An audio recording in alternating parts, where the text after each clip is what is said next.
Welcome to PhD Chamber of Commerce Industry and welcome to this very important program that we are having today, Drone Manthan 3.0, wherein we are discussing vision to action, powering India's deep tech future. And since we are right now at 10:25 a.m. and our session starts at 10:30, but since the house is full and speakers are already here, I think we can prepone this session by 5 minutes with the permission of our honorable moderator. Okay. Now, in fact, this is a special session, the first session of this Drone Manthan 3.0, wherein we are discussing a very important topic, why Bharat becoming a global drone hub by 2030 is a strategic imperative, wherein we will be discussing some of the key challenges, opportunities, policy recommendations and way forward for surmounting all these challenges. I have the honor to invite the moderator for this session, Colonel Manik Anand, veteran former head Aerospace System Division, Department of Defense Production, Minister of Defense. May I request her to kindly come on the dais, please. I have also the pleasure to invite our eminent panelist, Major General Sandeep Puri, Commodore Dr. Arun P. Golaya, Group Captain Dr. R.K. Narang, Mr. Sai Patabiram, who will be joining us in few minutes, and Mr. Smith Shah, President, Drone Federation of India. A big round of applause for everybody.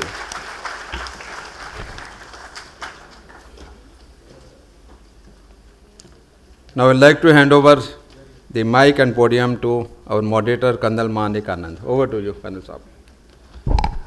Thank you, Dr. Jitendra. It's a pleasure to be back here on an event which we curated way back in 2023, Bharat Drone Manthan 1.0 with Dr. Jitendra and Bhavna. And it's been great learning. And before we commence the proceedings, I'll now invite the chair of today's session, General Karanbir Singh Brar, former GOC Dakshin Bharat area and the former Director General Ahmad Co. I'll request General Brar to please come here. Right now, he is a distinguished strategic advisor at the IT Madras and heads Pravartak. And it seems, you see, the panel is all having the military personnel. I'll request GOC 22 Div, General Sandeep Puri, to join us before we commence the proceedings. So I will just give a short introduction to the panelists. On my left is Commodore Golaya, and the edition 1, which happened on, I guess, 22nd March of 24. That was the last day of his uniform, and he was here in the naval, not the fatigues, the white dress, I still remember, if you see the videos and all. And he was with the TDAG and NSCS, so very widely connected. So we have a naval veteran. I have been introduced by Dr. Jitendra, I'll not go ahead. Then we have the chair, John Karambir Barar. Then we have Group Captain Narang from the MP IDSA, great think tank. And we've been working very closely when I was in the MOD for the 5 years. And we're looking to the Delhi dialogue in November. And we had a great session 2 weeks back led by Ambassador Chinoy in MB IDSA. Come, Sandeep. It's a great privilege to have your own course mate from the National Defense Academy, General Sandeep Puri, one of the bright sparks of the 82nd India course, also joining. And he's from Kilo Squadron, so we were together in Lima. So that's great. Sandeep, welcome from Merit. He's commanding the division in Merit, and he represents Headquarter Western Command today. So we've all got this.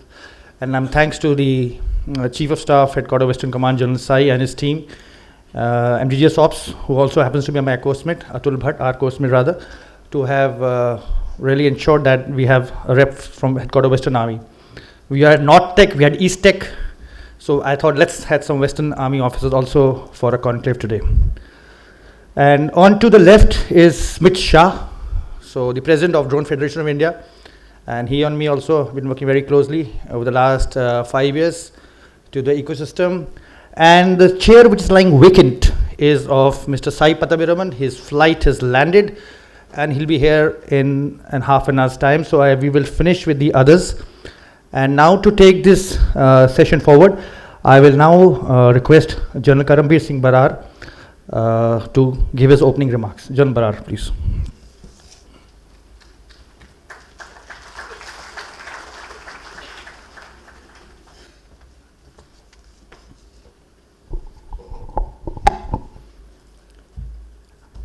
Thank you, Colonel Manik. Firstly, thank you to PhD Chamber of Commerce for inviting me to chair this session. And we have a very eminent set of panelists here. So as far as the opening remarks are concerned, I'm not going to speak much. I'll allow them to give their thoughts on something which is very important. So just a couple of points. The theme of the session is Bharat as a global drone hub by 2030. It's a strategic imperative, and the reasons are many. And most of the reasons are known to you, but just I'll highlight the future war is all about UAVs, UGVs, USVs, UUVs, robotics. But I like to, change the definition. We have been using the word drone very often, so the sense is lost sometimes. It is not the drone which is creating all this. It is the technology which is put on the drone which creates all this. So therefore, this difference is very important.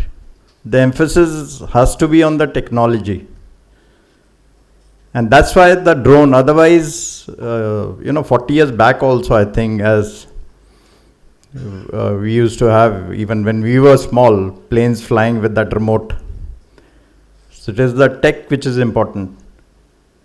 So the future war is all about tech, and the technology it starts with your semiconductors, system on chips, edge computing, your artificial intelligence, communication, navigation, quantum, electronic warfare, and all that.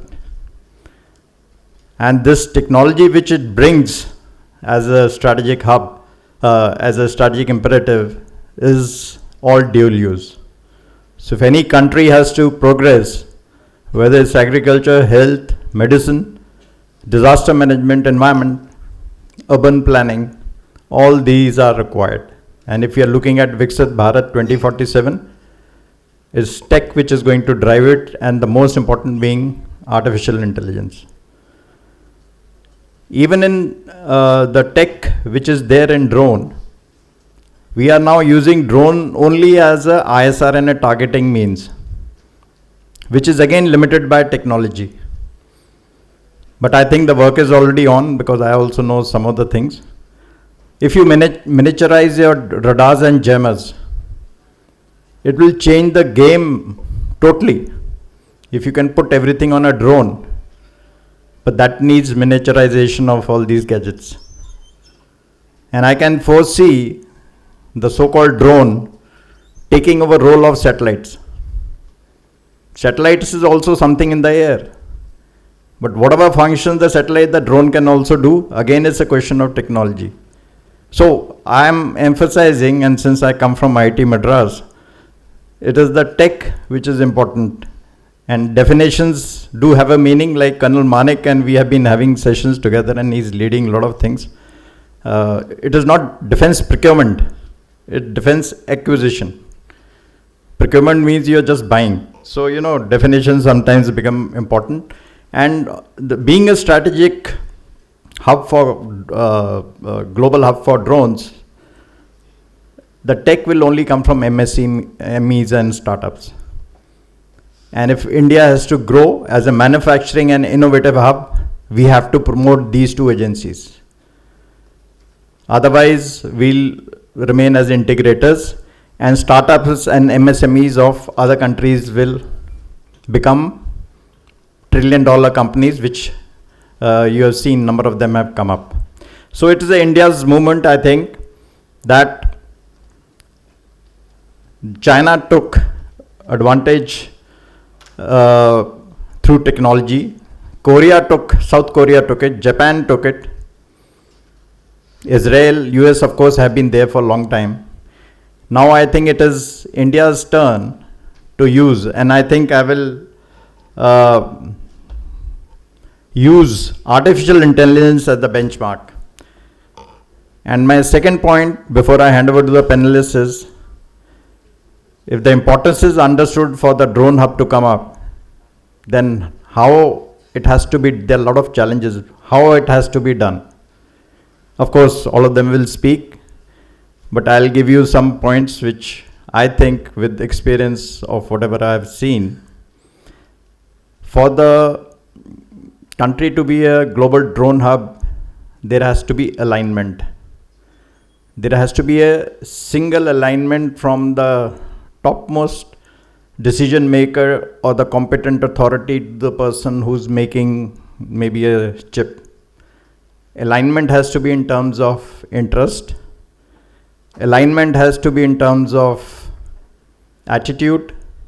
Alignment has to be in terms of genuineness. Alignment has to be in terms of fairness and transparency. And for the thing that the nation requires it. So this alignment is very, very important in my view. Second thing, this whole chain should not have bureaucracy. I am not talking of bureaucracy as a profession. The whole chain should have technocrats. But it becomes very difficult for bureaucrats or bureaucratic attitude to make this function. So that is my second point. And the third is the user is extremely important. Again, the user part of the chain has to take personal interest, and he has to drive the operational requirements, and he has to be a technocrat also. There are many examples, but I can give you one or two from the recent conflicts. I think you would be aware, but let's talk Russia, Ukraine, even in Israel. The focus is on short range counter US systems. They are not going too much for long range. And the reason is cost effectiveness. It is simple mathematics. If you have a long range, the circumference which you have to cover increases exponentially. And if you have a shorter counter US systems, they are cheaper and cost. And if in a conflict like Russia, Ukraine, where everything is happening on a daily basis, how many counter US system can you develop? So, you have to move with the operations. Second, in let's say the Iran, US, Israel, the long range UAVs, which were slow moving, have become a target. So in a conflict, the survivability is the most important thing. So some of the hail variety, they are okay for situations which are non-conflict like Afghanistan, but they won't survive in a conflict. So the understanding of operational things. Another thing, if you want an ISR UAV, then it better be without signatures. So battery operated are more preferred. So the understanding has to be there. And the timelines of this understanding also have to change. Because I saw there is something called CPRA antenna, which is basically to prevent spoofing and jamming on drones. Now that has become a QR that put a CPRA antenna. But the technology has advanced. If somebody is not using GPS or using alternate means, but if you put that as a QR, his UAV or a drone gets rejected, which may be 10 times more advanced. So, the user, as I said, is very important. And I will not take more time, but the Indian conditions are very, very different. We have high altitude, we have peculiar situation, we need to simulate how the things will happen. And we can give credit to Iran that they exactly simulated what they will face and they were ready for it. So our conditions are also quite different from all over the world. So with this, I hand over to the moderator again for the session. Thank you very much.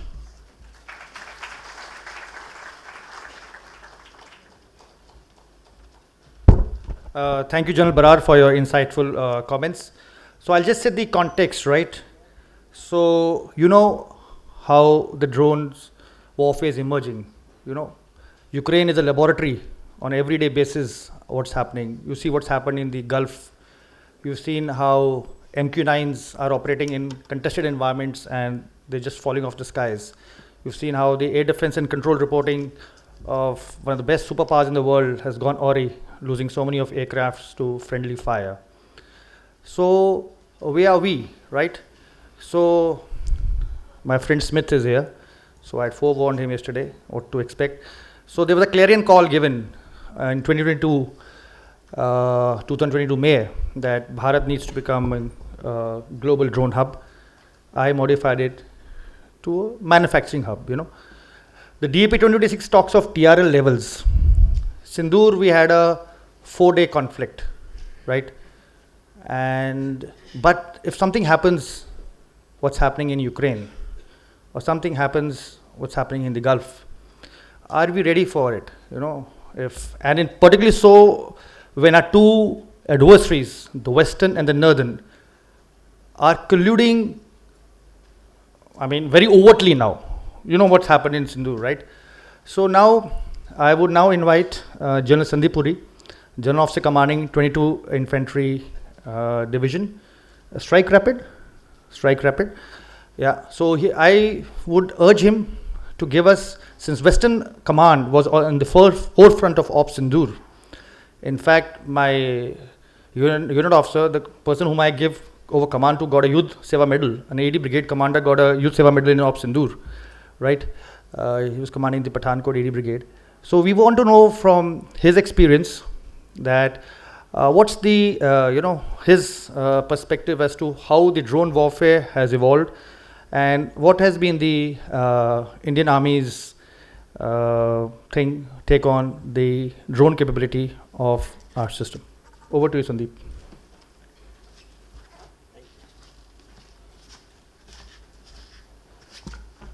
Can we have the presentation, please? Yeah, thank you. Distinguished Chair, respected panelists, distinguished guests who are present here today, ladies and gentlemen, indeed a great honor and privilege to be here and to speak and possibly give out land forces perspective from the ground as a field force commander as to what is our perspective on what is emerging with respect to drone warfare, unmanned systems warfare, whatever we are seeing pan out today in front of us. Next slide, please. So I'll not bore you too much with the aspects of theory. Being my coursemate, the moderator has been very, very strict and has enforced very, very strict rules on me and told me that I shouldn't bore people and be a little more practical. So just in front of you, you have a scan as far as various conflicts are concerned. What I'll highlight is basically certain key takeaways which are indicating to us what is likely to be the future that we look at as far as incorporating unmanned systems in our warfighting methodology is concerned. So as far as the Iran-US war is concerned, we look at the aspect of proliferation. We look at the aspect of precision strike capability, and we are looking at persistent strike capability using these systems. Russia-Ukraine, I think the biggest takeaway that is coming out is the aspect of learning, unlearning, and coming out with new concepts. So the pace with which adaptation is happening in the Russia-Ukraine context, I think that is the most important takeaway as far as we are concerned. Coming on to Israel, Hamas, this is a specific use case lesson that we draw from here with respect to how unmanned systems can be utilized in built up areas for conduct of urban warfare. So very, very relevant in our context, especially in the Western Front, wherever we are likely to operate, especially in the areas of Punjab, where we are going to encounter built-up areas. I think very, very relevant lessons that have come out. And last, not the least, of course, is the Ops Sindoor that got played out.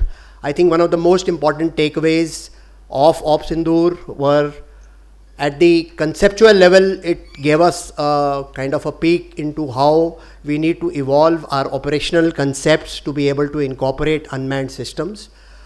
Possibly any kind of a future conflict, there is going to be a distinct phase which is going to be fought only using unmanned systems. A non-contact phase which will be led only by unmanned systems, possibly. At the doctrinal level, it indicated to us that there were certain gaps as far as our warfighting doctrines were concerned. They needed to be upgraded, aligned, and made relevant for the future.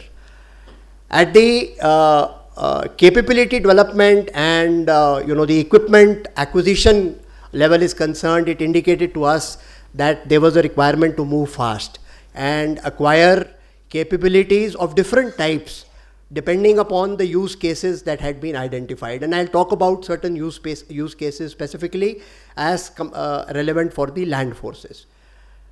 And last but not the least, and I think very, very relevant, and I consider it part and parcel of the overall drone ecosystem, is the aspect of the counter drone system, which was a very, very major requirement that got highlighted, flagged as far as Ops Sindoor is concerned.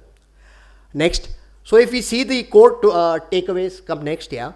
So these are certain conceptual takeaways that I would like to highlight, that the primacy of non-contact, the requirement of replacement at scale. And I think this is where the industry needs to understand the aspect, why it is important to become a drone manufacturing hub. Because once we get into a conflict situation, the replacements that will be required at the scale that they will be required will entail that we have to have manufacturing heft to be able to do that. And lastly, of course, I have already highlighted something which is important for us today. As we absorb unmanned systems at scale, rapid adaptation and the availability on site in field conditions to be able to ensure that adaptation of the technologies, the upgradation of softwares, and so on and so forth is possible at the field level.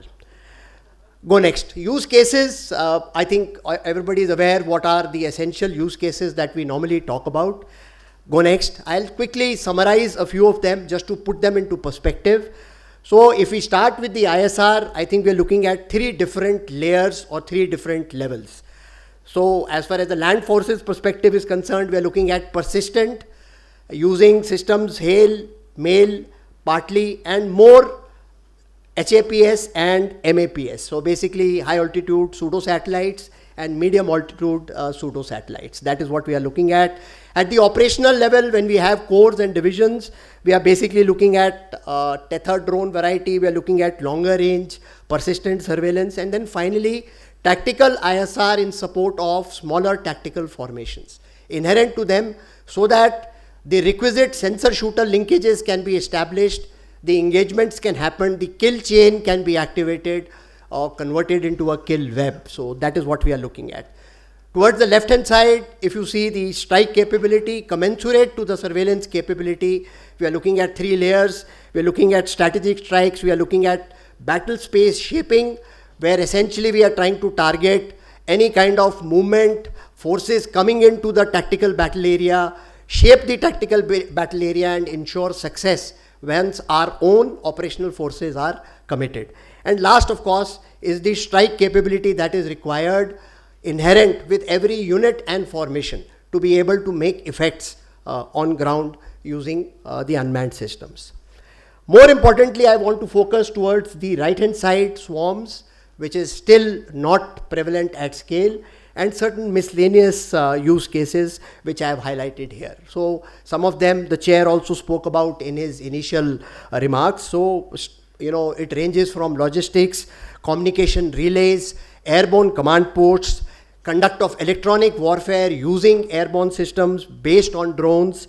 We are looking at, could be propaganda dispensers, leaflet dispensers, engineer recce, and so on and so forth. Go next. One important facet not spoken about too much, not seen too much in the Indian context is the unmanned ground vehicle. Very essential and important as far as the land forces are concerned. Certain use cases, I think again self-explanatory, but very important to be highlighted that these are certain systems at scale which we definitely feel are very, very relevant going forward. Next. Counter UAS, again, soft kill, hard kill, I think already spoken about adequately. I don't need to cover that. But in the miscellaneous part, I just want to highlight that in addition to the soft kill and the hard kill, there are certain passive and defensive counter drone systems which are equally relevant. And some of them we have tried to, bring out here. You see those inverted U-shaped frames that are now put along the roads in Ukraine for allowing your supply convoys, etc. to move. So can we look at some fast deployable, quickly retrievable kind of such systems which can help us in protecting certain key routes, lines of communication and critical infrastructure. Next. While all this is all right to make all these unmanned systems work, I think this is the most relevant part which is required to fructify in order to allow the previous things to take place. And this I think is equally relevant in our context when we talk about drones. So sensors, the chair again highlighted this part that we are looking at as the land forces multiple sensor platforms, miniaturized radars mounted on sensor platforms, modular sensor packets which can be mounted on these unmanned systems. You can have SAR mounted on a UAS today. You can have the moving target indicators. You have multi-spectrum sensors which can be mounted on a common kind of a platform. So this is something which we feel is very, very relevant. Sensors are also required to establish a static ISR grid, which not only feeds in to your routine targeting, but also gives you advance warning of incoming unmanned systems from the adversary. So I think that is something which is very important. All this needs to be linked through networks, and that is also something which needs to be spoken about.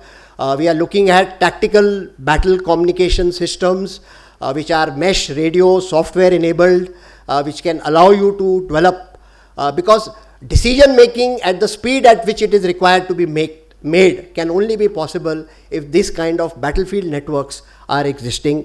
And then finally, of course, AI, whether it is target recognition, allowing the swarm of drones to actually do their job. I think AI is a great enabler, and without that it is not going to work.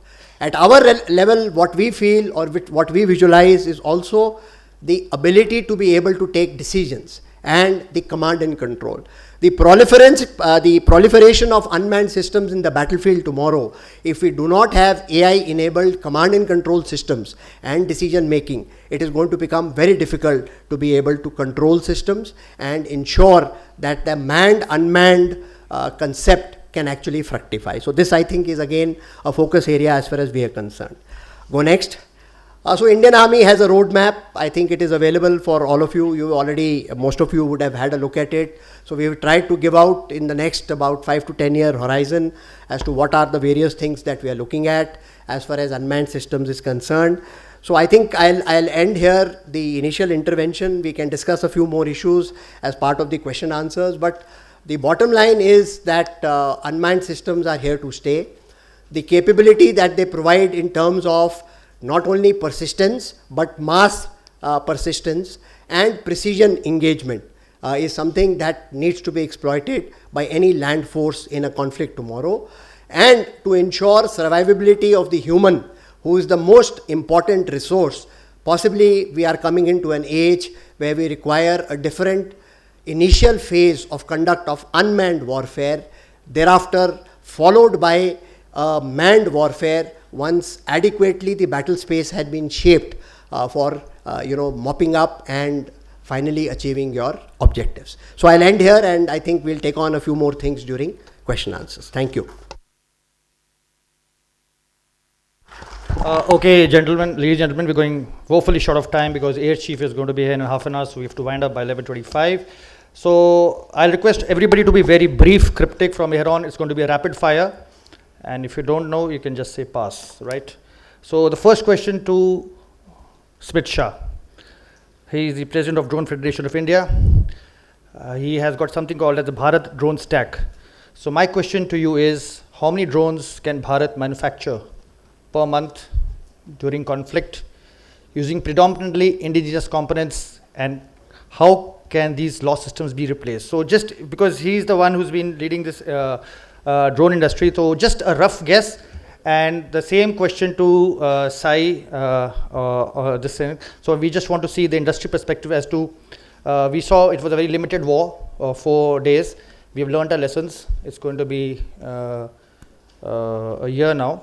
So yeah, your comments. Thank you for the question. I think if I have to straight away answer with a number, about 3,000 to 5,000 drones, but dependency on components is currently very high from outside. So it's a two-step process. We build a lot of components, get sustained orders from the Indian Armed Forces, which is all begin, and then use this as a leverage to build our indigenous supply chain. If the pointed question is specifically how many can we build today and does everything reside within the country, then there is no straight answer. So I mean that. So it is 3,500 per month? 3,000 to 4,000 approximately in a month. Commander Golaya, a rough figure. What would be the armed forces requirement in a month in a conflict scenario? Any rough guess? Or anybody else also, if you want, you can just raise it. I will answer it in a different way. Okay. You mentioned, sir, when you were speaking about, and you also mentioned about replacement at scale, and you mentioned about why dual use. So why is becoming a drone hub a strategic imperative? Why Absolutely. is it important from the defense perspective? Correct. Now, even if you can manufacture 4,000 or 10,000 or 15,000, how many do you think are being used in the Russia-Ukraine scenario per month, right? So I've said this before also, if you want surge manufacturing capability, that means when the push comes to shove, you are ready to scale up. That can be done in 2 ways. One is by having dual use. That means you're using it for something Commander else. Golaya, please specific. The answer Yes, is, what is your very assessment? specific. You cannot Because give we've an got no answer time about- for any other. No, I'm sorry. You cannot give an answer about how many would you need. It depends on what kind of a war you will have and how long does the war go on. What is your It's a very assessment as a long military? question. What is your assessment as a military My professional? assessment is that you will need surge manufacturing capability when the push comes to shove, which can be done either by having dual use capability or by having excess manufacturing capability through exports. So those are the two things Okay, we need to thank target. you. Otherwise, saying that how many do you need, 3,000, Okay. is a meaningless figure. Thank you. Sai, question to you again is, what is the capacity right now? What do you think of the drone industry? And I would like to, since we are short of time, a brief point regarding the cyber security vulnerability of the drones present in the ecosystem. As far as the manufacturing is concerned, as far as the manufacturing of drones is concerned, I think we need to do drones need to be designed from the perspective. I think from the manufacturing perspective, drones need to be designed from a perspective of being assembled by the EMS facilities we have. And if you look at the EMS facilities, I think we are producing millions of phones and millions of computers, millions of laptops, and we have huge international level EMS facility. So I think designing from there has to be in such a way that they can assemble it. So my figure would be that if you want 1 million, we can do 1 million. No, what is the present capability? The present situation is the drones have to be designed from that perspective is what I meant. Okay. So if you design it from that perspective and you want to do 1 million drones or 100,000 drones a month, you can do it because you have the capacity in the EMS facilities. And that is, we need to look at a drone like a phone or like a laptop to be able to Fine.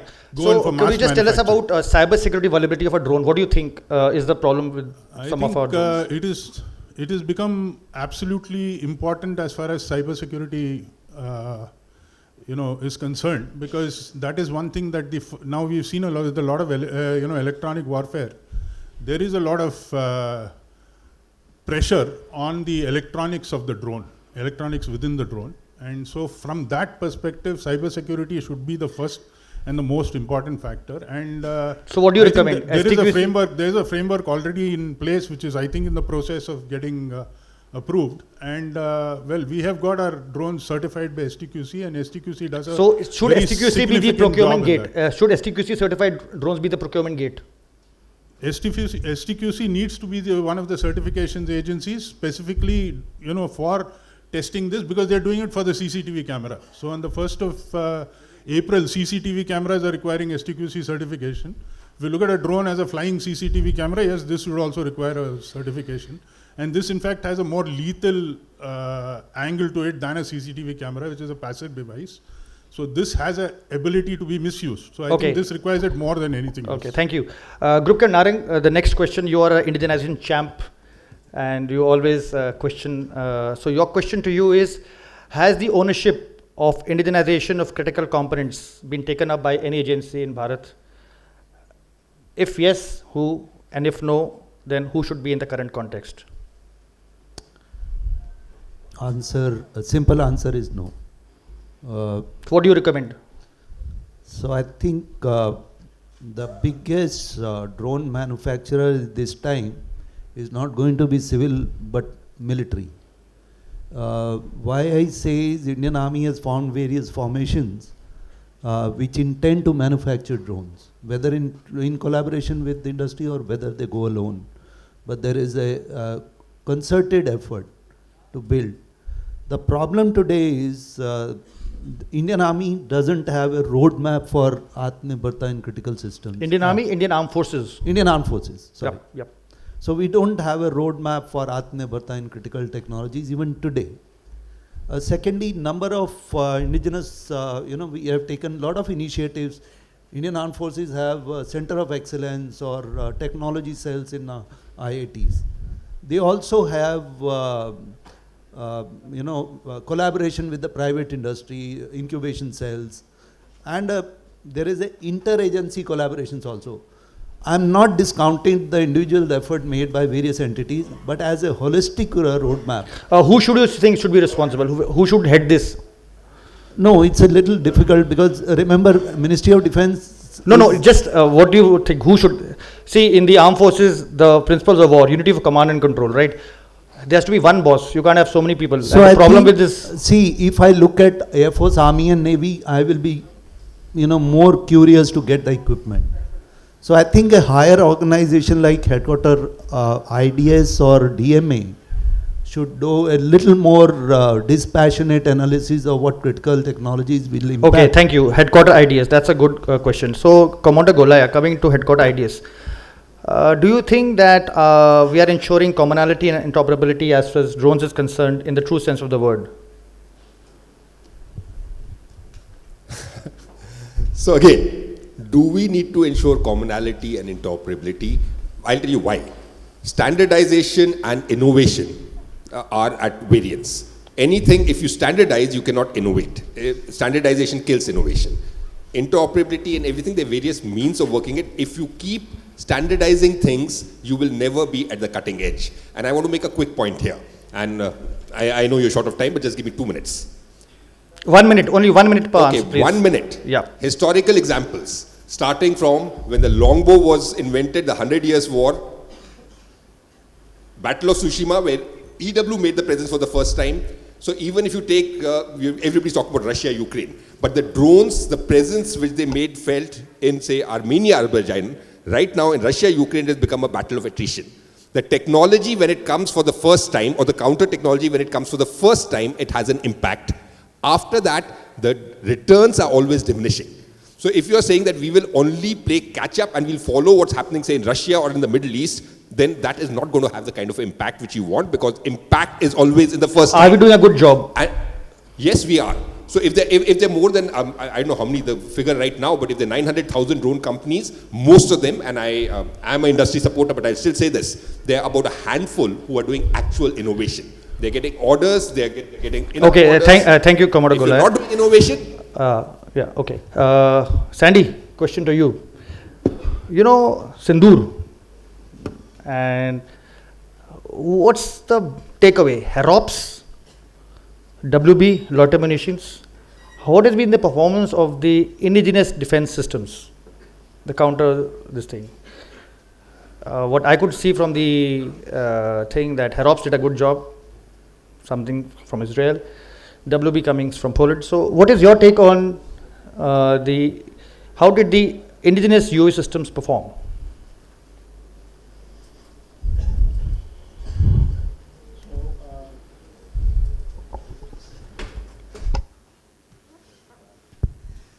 So as far as the performance in Sindoor is concerned, I think we did a fairly good job. And the best part of the response was that we adapted very fast. And two things stand out. One was the coordination for the agencies on ground to be able to basically look at the defensive part, that is the counter drone part. So that worked out well. Networks that were in place kind of performed adequately, and I think we did a fairly good job. But more importantly, the salient takeaway was that we had already been talking about unmanned systems and their availability and their incorporation in our field forces. But Sindoor gave us a little bit of a jolt, like I covered initially, that organizationally and capability development wise, it indicated to us that there was the requirement to kind of upscale very fast. And towards that, strike capability at distances of 1,000, 1,500 kilometers, coming downwards right till 100, 100, 200 kilometers is something I felt that it was a major takeaway that we needed. We needed more flexibility, we needed more solutions, we needed more options that were available with the ground forces. And lastly, the most important, again I covered it slightly earlier also, counter US. The ability to be able to have a layered counter US architecture which was networked and thereafter connected to a robust command control and decision making center which could immediately take decisions with respect to ensuring that we avoided friendly fire, positively identified the threat, and were able to launch a response system commensurate to the threat to be able to take get it down. So I think these are the essential takeaways. Thank you. Okay, Smith, the industry perspective, and I'll come to Sai later. Ease of doing business index, we are I think 62nd in the world coming to drones. So do you think that the compliance to the regulatory provisions of the defense industrial license, the issue of the type certification for the industry, is it more time consuming for a startup or MSME? Can the turnaround times be reduced? What is the ease of doing business index as far as this type certification, DIL? Is it time consuming? Because we mentioned a lot of startups, they say it's quite time consuming and it's not investment friendly. I'll give you very short specific examples. Defense industrial license, and this is an anecdote I keep giving. On one hand, we want startups incubated at IIT to build products for the armed forces. And on the other hand, when they want to supply at scale, they need a defense industrial license which needs you to have a own plot of land, own building, everything. You can't share the premise and all of that. I think more focus is actually on the administrative aspect rather than the specific security aspects. So I think there is some harmony that we need to bring in terms of focusing on the security aspects. How can we do that? Are you satisfied that turnaround times for DIL and type certification? I'll give you four very short examples. Defense industrial license more focuses on administrative control of the property and the physical aspects of security. What can be done? Focus more on the cyber security aspects and the access control aspects and the security manual and not just the ownership of the land and the plot. If I have to put it in one line as such. Is it an ecosystem issue? I think it's the manner in which we look at security. So currently the first focus of giving an industrial license is to have physically hardened security and the administrative part of it, and not the security from access control, information security and cyber security part of it. And again the dichotomy, right? We want startups to be out of Thank you. Sai, your take, quick 30 seconds. The question is very specific. See, the simple answer is today if you were to go by the current way of defense industrial license, Apple wouldn't qualify to be a supplier to the defense. The simple reason is Apple does not have a factory. They do it, get it outsourced manufacturers. You want surge manufacturing capacity, outsource is the way. So with this kind of a dichotomy as Smith highlighted, how do you expect the industry to really work? Because new age technology... Can we reduce the TAT of DIL and type certification? New age technology... No, I'm coming to the DIL part only. New age technology does not... It gets funded by investors. Investors do not like fixed costs. They are willing to fund variable working capital and variable costs, but not fixed costs.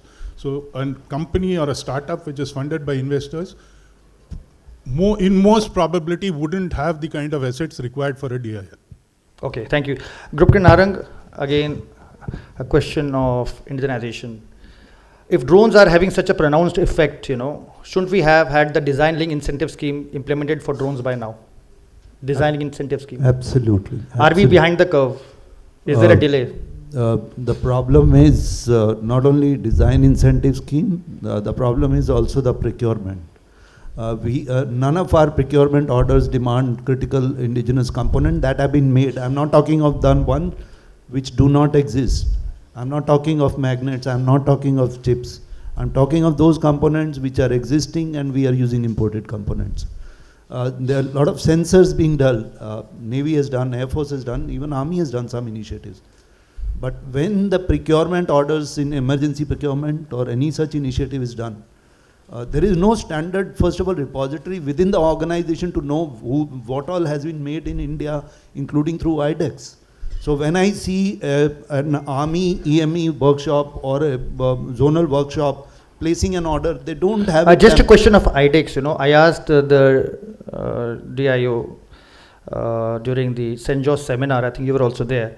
8 years IDEX. Which is the production line which has been established by now? Are the prototypes actually going into productionize? We're talking of manufacturing surge as Commodore Golaya, Chair and General Puri were talking about. So IDEX is fine, 8 years is fine, but where is the production line of anything? That's exactly point. Like I was visiting one of the company which has innovated, is an IDEX winner. So I asked him, why don't you increase the production? He says, for production I need 6 crores to get a one particular machine. But I don't have the orders to place that those large numbers. So I think hand-holding will come when there is a consolidation of requirement by the defense services, and Indian Army is going to be the largest user in small drone segment, without doubt. If anyone can do it today, I think it is the Indian Army can take the lead, and of course, Ministry of Civil Aviation, which is certifying civil drones, has to create an incentive. The third initiative is government e-marketplace. There is no indigenous... Is RA issue on GEM? RA? Reverse auction. No, reverse auction is a problem, you know it yourself. My issue is even those who have innovated in IDEX, those which have designed a product in IDEX, there is no separate vertical and there is no separate priority for those innovating in India. So I think those are... Sai wants to come in, yeah. I just want to highlight our own case. The patent was filed in 2015. We got the, it was granted in 2024. And till today, there has been no decimation of information, no way to capture any information about this particular patent, which was a core computing patent for unmanned systems. There's no way in the last 9 years to 10 years, I'm telling you even till today, maybe 12 years, there is absolutely no system to capture innovation from various silos into a common pool. Absolutely right. So, DAP 2026 in draft version talks of TRL levels. Are we still at TRL level? What about surge capacity? That is MRL levels. I think we should be talking MRL levels. There is a thing in the DAP which says that we're going to have a single industry partner order. That's a great thing to come. But they should also be saying that, a partner should be able to manufacture in bulk. And then only we shouldn't give the order. Okay, now I'll open the audience for some questions. Please introduce yourself, and you have to be very brief, cryptic. I don't want any padding. We are running short of time because the air chief's coming. Yes, the gentleman on the back. Please introduce yourself first. Yeah. Can the mic go there fast? Okay, please go ahead. Okay, yeah. Good afternoon, everyone. I'm Group Captain from Indian Air Force. Yep. Currently working as a consultant with one of the aerodrome companies. Yep. My first question is to Mr. Nawaz, Please be brief. Yep. so what would be the production capability for the import on drone-related electronic components in banned Smith, okay, Smith. Yeah, one second. Smith, please answer this question. Yeah. Electronics is a two-part system. You build flight controllers, there is a lot of capability already in the country. You prohibit semiconductor, nothing will be made in India. So, we need to understand the depth of what indigenization we can do today, what we can do tomorrow, what is capable in India, what is not capable in India, and then answer in that context. Yeah, that we understand. Okay. Next question, please. Thank you, sir, for telling us Short. Harap and Warmate, because I am the one who got Harap inducted into it. Question, please. Komodo sir, have you conducted any study how this Harap and the Warmate performed so beautifully during Op Sindoor, and the same thing has been passed on to others? Because those are the only two. Okay, thank you. Thank you, please. Yeah. So, Harap, I think you spoke about, not me. Yeah. But I'll answer the question about have we done any study about why. So, not only that, I think any conflict which happens, or even if a conflict doesn't happen, even in exercises, you've been in the services, it's a continuous learning process. You keep analyzing, even in exercises, what went right, what went wrong, and what changes are needed. So, that would be an ongoing thing. Have we done a study? I'm sure the services had. I think he may not be able to answer. Lessons would have been learned, but yeah. it will not be put in the public domain. Yeah, they will not be. Yeah, the gentleman here in the center. Yeah, please introduce yourself short and crisp. Yeah.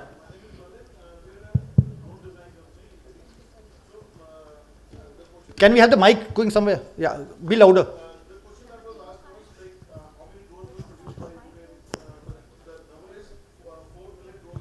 That's fine. What is the question?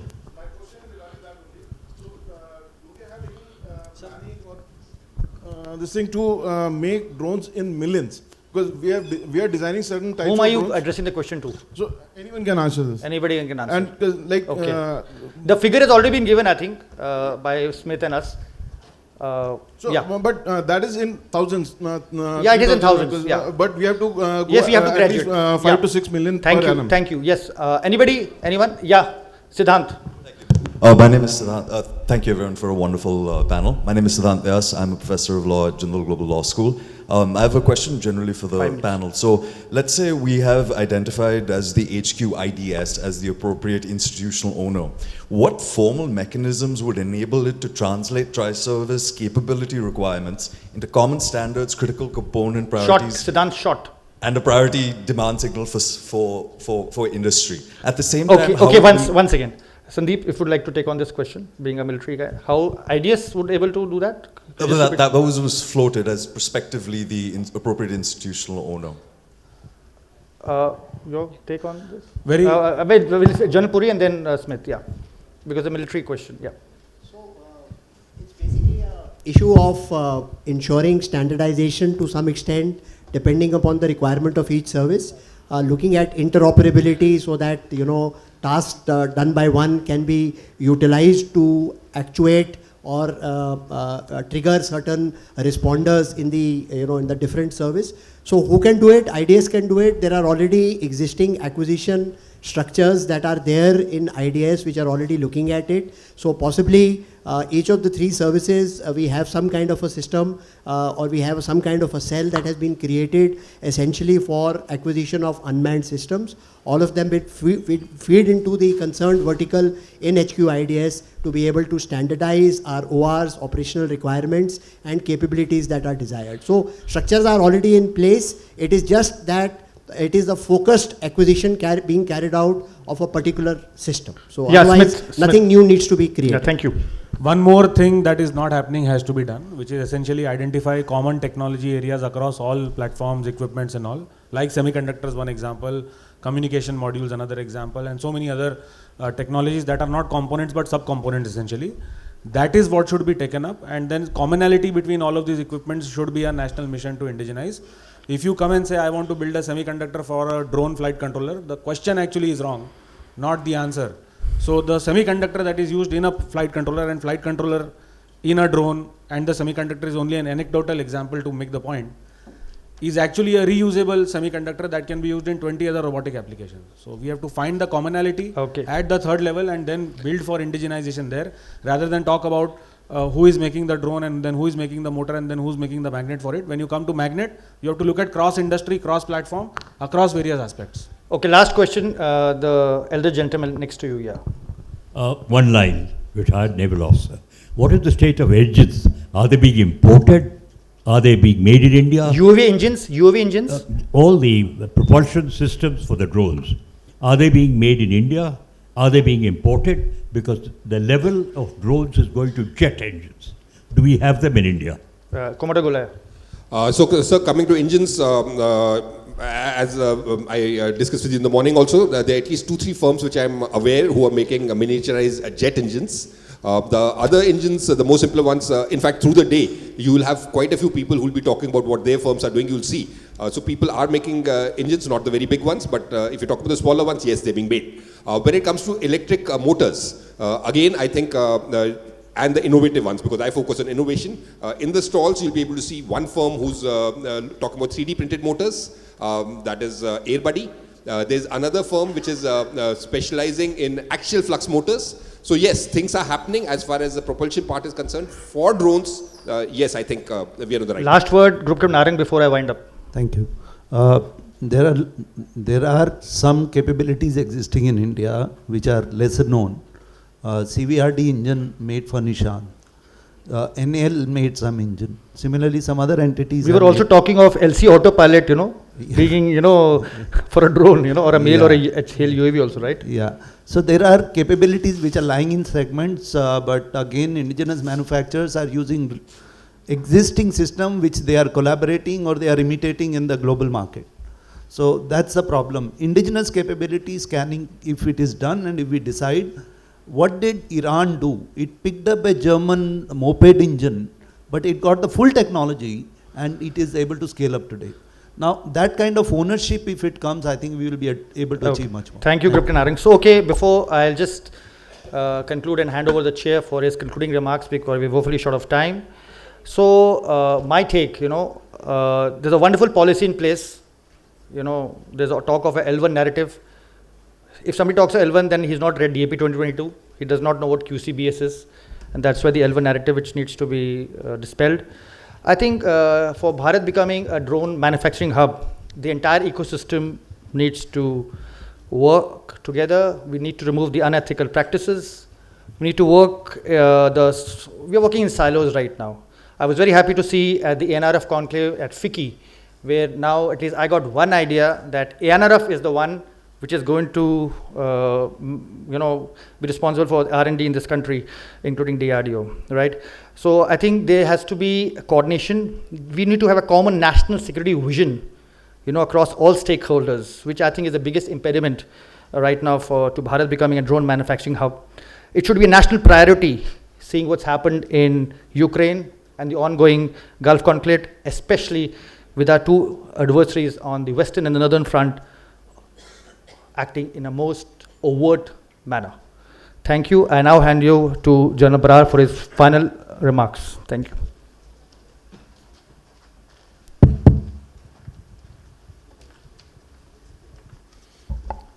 Thank you, Colonel Manik and the panel. Time was too short, I can see that, but nonetheless, I'm thinking if you pick up the right points, we'll go the right way. I think all of them, and including me, have given you some points. I'll just clarify, there was some, of course, not an incorrect thing that Indian Armed Forces don't have a roadmap. But in my view, it is the problem is not we don't have a roadmap, the problem is we are having too many roadmaps. Every chap is making his own roadmap. And these roadmaps are not aligning to one single point. We are working in silos. There's no dearth of talent. I can tell you, I am coming from southern India. All your NVIDIA engineers, your Google engineers, every design work which you see in the world, the best is happening in Bangalore, Hyderabad, Chennai. So who is saying talent is not there? So only thing is we are not creating an ecosystem by which these guys leave those companies and start your Indian Palantir and all these other companies. So we have to initiate that push so that you get the right ecosystem. That I don't agree that we don't have talent. We have the roadmap, so somebody has to do it. So the point is who takes the ownership. That's a very good point because, now we have to either you create something like a DARPA. It can't be, I feel, the ideas of the armed forces. They are involved in their daily work and they get posted in appointments. You have to create a body, whichever body is existing, just empower it. That I leave it to the various decision makers. They can do that. The next point which came was how many drones are required and what scale. But again, I'll go to, if you have the technology, you can scale up. The manufacturing is not a problem which Mr. Sai mentioned. We have enough people who can manufacture. The thing is we don't have the tech. If you have the tech with you, you can scale up. take Ukraine example. In the beginning of their war, they were buying things from all over the world. Now they are exporting to the world as well as fighting, because they have the things. So people are going to Ukraine to see what they are doing, and they are well ahead of everybody else, I think. And as far as indigenization, again, it's related to talent. It can be done. The organization Parvatak where come, something which was used in Sindoor for communications, which did give it a lot of success, was made in 1 year. So, everything can be done. So, the closing point, I will only say, yes, one point I'd like to give. This reverse auction has to stop. It kills technology. You bring in traders, you don't bring in technology by reverse auction. I will only close by saying that instead of giving problem statements or using the word problem, we should say, please give us technical solutions. You need to change the word. And similarly, instead of saying we need orders, again it is money related. Please talk in terms of capability. So the industry should also say what capability they can give, and the users should also see what capability I am getting instead of orders. So I think I can close, because I think we are sure. Thank you to the wonderful audience and to the panel and the organizer. Thank you. Jai Hind. General Puri is our esteemed guest. He wants to make a point, so I think I'll give him all this with your permission. While not in order, because the chair has already summarized, but sir, with your permission, small point. So, see, the heading of the whole event today that we are having is that why Bharat should not become a global drone hub. So, this is my pure personal perspective. Are we looking at it from a different viewpoint? Are the Indian armed forces and the defense forces the funnel through which Bharat manufacturing and becoming a drone hub is going to go towards the world? Or can we also look at it from a different manner? Whatever discussions that I keep hearing, I hear the perspective that, what are the kind of quantum of orders that the Indian armed forces are ready to give? What is the, numbers and the money that the Indian armed forces are ready to invest? And, this thing. My view is that if we want to actually become a global drone hub, then why can't the Indian manufacturers be actually supplying wherever there are global requirements for the drones today? And once you start supplying and you establish a manufacturing line which has the ability to give equipment required by the global, the armies or the countries, automatically the Indian armed forces will acquire and procure.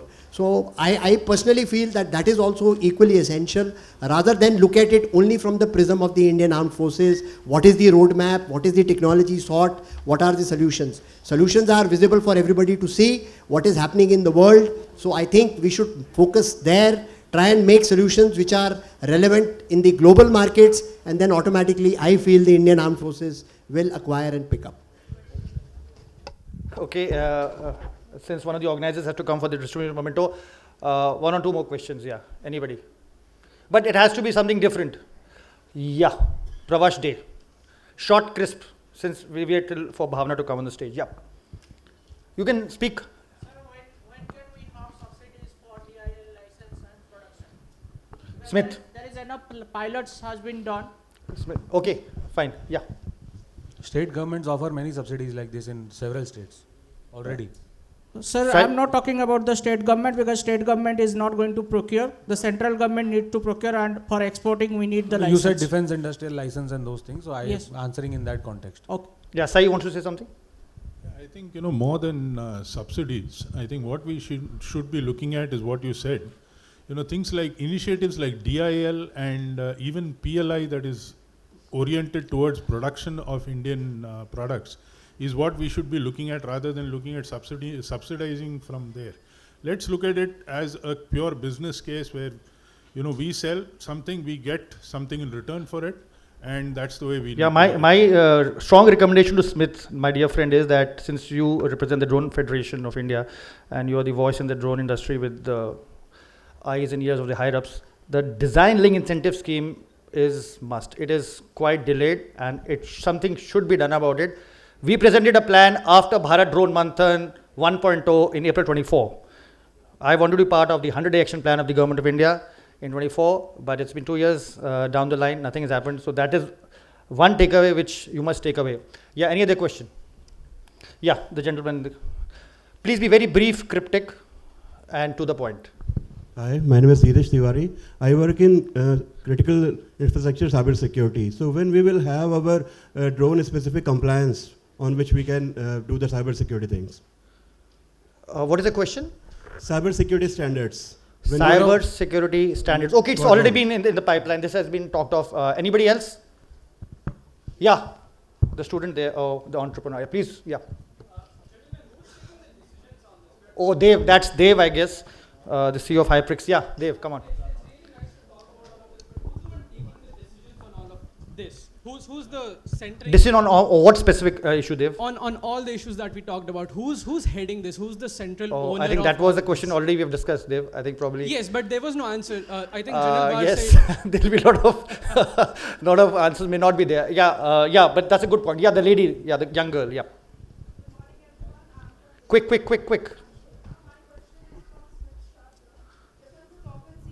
Difficult for startups to enter. What policy changes are needed to make defense procurement more friendly to startups? Defense was seen very difficult for startups to enter. I don't make these statements anymore. So defense is very easy for startups to enter. Some policy issues are very operational, but that can be fixed like defense industrial license and all.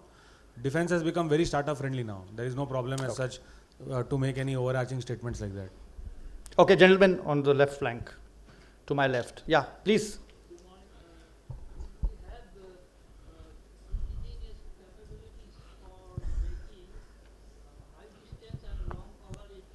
UAVs. High distance? And long coverage range UAVs. Group Narang.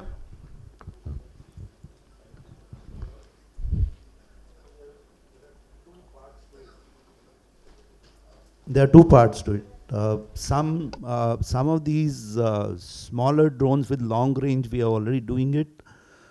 In terms of larger drones, there's an issue like we have a plan of UCAV Ghatak program. I think it's yet to be approved. Similarly, there are mail programs are there. They are under review. Again, decision is awaited. Private sector is also getting into it. Some private sector entities have resorted to transfer of technology, redesigning of projects, but they have not yet been fructified. They are still in the finalization development phase, but there is a scope. So I think the decision making and ownership becomes again an issue, because wherever the challenges are faced, how to make them successful, I think requires a deliberation. The question about somebody said who has to take action. I wrote who's to agency responsible? Yeah, same. These are complex questions dealt by different departments and agencies. You read my monograph, Military Civil Technology Fusion to Make India Global Drone Hub. Okay, thank you, Group Kanarang. Air Chief is here. So now we'll have the memento presentation later, but we will just honor the GOC 22 Infantry Division because he has to go. So thank you all for being a vibrant audience, and let's give a round of applause for the panel. I'll request General Puri to accept the memento here, since he has to go. Rest we'll go later.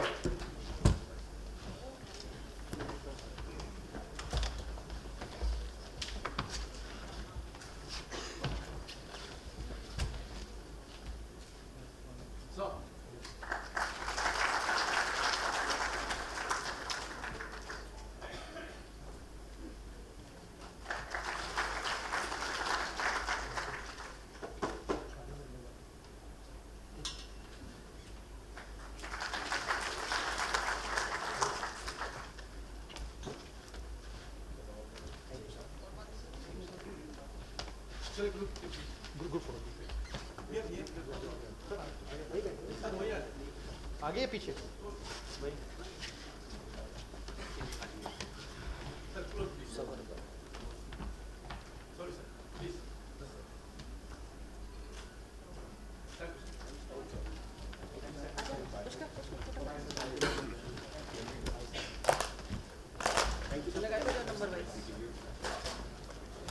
Air Chief Marshal will be here in 2-3 minutes.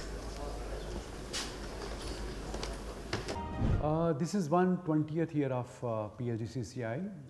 Not many. A big round of applause for our chief guest, Air Chief Marshal A.P. Singh sir.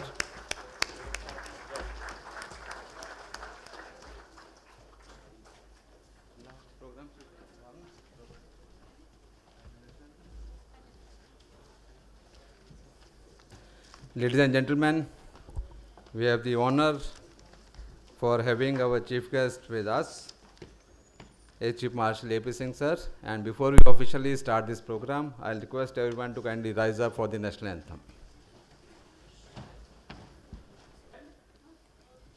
May I request our dignitaries to kindly join us for lighting of the lamp, and then we will immediately start with proceedings.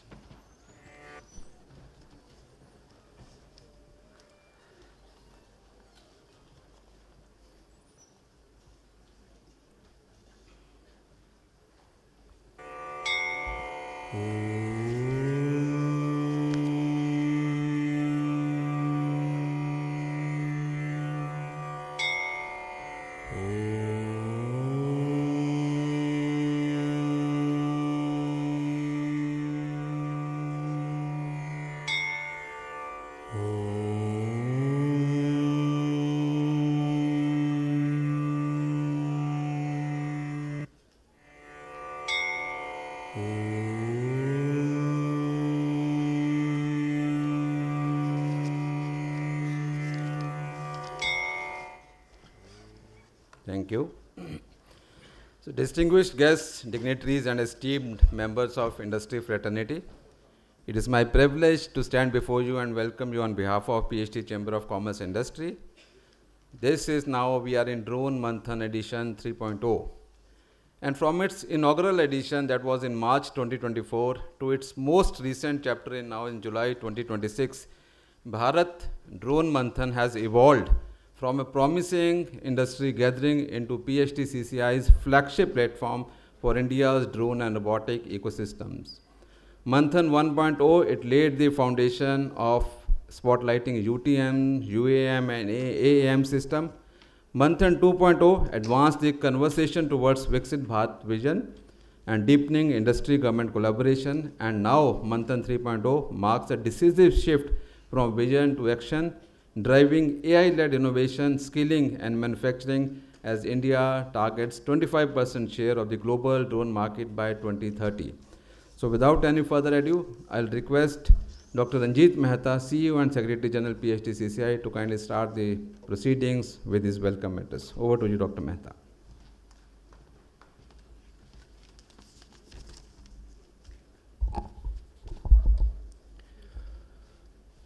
Good morning, everyone. Air Chief Marshal Shri A.P. Singh, PVSM, AVSM, Chief of the Air Staff, Indian Air Force. Dr. Paneer Selvam, CEO, METI, Startup Hub, Dr. N. Ranjana, Scientist, DRDO, Mr. Edward, our Chair of Civil Aviation Committee, Mr. Michael Jain, Co-Chair of Civil Aviation Committee, Dr. Jatinder Singh, Deputy Secretary General, men and women in uniform, ladies and gentlemen, all the distinguished participants. It's a great pleasure to welcome you all in this Bharat Drone Manthan 2026. And it's a privilege to have our chief guest, Air Chief Marshal A.P. Singh ji, with us today.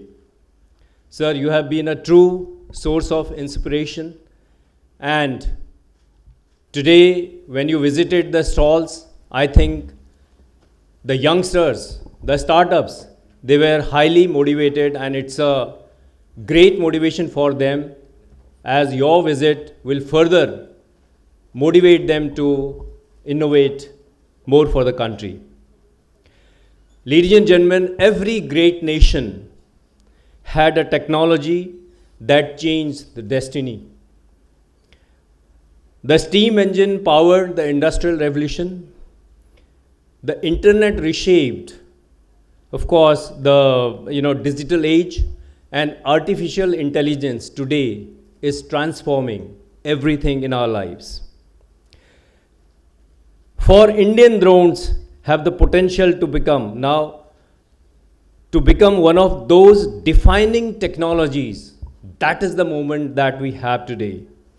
It's not that they fly high, it's because they can uplift millions of people high in our society. They can create the jobs for many of our youngsters. And the way India is growing today, we have more than 150,000 startups in our country today. They are transforming, innovating for the country. When Startup India was launched in 2016, we had only around 400 registered startups. But today, as we are talking, we are having more than 150,000 startups and more than 115 unicorns. And some of the unicorns, they took around 1.5 years to become that unicorn valuation that they had. So this is the kind of innovation that is going in our country. Despite the West Asia crisis for last so many months, I think that our economy is growing at the rate of around 7%, and many of the reports, they suggest that we will continue to grow more than 7%. You know, there could be some difference of decimals, but this is the power of resilience of Indian economy. And today, with the presence of Air Chief Marshal with us, I think that he is one of the most distinguished officers that we have, and we cannot forget the Operation Sindoor, which will go in the annals of the history, for which every Indian is proud of.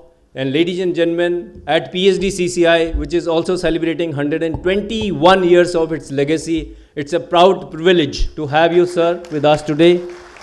And without taking much of the time, we are definitely going to listen to his vision. And these small machines, the drone, it's not the size of the machine. I think it's the vision of our youngsters, the vision of our nation, the large vision that is propelling us, that is charting a road, the roadmap for Viksit Bharat by 2047. Thank you very, ladies and gentlemen. Once again, we welcome you all to this the Drone Summit 2026. Thank you.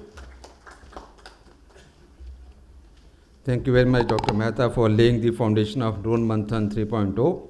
Now I would like to invite Mr. Sanjeev Edward, Chair of PhD CCI Civil Aviation Committee.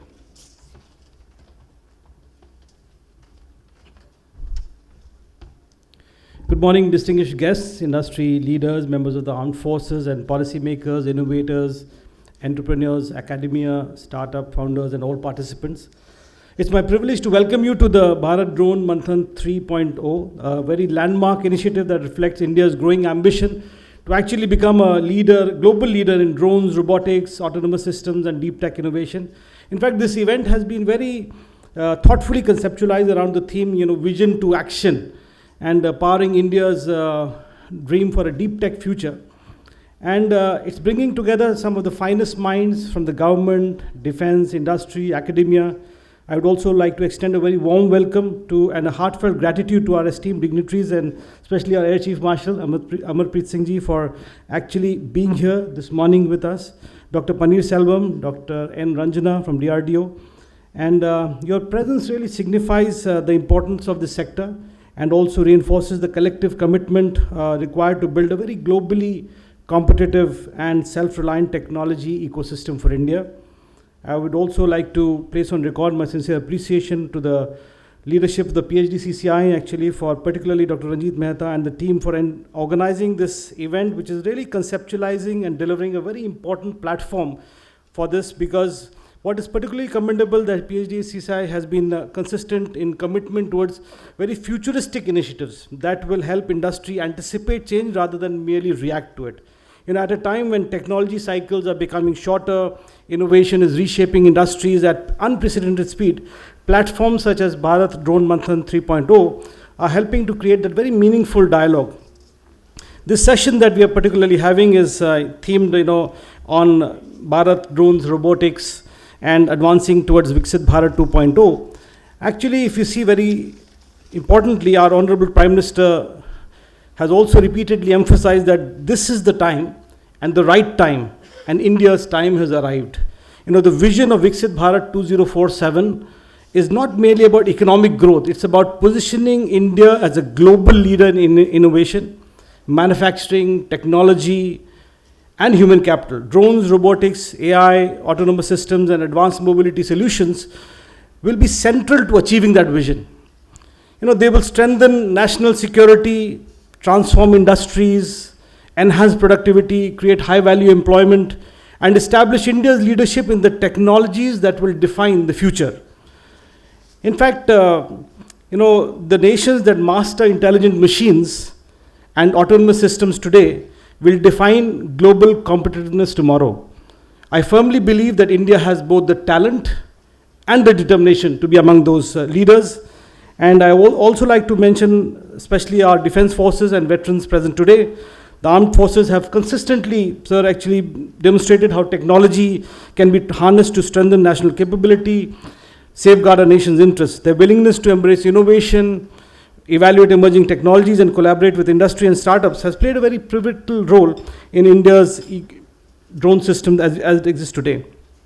As industry leaders and policymakers, we must match that spirit and equal determination and commitment. In closure, I would, again borrow a comment for our Honorable Prime Minister, which reflects the spirit of this gathering. The future will belong to those who innovate, those who adapt, and those who lead. As we gather here today, we have opportunity to do all three of these. Let this Bharat Drone Manthan 3.0 become more than a conference, or an exhibition. Let it become a place where ideas evolve into innovation, where innovation into enterprise, and enterprise into national capability. Together, let us contribute to building a technologically empowered, self-reliant, and globally competitive India. The future is not waiting for us. The future is being built by us here and now. So thank you once again for your presence and participation. And once again, thank you for each one for being here. Thank you. Jai Hind.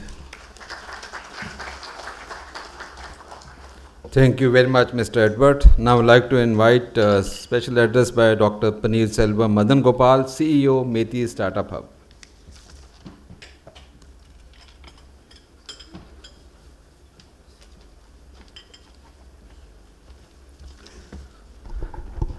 A very good afternoon to all of you, respected Chief Guest Sir, and the dignitaries on the dais, of the dais.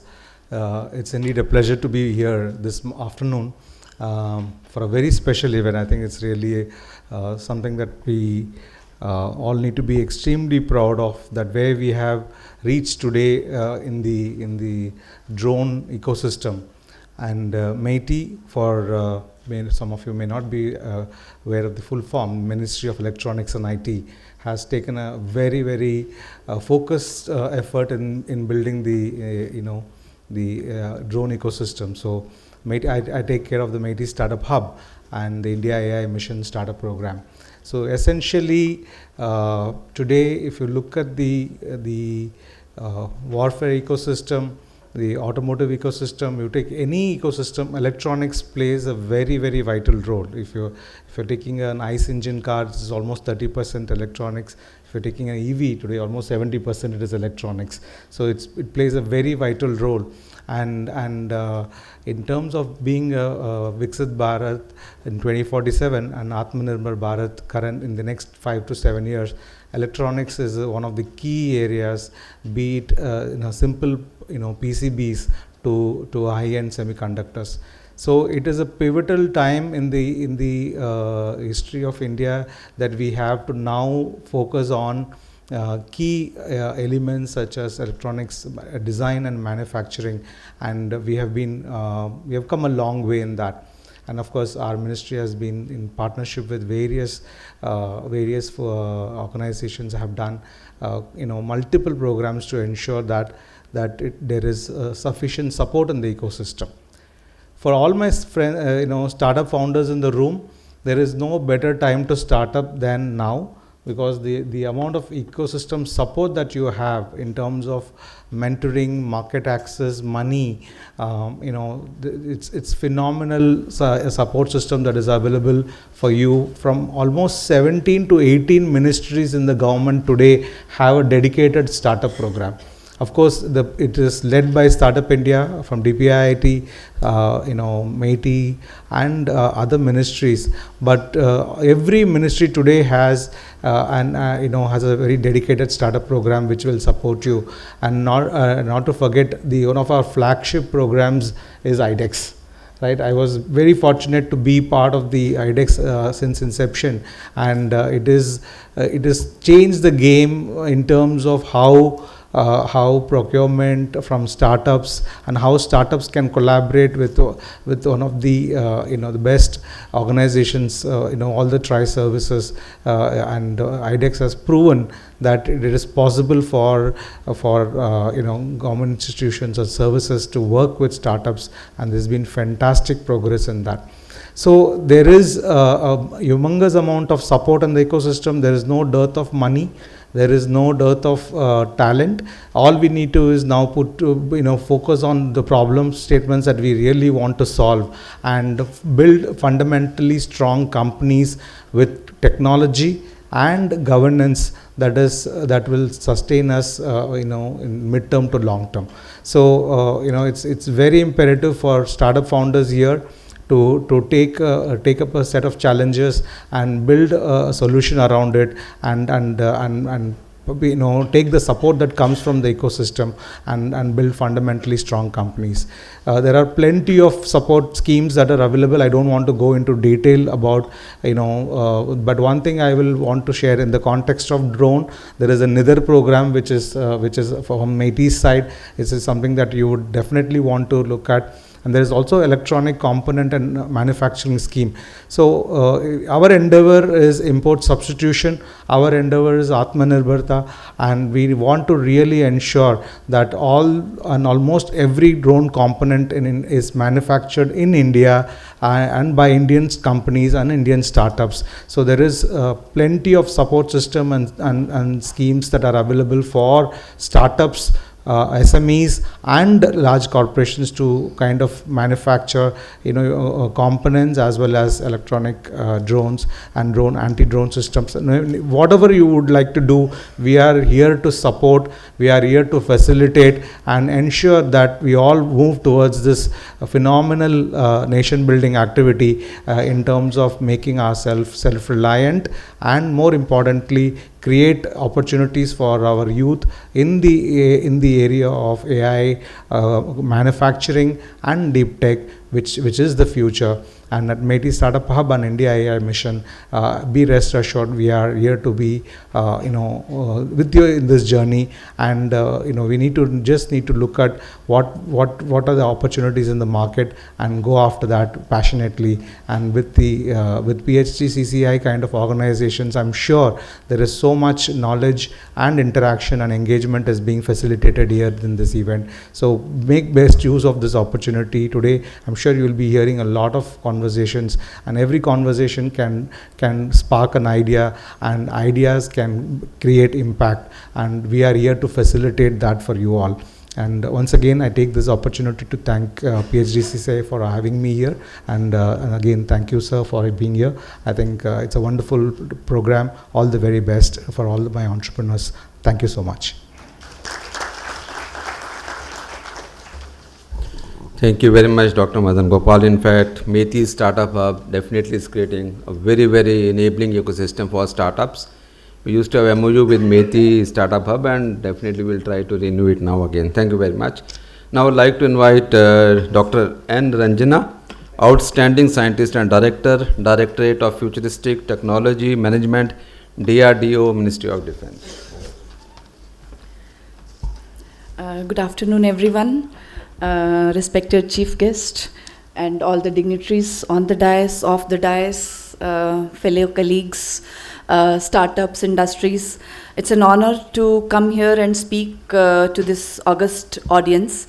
I think this is a very good initiative, and I think I have been part of earlier Bharat drone initiatives also. Many of the familiar faces are here who have been, towing this cause of drone independence or indigenization.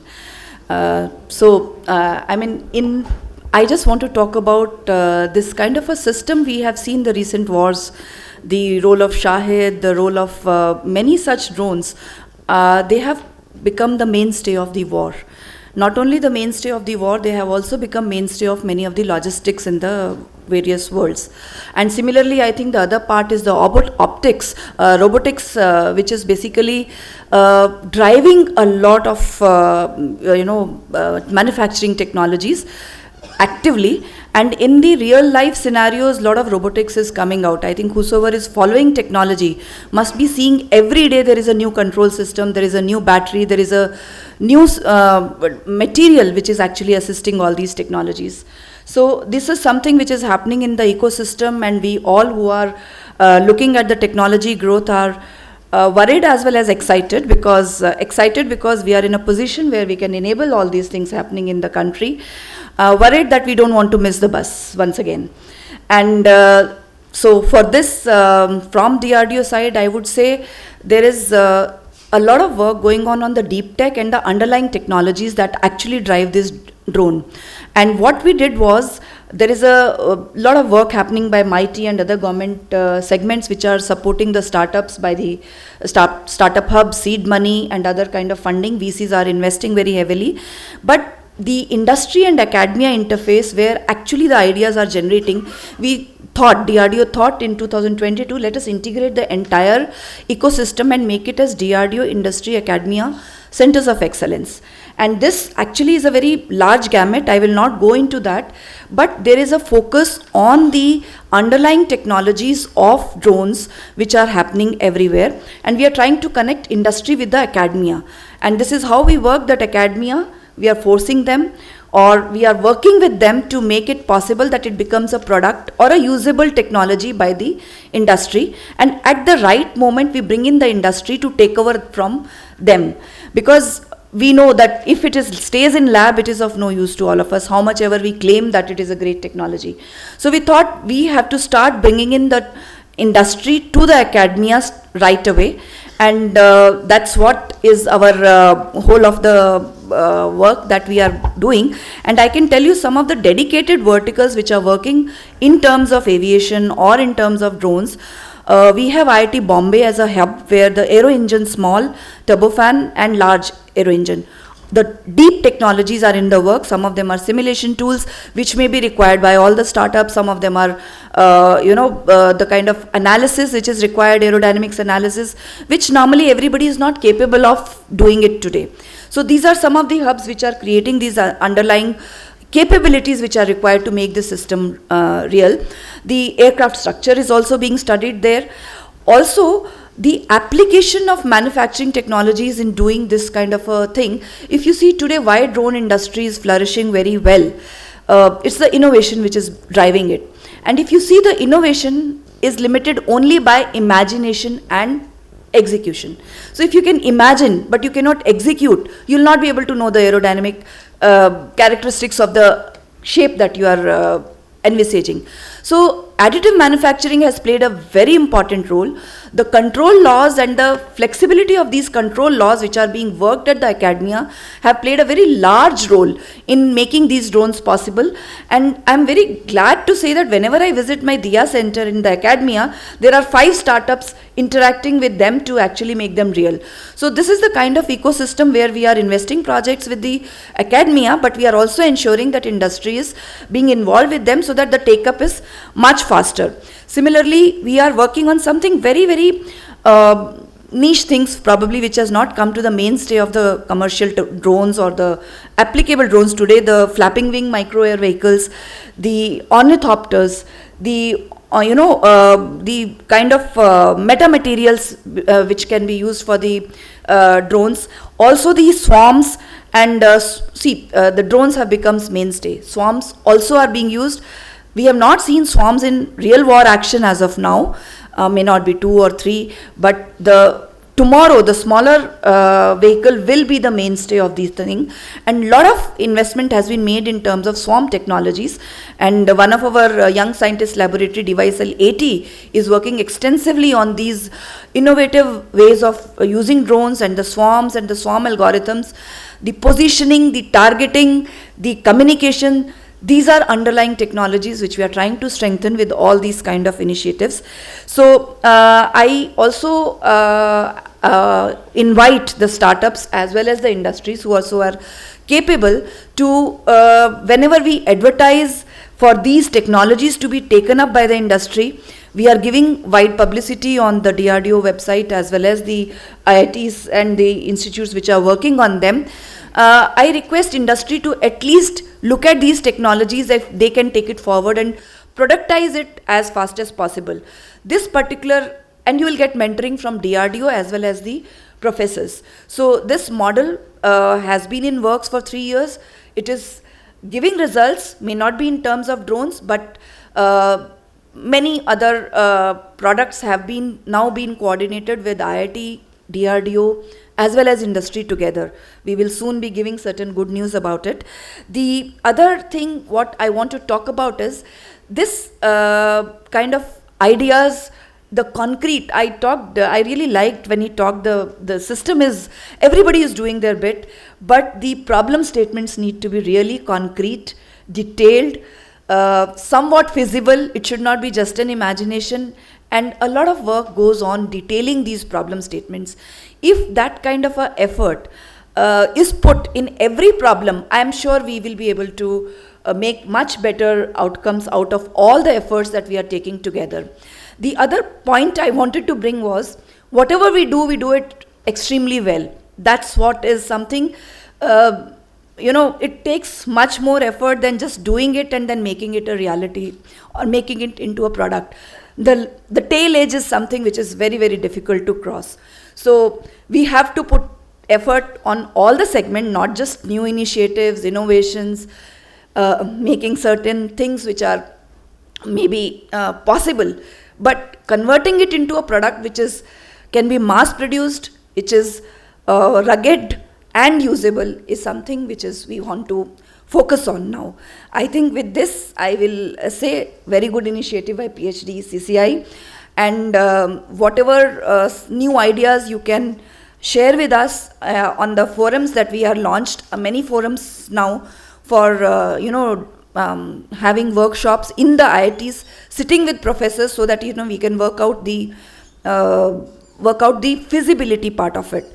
So a lot is going on. All of you are invited to participate in this scheme, and we will be launching some of these ideas. So we have certain wind tunnels which many of us do not know. In every institute today there is a wind tunnel which can do these kind of tests, and these are available to all startups and industries. So that information also need to be provided to the ecosystem, that where do you want to go and test your ideas, and where do you want to go and test your underlying technologies.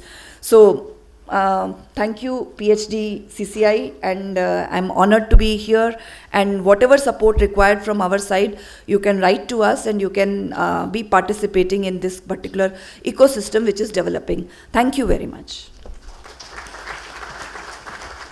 Thank you very much, Dr. Anjana. In fact, we are working closely with DRDO in the technology transfer ecosystem, and many of the technologies of DRDO already your industry is using it. Thank you very much.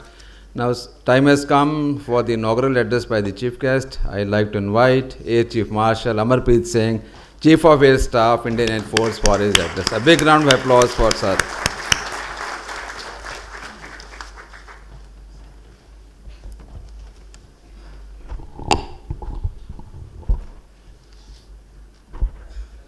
Dr. Ranjit Mehta, the CEO and Secretary General of PHDCCI, all the distinguished guests on the stage, distinguished guests in the audience, all protocols followed. Good afternoon to everyone.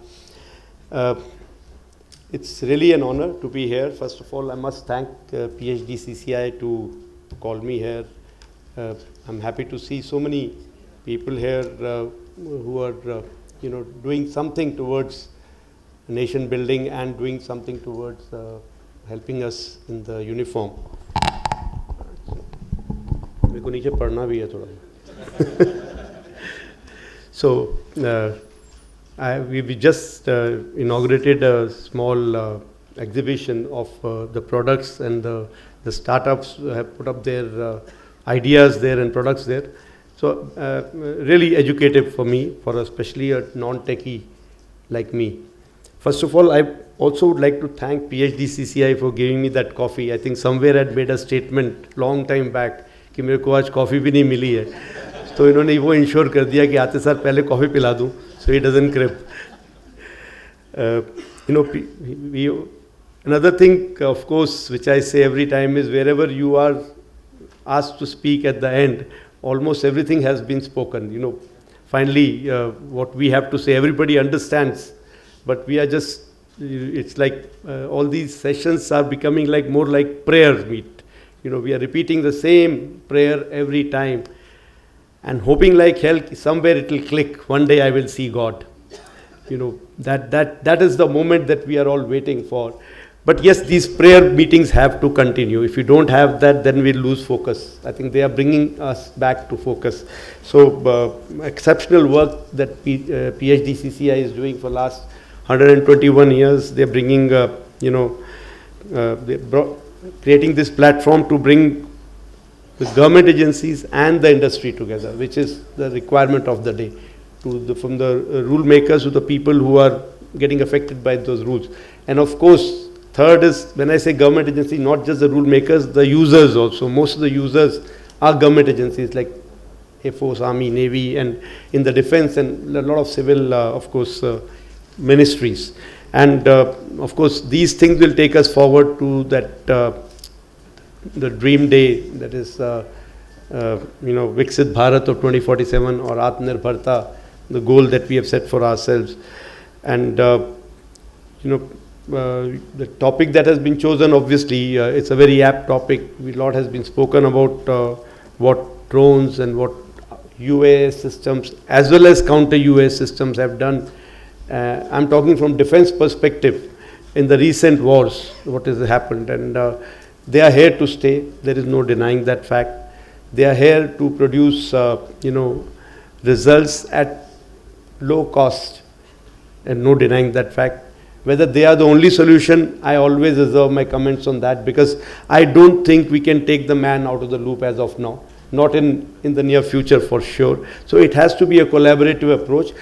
But since we are discussing drones today, I think it is a very important topic. It is a very apt topic for this time to get our brains together, to get our thoughts together, and decide what is to be done in future. So I also believe, like everybody has said, that Indian industry has got a lot of potential. The R&D as well as D&D, as well as production potential, as far as drones are concerned, because this technology is fast moving. The R&D times, and obviously the cost of R&D is not very high as compared to a manned platform or a big aircraft. And of course, you can design something small and then take it up to a size bigger with the kind of tools that we have. We don't have to really go through so much of iteration the way we used to go earlier. We used to physically test everything in the wind tunnel. Now a lot of things is done on CFD analysis and other tools that we have, and then for the final test you go to the wind tunnel. But those facilities are also growing in the country, like Dr. Anya just brought out. DRDO has all those facilities in various labs, and they have a portal where these facilities, availability of these facilities has been put up for all private users to make use of. Of course, there are two sides of every coin. When there are opportunities, there are already also challenges. No, I'll not call them problems or obstacles. I'll just call them challenges. And we in the government are aware of those challenges. And the first challenge which Dr. Anya also brought out was about problem statement. Chahte kya ho humse? So in this, as a user, if I can say, the Air Force, I think we are very clear in our mind that the problem statement has to originate from us. So we have, Department of the DAD, the Directorate of Aerospace Design, which has been opened just for this, to interact with the industry, to interact with the startups, to interact with anybody who wants to know what is the requirement, what is the problem statement, what kind of drones, what kind of equipment, what kind of sensors that we are looking for. So it is our responsibility, and if we are failing in that, I would request all the industry to come back to me and say that, we've been waiting for this for so many weeks or so many months. Actually, it should not go to more than weeks, according to me, to give you what we want. And there are two ways of going about it. Other one is that you know what you have, and you give us that idea, and we can think of a use for that technology. This is the second way. That means you have been able to conceive an idea, do something. Maybe it was for some other use, not for defense use, but it has a defense potential to be used in war or war fighting or war support roles. We should be able to, develop that idea further with you all. So that is something that we are committed to, and I think we will not shy away from that. I'm talking about people in defense forces, and especially in Air Force. And one initiative that we have taken recently, I mean to say it's going to happen in near future, is a competition called Dronathon 2026, which is going to happen in September, where all people who have some product can display, can give us a demonstration live. We don't want to see things on, presentations or on either PowerPoints or those video recorded systems. We want to see it live, discuss it out, and then take it forward from there. So all of you are most welcome to, come in for that Dronathon 2026. Details can be obtained from so many people who are here. I see Air Force is well represented here, maybe because I was coming. I'm not sure. I'm sorry for you guys who had to stand, because so many chairs have been occupied by uniformed people from blue. But that is how it should be, I feel. When a subject is something that is affecting us, we should represent it in, in a good number. And I would have loved it if this group was sitting all around, so that you get to talk to others outside, people from outside. But before you people go, please make sure that you discuss issues, discuss your requirements, discuss whatever are your worries with the people in the industry, academia, mentors, incubators, whoever is here. Okay. So concrete problem statement will be there, ma'am. That is my promise. Some, thoughts that I have got in terms of my worries or worries from the Air Force side. One is, uncontrolled proliferation, because it is something which is easy to manufacture, easy to accept the technology and start manufacturing. There is proliferation, and we need to have a regulatory control over it, where the other ministries of Government of India come in, and there is progress in that. There are discussions happening with Ministry of Civil Aviation, between us and the Ministry of Civil Aviation and other ministries involved. But it has to happen in a manner that we finally should be able to recognize the drone, whether it is a bona fide drone or a rogue drone. We should be able to have no fratricide, in terms of we are shooting down our own drones or taking down something which is actually meant for us. And the UAS unmanned aerial system, when it proliferates, it requires some additional infrastructure also. We need to think about that. Where do they launch from? What do we do? What are the communications? How do we control it in relation to manned platforms? Which all places? We had made some rules some time back where there are green, yellow and red zones created. How easy or difficult it is to implement them is something that we need to think along. Like I had already said, integration is very important. We have manned platform which will continue. We have long range vectors which will continue to use the same space, airspace, where the drones are going to come in. I'm talking about when I say drones, it is not just the small drones. It's a common term being used from a small micro mini drone to a unmanned aerial system, which is like a full aircraft but unmanned. So everybody is going to use the same airspace.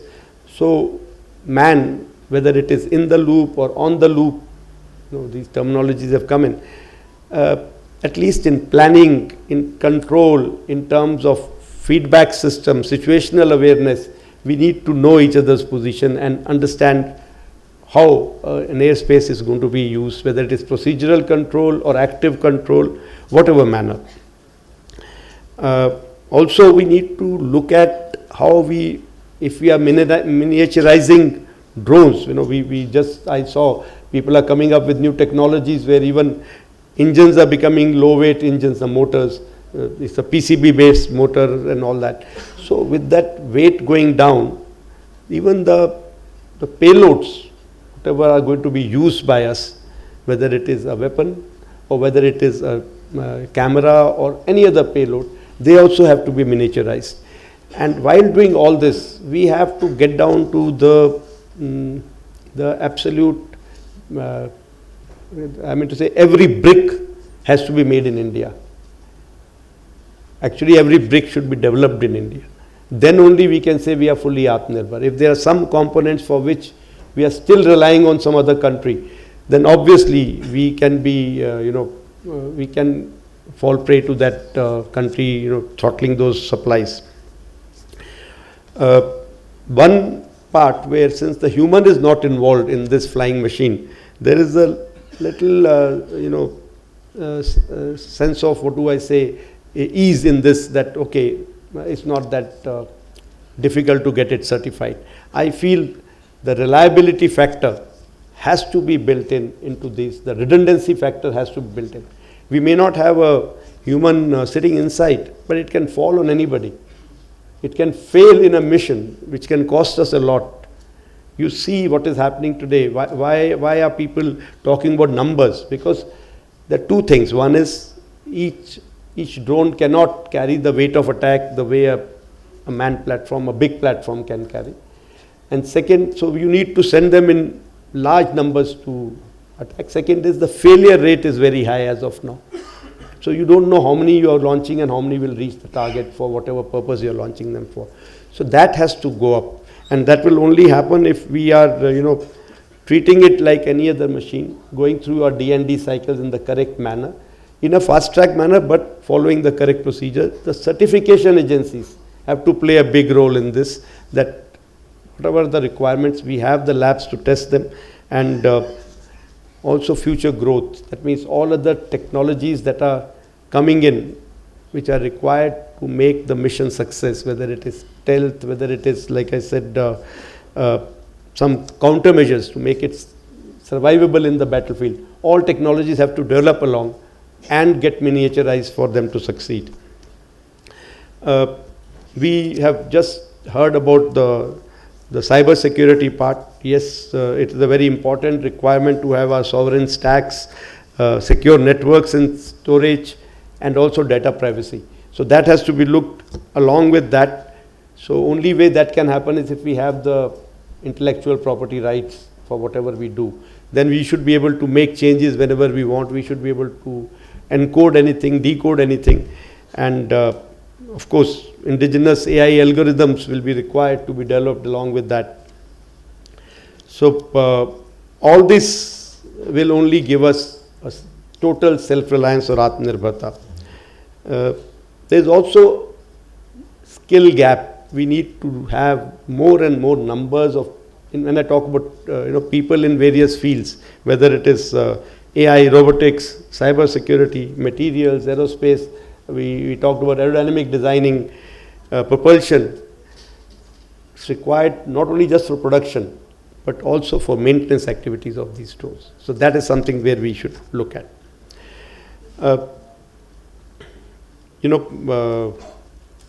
We have been talking about the funding part. I'm aware that all projects are fund intensive, and most of them are D&D, and we don't know whether we'll get something back or not. So But one thing is for sure, that in this field, we have use in civil as well as in defense. So numbers will not be a problem. But yes, what are you designing, whether you're designing the correct way to make sure that the requirements are met, that means whether the requirements are defined correctly or not. More than that, a startup, we just talked about it, whether startup can afford to put that much money without a knowledge of how much will be sold. Maybe a bigger players can come into this. I had talked about it in one conference earlier, where I said, let's follow that concept of daswant, that 10% of your earnings are going for some good cause. Let that 10% of big players, at least, people who are earning, the companies which are good, they are stable, let that 10% go into the R&D without thinking about whether it will have a return or not. Let that be an investment from your side towards nation building. And adopt some startups so that you support them. Be incubators there, be there, you become the people who are putting their money. So that is the only way we can get niche technology. Every technology, if we think of that, whether it will get sold in enough numbers that I will get my money back, then we will not land up, having these technologies with us. Because some of these technologies are niche technologies. You need to have them to be self-reliant. Whether numbers will be sufficient or not, we are not sure.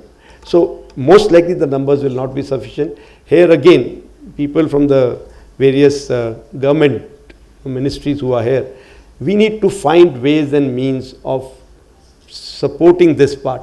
How do we support the smaller players in this, that we give them, maybe we have programs like IDEX and MAKE in which you can get some money for your R&D, but may not be sufficient at times. Maybe we'll need to find some ways on this.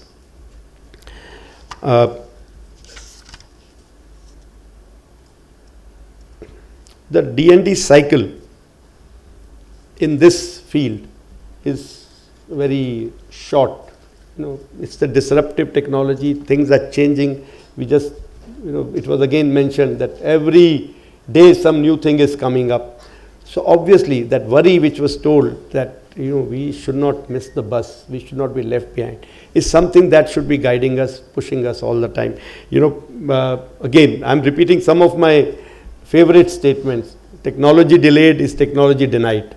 There is no point having something which comes later than when others have got it and gone beyond it.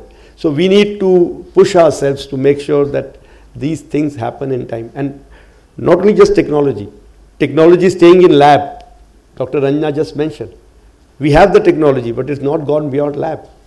Then no point. So we need to have the production capability, we need to have the scalability. Sometimes certain technologies we need to have scalability in terms of that, okay, a normal rate of, let's say production is 100 pieces per month or per year or whatever, and it has to be built up to 500 when the war comes. So we need to think about that part. And so everything has to be at the speed of relevance. If things don't remain relevant, then we are lagging behind. Dr. Ranjana mentioned, about, I'm quoting you too many times, man. So that means I was at least awake. Courtesy that coffee maybe. Okay, so she mentioned about, whatever you do it extremely well.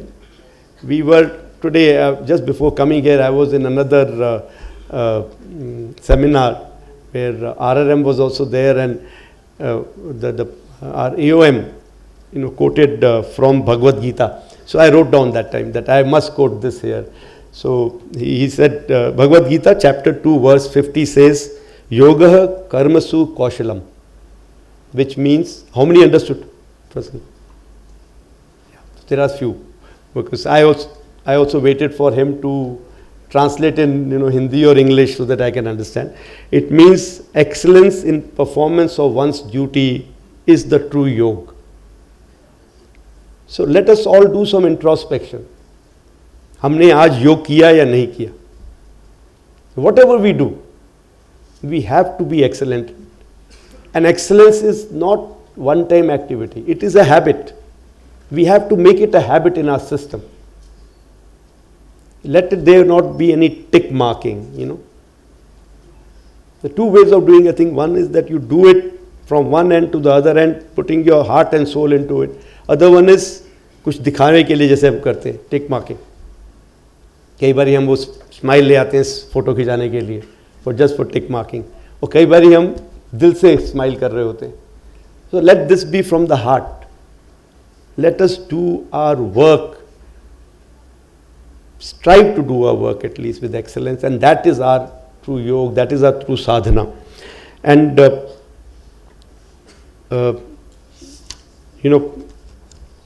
are multiple challenges, I've already said, and it can't be solved by one agency, one person, one group of people.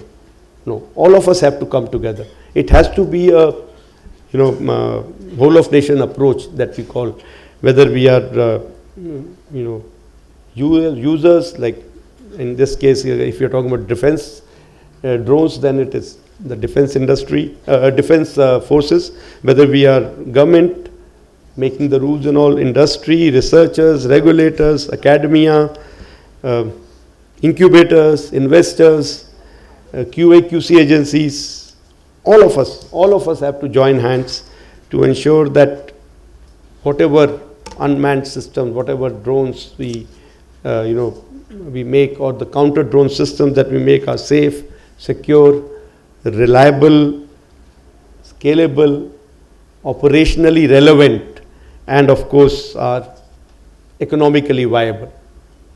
That is what we have to ensure. I'm sure there are a lot of domain experts here who will be speaking today, and again I would like to say that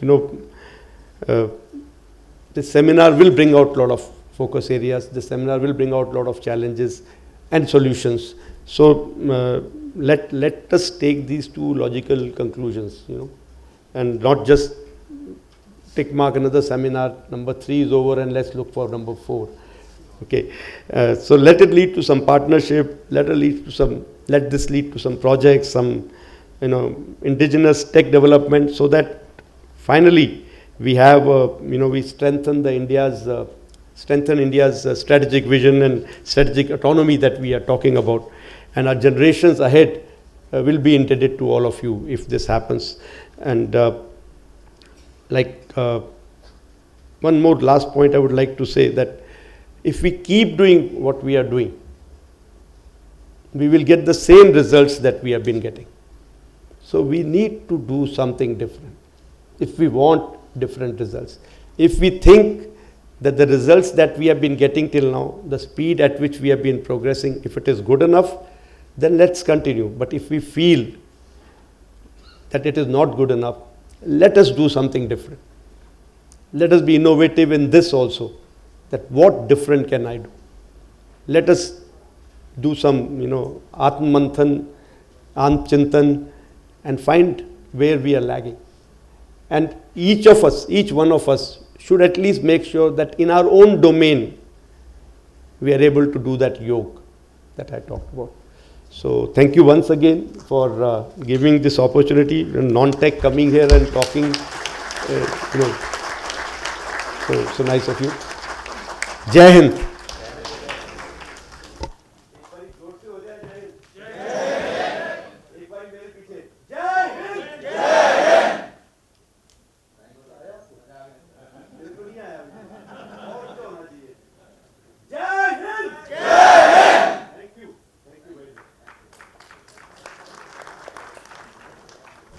Thank you very much, sir. In fact, you have said so many times, I am from non-technical background, but it was definitely a very, very, I will say, thought leader perspective, full of technology, I will say administration, full of thought leadership. And also, sir, thank you for motivating all of us. Now this room is fully charged up with lot of positive energy, and the message that everyone will take home definitely will reverberate in times to come. Thank you very much, sir. A big round of applause for sir again. So before I invite Mr. Michael Jain for vote of thanks, I'll request my colleague Bhavna to come on the dais. In fact, we have come out with a knowledge report on this topic, and this knowledge report in fact quantifies and tells all the quantitative as well as qualitative data in terms of drone Manthan. I request everyone to kindly please unleash this book.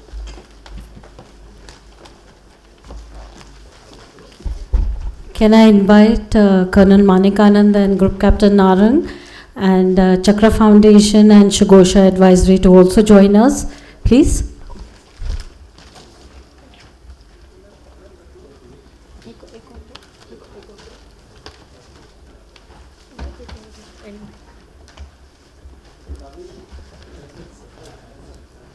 So Shugosha Advisory has worked with us, Colonel Kuber, and thank you so much.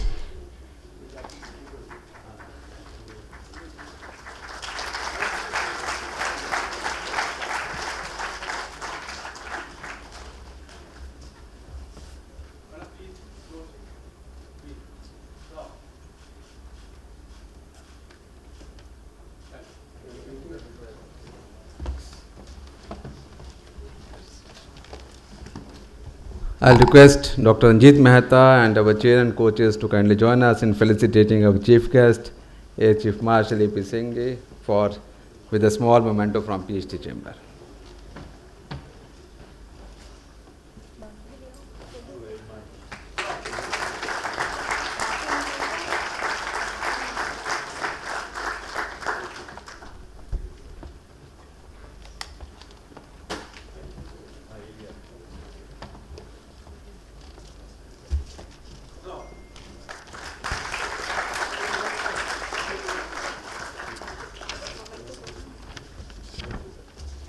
I'll request Dr. Mehta to kindly felicitate Dr. Madan Gopal, CEO Mitri Startup Hub.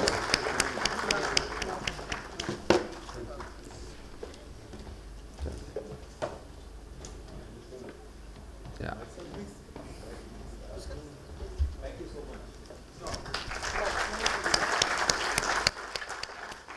Next to Dr. N. Ranjana.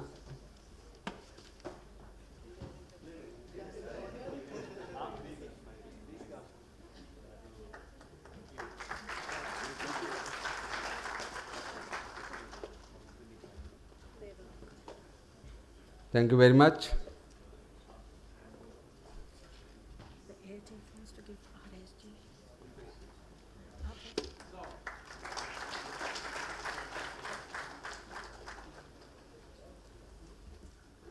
And in fact, the Air Chief Marshal has brought a very, very special thing for PhD chamber. Thank you very much, sir.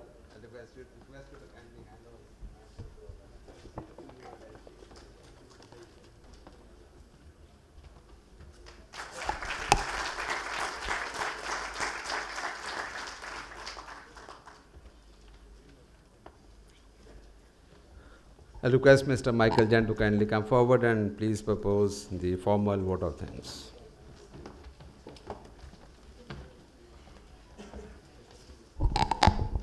Ladies and gentlemen, dignitaries, I've been given this really difficult task of giving a vote of thanks. How do you give a vote of thanks to all our distinguished speakers, especially the Air Chief? Sir, you brought spirituality, a little bit laughter, a little bit joy, and made everyone smile from the heart.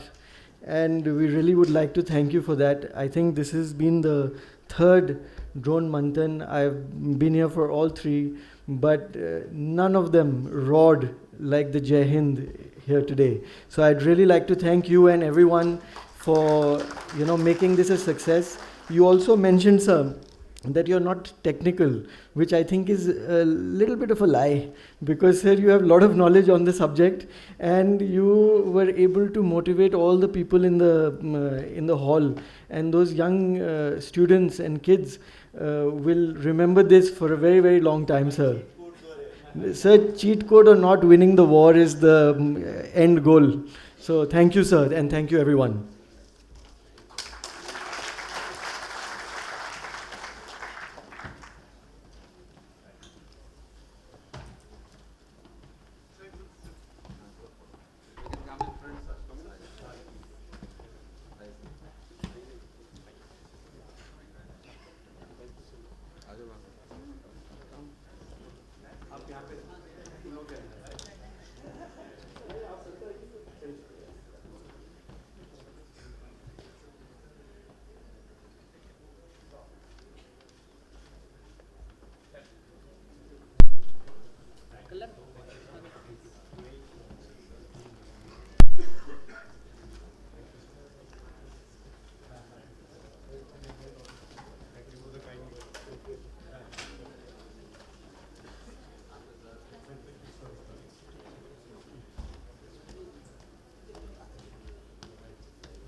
Thank you, madam.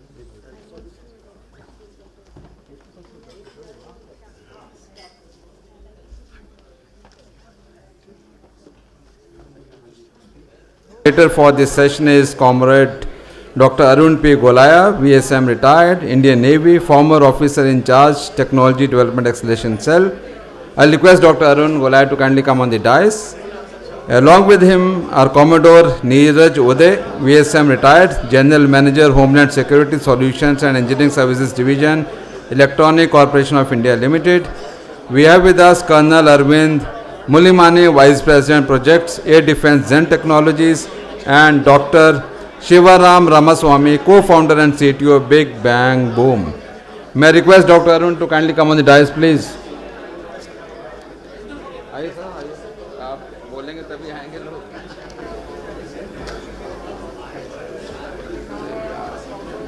Surprise.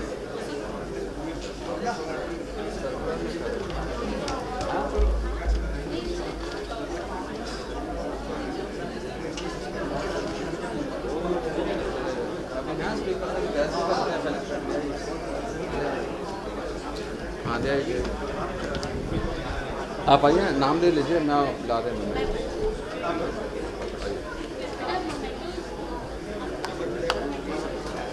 थोड़ा सा you can use this mic, बुला लीजिए. और बाहर. And before we start, just a small token of our appreciation to the special session speakers who started today's proceedings. Can I request Dr. Jitendra Singh, Deputy Secretary General, PhD CCI, to please present a memento to the chairperson, Lieutenant General Karanbir Singh Barar, sir.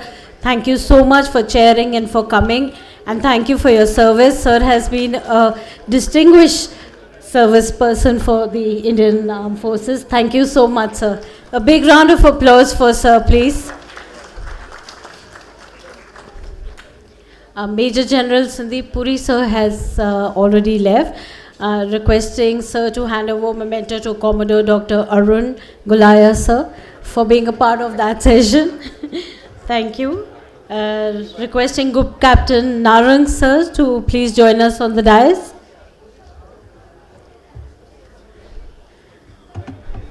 Sai sir, Mr. Sai Patamram from Zupa Technologies. Thank you. Sir has flown all the way from Chennai today morning. Thank you so much, sir. Can we have the applause coming for our mentors and experts from the industry? Thank you. Thank you so much, sir. Mr. Smith Shah. He's left, and last but not the least, the moderator and one of our eminent advisors, Colonel Manikanand, sir. Thank you so much for being a part, sir, and moderating this session. A big round of applause for him. Thank you so much.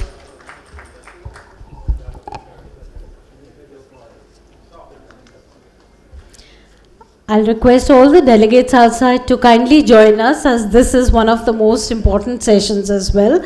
And I'll hand it over to Dr. Arun to take it forward. Thank you so much. Thank you very much. Good afternoon once again, ladies and gentlemen. And I think we are slightly behind time. So what I will do is I will not give any introductions. I will not give any of my thoughts and hand over to the speakers straight away. So would that be, I believe you're going to make a presentation? Yeah, just take around 5 to 10 minutes. So to begin with, I'll hand over to Commodore Uday from ECIL, and I can't see Dr. Shiva there. If he doesn't come in time, then I've attended enough seminars with him. I will speak what he had to. All yours.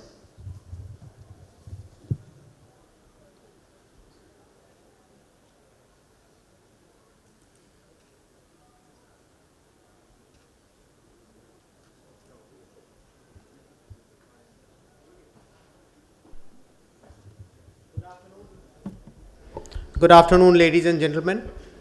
I am Commodore Neeraj Uday. I served in the Navy for 32 years and in 2023 took a lateral shift to Electronic Corporation of India Limited. I will just give a brief introduction about our company. How does it work? Yeah.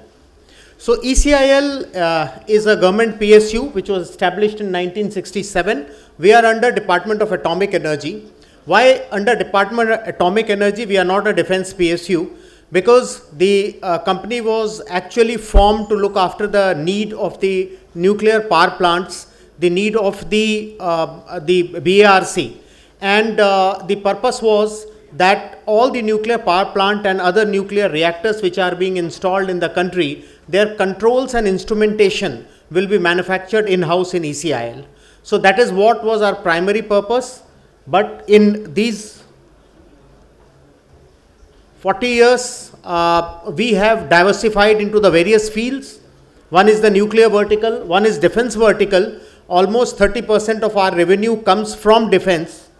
And there is aerospace vertical where we make antennas. And I am General Manager Homeland Securities.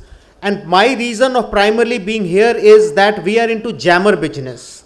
We make our own jammers, and you see this VIP vehicles which move around with the Prime Minister and all other dignitaries. That is the 5G jammer, which is our in-house product.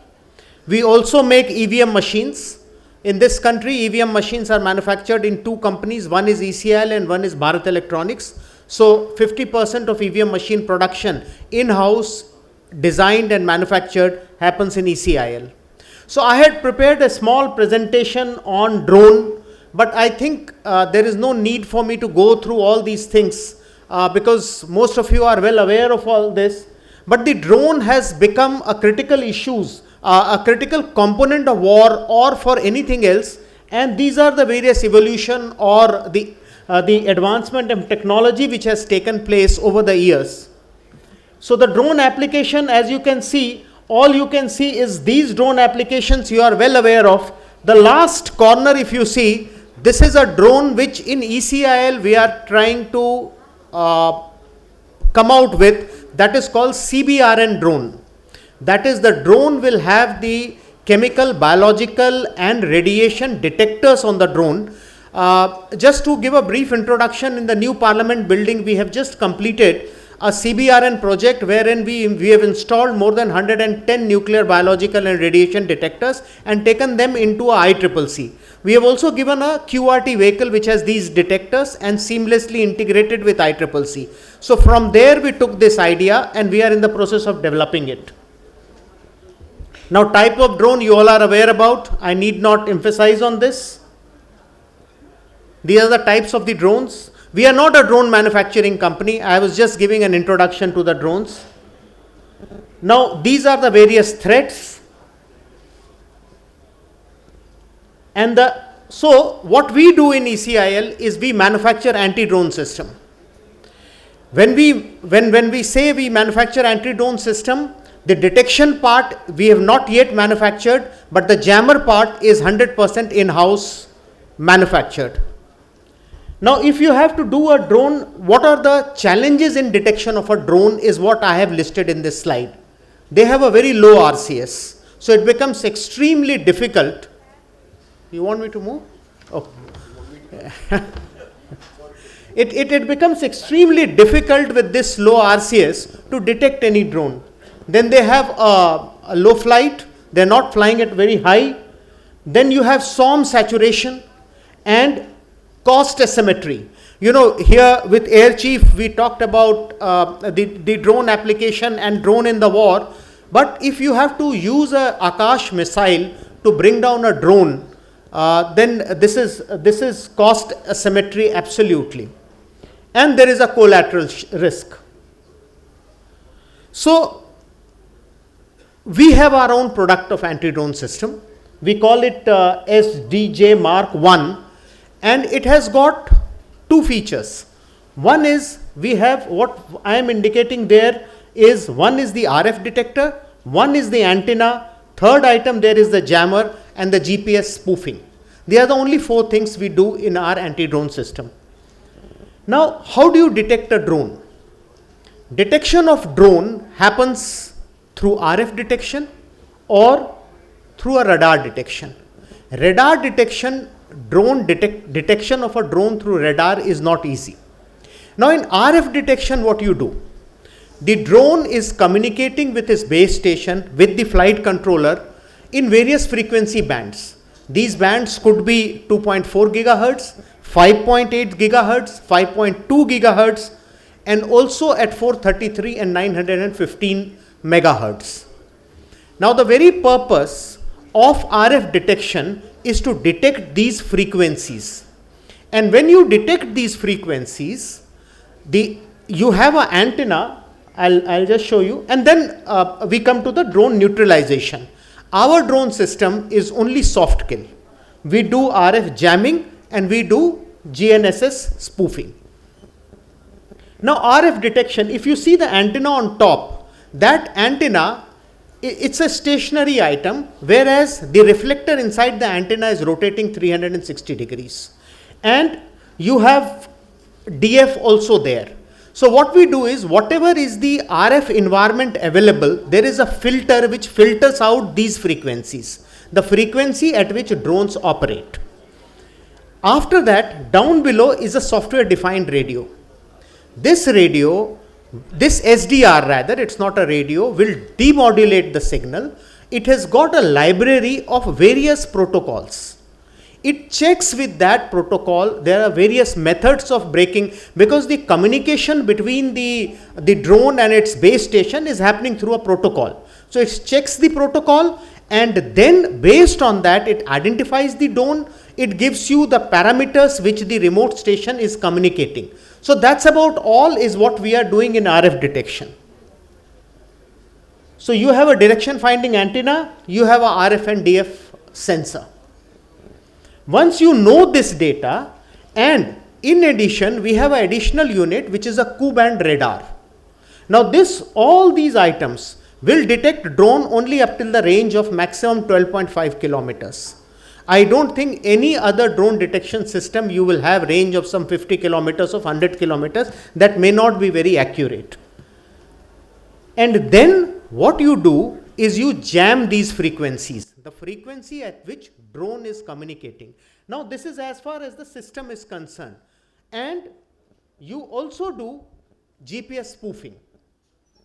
Now jamming of frequency, what happens is, see, as on today, there are open protocol on which drone is communicating with the remote station. But if you take, for example, DJI drones, the all over world, this is the biggest manufacturer of drone. Now DJI drone has come up with a new protocol of OcuSync 4. And OcuSync 4 is AES 256 encrypted. Now the way anti-drone technology is the way drone technology is advancing, the anti-drone technology also need to advance at the same pace. Now when the drone is communicating with AES 256 encryption, it is extremely difficult to decrypt it. So now the anti-drone system available in market which says that it is able to decrypt AES 256 communication, OcuSync 4 communication, you can be rest assured that the anti-drone system has also been developed in collaboration with DJI. So this is the kind of interdependency and difficulty in having an anti-drone system. GPS spoofing, you all are aware that GPS communicates with the drone in L1, L2 and L5 frequencies, generally on L1 frequencies. And what you do is you have enough solution available in the market to replicate the GPS signal. So you give a wrong GPS position to the drone. But nowadays the drones have come with return to base capability. That moment the drone gets to know that it is being jammed, it will go back to base station. So these are the challenges which an anti-drone company faces. So these are the emerging technologies in the field of anti-drone technology. We can also have an anti-drone system with on a drone. See, the important thing about drone navigation is the GPS signal. Now with the quantum navigation technology now fructifying and coming in due course of time, we don't know how it is going to be. Then how do you jam that kind of drone? So this is how I have tried to conclude my presentation. You have a very low cost drone. However, with the advancement of technology, the drone detection is becoming more and more difficult with passing time. Somebody mentioned about CRPA antenna. Now they use multi-antenna frequency hopping. So the anti-drone technology has to evolve with the evolution of the drone technology. And as ECIL, like Air Chief said, that the bigger companies should collaborate with startups and all to give them opportunity. Yes, we are a company which is doing a business of almost 3,000 crores, and we have a R&D fund. And what we have done is, for the anti-drone system, we have come out with a expression of interest, EOI, wherein we have published it on the CPP portal, and the companies who are interested in tying up with us at our cost, we can work out. So I would request the startups to keep a lookout for such EOIs. We came up with a EOI for prison jammer, but hardly we got a very few response. So if this is where startups are interested in collaborating with PSUs, most welcome. Thank you very much. Thank you, Commodore Uday. And without much ado, I'll just call Colonel Arvind, who's Vice President Projects Air Defense in Zen Technologies. And the only thing I'll say is a quote. I'm not sure who it was. I think it was William Shakespeare who said that when you're the last speaker, standing between the people and lunch, be brief. Thank you for that reminder, sir. Okay, quickly, respected Chairman, distinguished dignitaries, senior officers from the armed forces, representatives from the government, industry colleagues, and ladies and gentlemen, good afternoon. I know what kind of pressure has been there on me now that sir has reminded me about the standing between the audience and the lunch.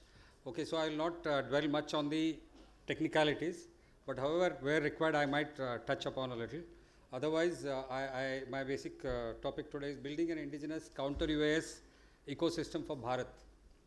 So here there is it's a sort of vision how the user should see this subject, how the government policy maker should see the subject, and also the industry, how they should see. So this is broadly my plan. So I'll try to conclude it within the allotted time. So it is indeed a privilege to speak on such a subject that has become one of the most critical national security priorities, building a secure and self-reliant airspace. Until recently, airspace security was synonymous with defending against aircraft, helicopters, and missiles. Today, the greatest challenge often comes from a platform weighing just a few kilograms. Drones have fundamentally changed the nature of warfare and security. They are inexpensive, easily accessible, highly adaptable, and increasingly autonomous. A lot of details have already been covered by my predecessor, so I will quickly go through this. More importantly, they have shifted the balance of power by enabling low-cost systems to create disproportionately large strategic and tactical effects. What was the asymmetric warfare that was brought out by the Commodore sir before me? The wars in Ukraine, the Middle East and other recent conflicts have demonstrated that drones are no longer supporting assets. They have become primary weapons of war. Swarms of drones, loitering munitions and AI-enabled autonomous systems are redefining the battlefield. The question today is, therefore, not whether drones will become a dominant threat, but whether our counter-UAS capabilities can evolve faster than the threat itself. One of the things which, since I represent Zen as an industry representative here, one of the things which our CMD always says is Zen, or I should not take the name because I am not here on a promotional talk. So basically we must, as an industry, we must always prepare for the next war, not just cover up what has happened during the last conflict, learn lessons and now try to rectify that. We should always be prepared for the next war, maybe after 2 years, 5 years, whenever it is. So that is technology prediction, what is likely to get imbibed into the system and in what way can we empower our armed forces. That is the most important thing. Okay. Now, so what's the CUAS challenge? Sir has already covered a lot of it. Countering drones is far more complex than simply detecting and shooting them down. It is not merely the detection and neutralizing them, but there is much more to it. A modern CUAS system must perform an entire operational kill chain, which would be detect, identify, classify, track, decide, neutralize and assess the damage. Failure at any stage can compromise the entire mission. The biggest operational challenge is that today's drones are becoming increasingly difficult to detect. They fly low, have very small radar signatures or the RCS, use composite materials and operate amidst heavy ground clutter. Many are now capable of autonomous navigation. They don't rely on GPS. GPS denied environments are no more an obstacle for drone warfare. Frequency hopping, resilient anti-jamming techniques, which was also covered earlier, GNSS denied operations and even fiber optic control, making conventional RF jamming alone insufficient. So this is why there is no single sensor or no single effector that can solve the drone problem. Let us now look at building a layered CUAS ecosystem. The future lies in a layered, integrated and AI-enabled counter-UAS architecture. Detection must combine multiple complementary sensors, ASR radars, passive RF sensors, electro-optical and IR sensors, acoustic sensors and other passive surveillance technologies. So this whole stack is what is required in a truly effective CUAS ecosystem. These sensors must not work independently. They must be integrated through AI-driven sensor fusion, creating a single, accurate and real-time air picture. This is very important. Artificial intelligence is rapidly becoming the brain of future CUAS systems. It enables automatic target recognition, behavior analysis, swarm detection, threat prioritization and decision support, which while dramatically reducing the operator workload and response times. So I'll just quickly show you this has already been covered now. So this is a typical threat and the response vulnerabilities in drone warfare and what are the drone threats. This was also covered to some extent in the previous presentation. Now what is there in the center? Protected airspace, sovereign. That is very important. Now this is again self-explanatory. What I would like to highlight here is current challenges reflect the maturity curve and not the failure of any system. It's a continuously ongoing evolution. Drones evolve faster than the CUAS because it takes time. CUAS is a larger hardware and it doesn't change significantly by minor tweaking. It goes through a loop again. So therefore, if today there are some drones which cannot be tackled by our CUAS, it is not a failure of a system. It is just we are at that particular instant in the maturity curve of the development. So that should be understood. But however, the main takeaway is that every nation should have indigenous CUAS capability, their own CUAS capability. Now, equally important is the concept of comprehensive layered defense. Modern counter UAS is no longer about deploying isolated sensors, which I just covered, or standalone jammers. It is about integrating complementary sensors with multiple soft kill and hard kill effectors into a unified defensive architecture capable of addressing the full spectrum of drone threats, which was, I just flashed the full spectrum of drone threat. Then now, as far as Indian industry is concerned, the good thing is that it has begun moving decisively in this direction. A lot of vendors, a lot of companies in the Indian industry have realized this and trying to create this complete chain under one roof. Maybe there are various stages where each industry might be, but this is what we are headed in the right direction. That's what I wanted to highlight. Solutions such as Zen Technologies Vyom Kavach. Vyom Kavach is nothing but the sky shield. Exemplify this architectural approach by bringing together a complete range of indigenous detection sensors, AI-enabled command and control, and multiple neutralization options into one scalable ecosystem.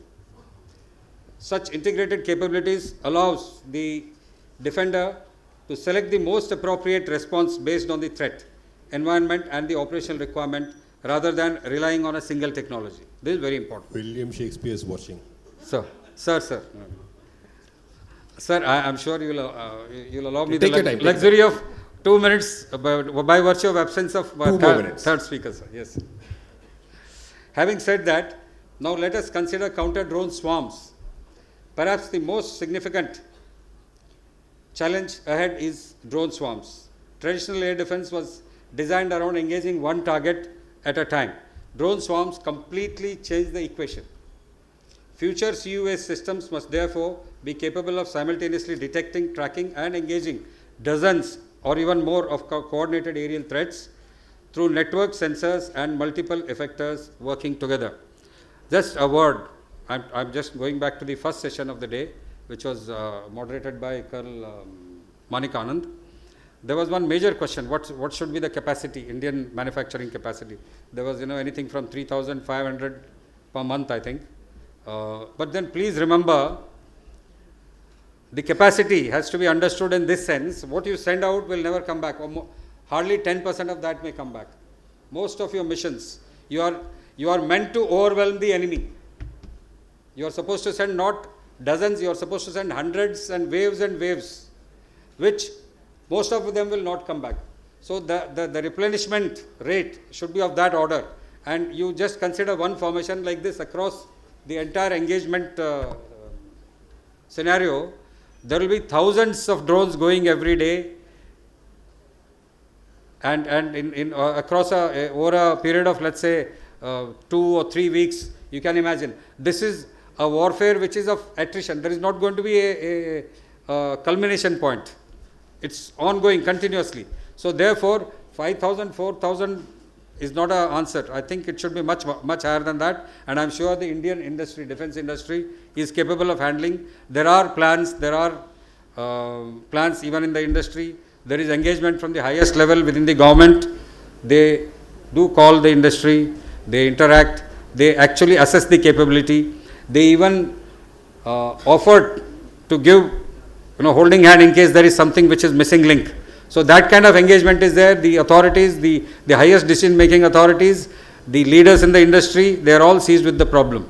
So therefore, let's talk about something like more than 10,000 to 15,000 drones per month output. By a single company, they are expecting something like 10,000. So this is the kind of visualization that is happening. So we are. So that is the kind of opportunity and also a challenge for the industry. So this is where layered defense becomes essential.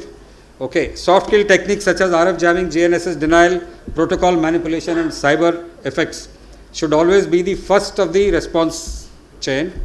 Hard kill solutions including interceptor drones, directed energy weapons, high power microwave systems, and kinetic interceptors must complement them when soft kill options are ineffective, which is soon going to be the future of this warfare. progressively almost all the drones are going to become capable of complete silent operations, or dark drones. They are called dark drones. They don't reveal either through RF, even through their physical signature. It's going to become beyond bigger challenge for the radars in future. Okay, I'll just quickly tell you. Sorry, this is a video of a 40 millimeter, like Zen Technologies as one of those companies which has already integrated the hard kill, successfully demonstrated and delivered more than 2 years back. So taking that forward, we have now created a whole range of hard kill options. The air defense guns are one part. Then there are all sorts of automatic weapons, heavy machine gun, NSVT, MMG, any class of weapon. And any user has 20 mm cannons or 30 mm cannons that can also be integrated, because the challenge there was the ballistic computation and getting the kill.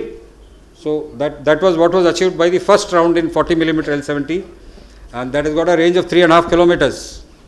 So therefore, that Vyom Kavach, which I just made a mention, that is covering a whole lot of sensors and a whole lot of shooters, effectors. So I'll just quickly, I'll just take 1 second, 1 minute. It's a L70 shooting. Shakespeare is dead in any case. Sir. Can I have some volume?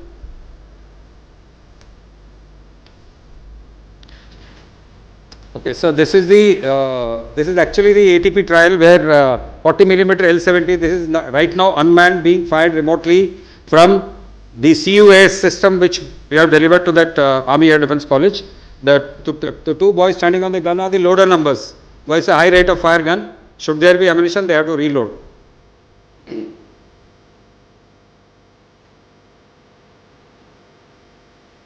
So the moment data fusion happens both from passive and active detection, then there is a fusion symbol, that is a triangle red which you see, and through that you can automatically cue the camera. The camera has been cued, camera has started tracking, as you can see, and then at an appropriate time, whenever you want to engage it, you can engage it. It's a very, very small target, 0.01 square meter RCS.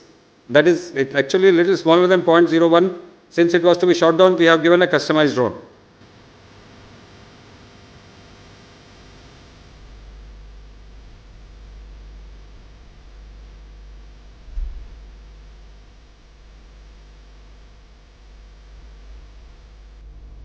So gun has been given the engagement cue from the system. Now the gun has started following the target's future position, which is ballistic computed.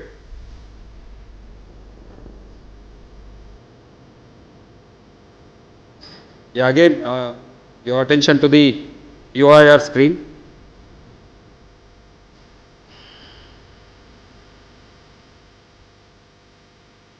So everything is done from remote. In air defense jargon, it's called RPC, remote power control. So it is being fired as if it is being fired from the radar. It is being fired from our CUAS. So this has been extended to all other weapons, and quickly, one system is not adequate. The user has got various types of requirements. The Army, Navy, Air Force, CAPFs, and the BSF. Everybody has got a different kind of requirement. So various variants are there, and we have the capability to convert it to any user customization. So these are the single vehicle configuration, 2 vehicle configuration, containerized, and then ground deployment, and also man portable.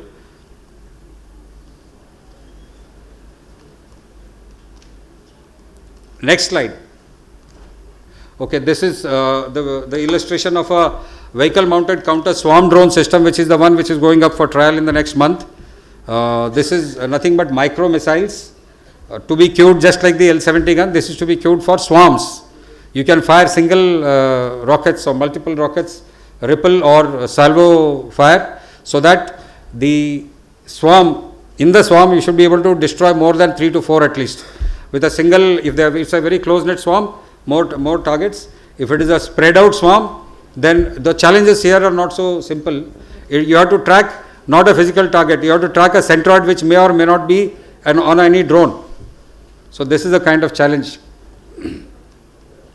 Okay, this is the man portable version with radar, which is one of the requirements from the infantry. Man portable, lightweight, quick, high mobility vehicle, and of course we have many other versions These are the something which we are delivering in Eastern Command. This is entirely Hilux vehicle based. Since they wanted a 100 kilometers spoofer, we had to give them an additional vehicle, otherwise it's supposed to be a 3 vehicle configuration.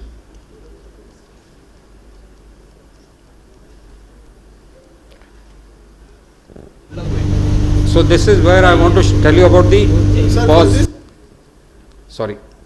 So this is low RCS. What this clip shows is 0.001, which you can see in the lowest line in the 001. That is the thing, and 3518 kilometers. 3.518 kilometers is the detection of 0.001. And just to give a sense of RCS comparison.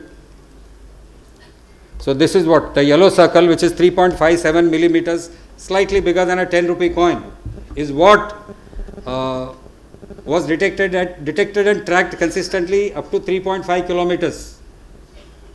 So that is the kind of low RCS capability. Now, my predecessor, Commodore sir had mentioned that this is one of the challenges. Yes, it is really a challenge. It is not so simple, getting 0.001 at 3.5 kilometers. At the same time, currently we have up to 20 kilometers radar range, but the user is driving the specs to such an extent, he wants this 0.001 at 5 kilometers, and also the maximum range of the detector should be 50 kilometers. This is one of the projects, lightweight, low level radar, which is going to be in AD role as well as counter UAS role, common system. So that is a kind of challenge, and we are also working on this. So low RCS is a big issue.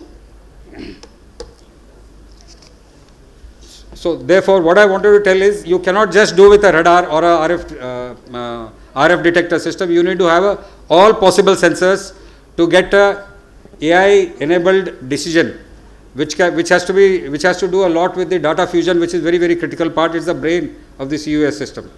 As drone numbers increase, individual CUAS systems must evolve into interconnected defensive networks. Multiple CUAS nodes deployed across an operational area should function collaboratively rather than independently, sharing tracks, sensor data and engagement status in real time, sir. Such networking creates overlapping coverage, eliminates surveillance gaps, and establishes what may be described as a continuous drone wall. That is what should be the final national aim. There should be no gap. Continuous drone wall, nothing should at least go undetected. Drone wall capable of providing persistent protection to military formations, critical infrastructure and strategic assets. Sir, I will close in one and a half minutes, sir. You said that 1 minute back. Sir. No, I just digress, sir, because that low RCS I just take your time. So building an indigenous CUAS system. India today possesses a vibrant and rapidly growing defense innovation ecosystem. We have companies developing advanced radars, RF detection systems, electro-optics, electronic warfare suits, AI software, interceptor drones, and command and control systems. But the crux of the matter is everything there under one roof. That is what is most important. The user must appreciate this. What are the pitfalls of having a vendor supply to you who is himself dependent on multiple sub-vendors? I'm talking at system level, not at subsystem level. Subsystem level, we all have to depend, but at system level, finally, I should own my own radar, my own passive detector, my own UIR. Maybe it's not possible for small companies, but that should be the ultimate aim, to own this CUAS and in the national interest. That is what is required and desirable.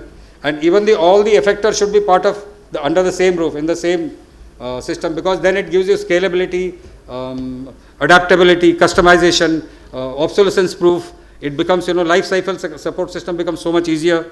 We will never be held to ransom by any global dynamics if everything is there indigenous. So therefore, we have companies developing, I already mentioned, the opportunity before us is not merely a manufacture individual components, but to build complete indigenous counter UAS ecosystems. True self-reliance means owning the complete technology stack, from sensor and AI algorithms to mission software, command and control systems, and neutralization technologies and life cycle support. Okay, equally important is one more thing. What I just want to quickly cover is, just like we have the IA CCS in the Air Force, which is a complete national level air situation picture. Similar thing is essential for the drone airspace picture, because drone, unlike the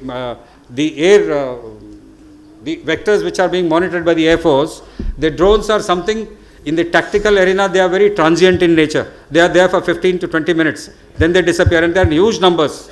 We cannot afford to clutter the main IACCS with this. So we have to have our own counter drone. In the counter drone system architecture, we should be able to vertically integrate, laterally integrate, and take the drone picture to a common point at a higher decision making authority, where low level complete airspace air drone situation picture is available, akin to IACCS. So policy and interchanges also. No, we just put it that. Come. Sir. Right, sir. Thank you, sir.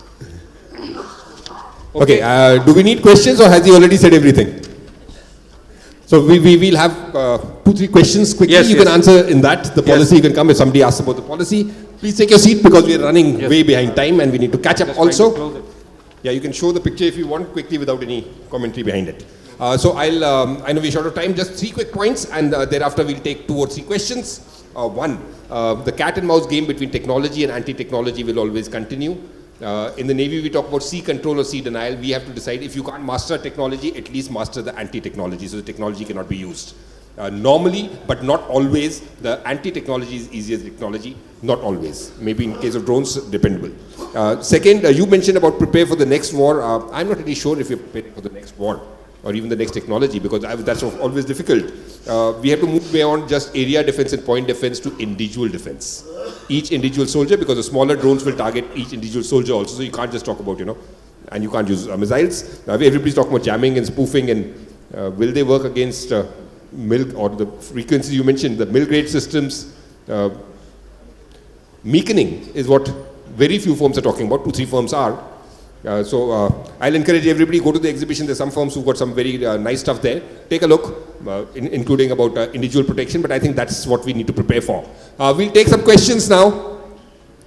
And please state your name, the organization which you represent. Keep your questions as brief as Commodore Uday, and we'll keep the answers as detailed as Colonel Arvind's. Quick questions, 2. Anybody? Okay. So she's told me we can take 8 minutes. Please, sir. Good afternoon, sir. I'm Vic Commander Joshi, retired, and I'm founder of QRC Aerial Systems Private Limited. My question to Commodore Uday is that this is regarding the jammer which you have talked about, sir. We, like you talked about DJI system which is using the OcuSync 4. But nowadays we are not using and we are not fighting against the DJI system, sir. DJI is basically for recreational purposes rather than military drones and all. So we are talking here about the non-conventional frequencies or non-ISM frequencies. There are frequencies you talked about 433 megahertz and above. There are some frequencies which are below that. So how we intend to jam those frequencies as a jammer?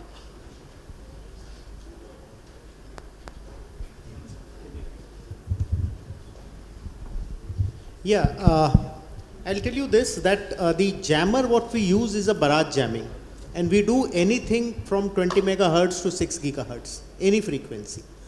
The frequency which I talked about was for detection of the jammer and classification of jammer. The Bharat jamming continues at all the frequency bands. So even if it is we are not jamming that particular frequency, we do a Bharat jamming with our jammer. So I hope that answers your question. Somebody over here? Sir, when we talk about the barrage jamming, I think we are not pumping in enough power for the whole barrage of the frequency. We have for various frequency band, we are pumping out from 100 watt to 80 watt to 60 watt, depending upon on which frequency band you have a more probability of detection.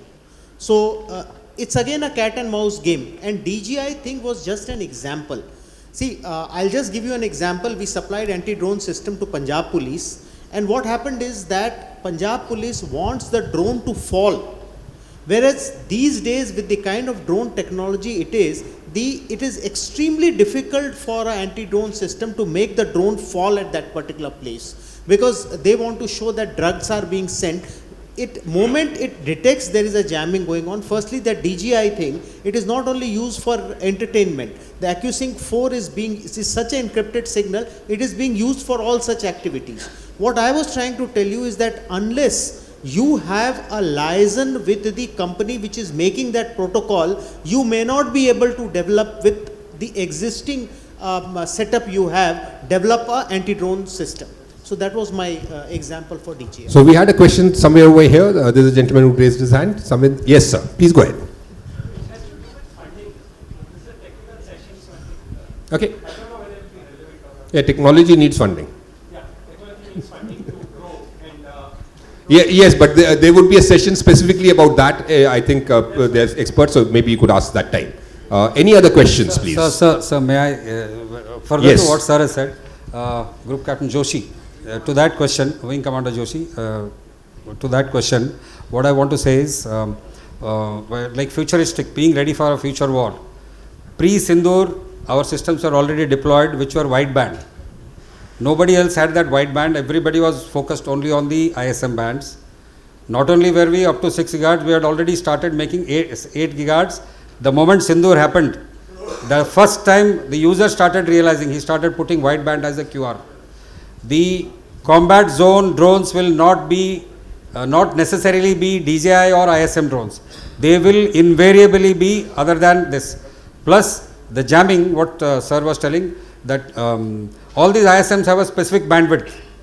The lower side has got only 26 megahertz.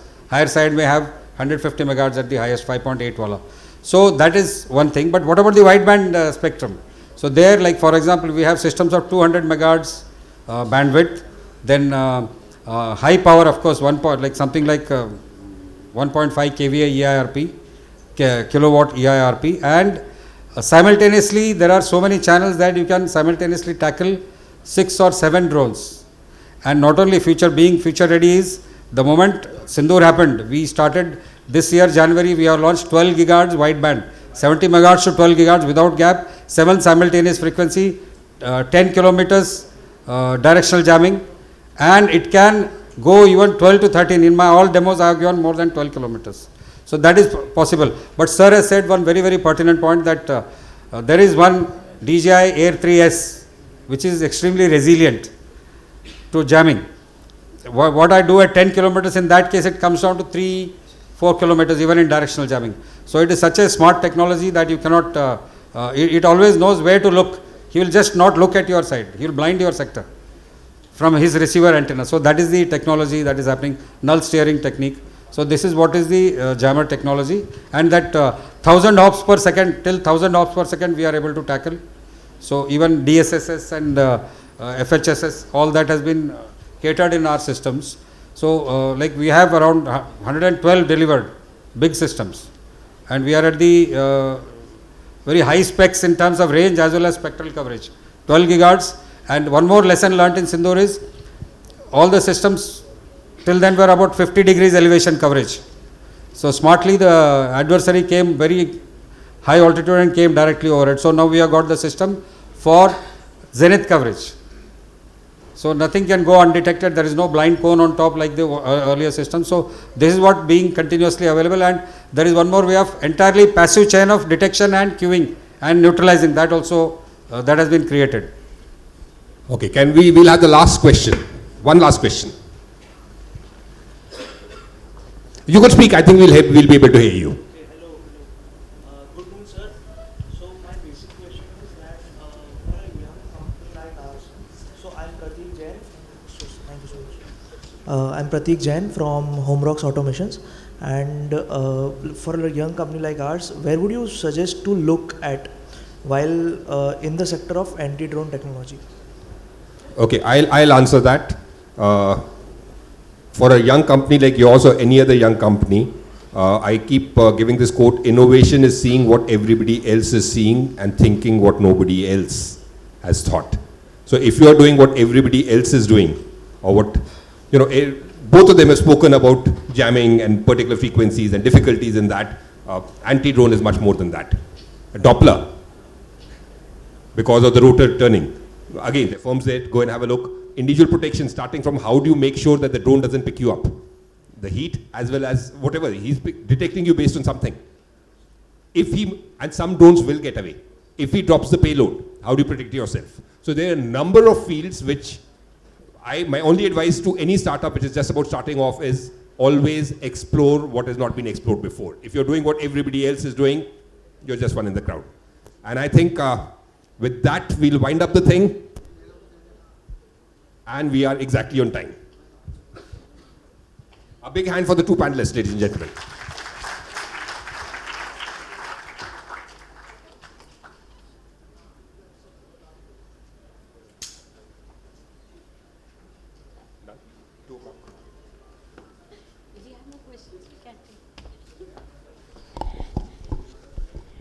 This is such an interesting topic, and I don't think everyone, talks about Okay, it so if she much. permits, we'll take one more question. One more question. Going. Gone. Going. Gone. Everybody knows lunch is next. Yeah. There's one there. Okay, there's a question there. Please.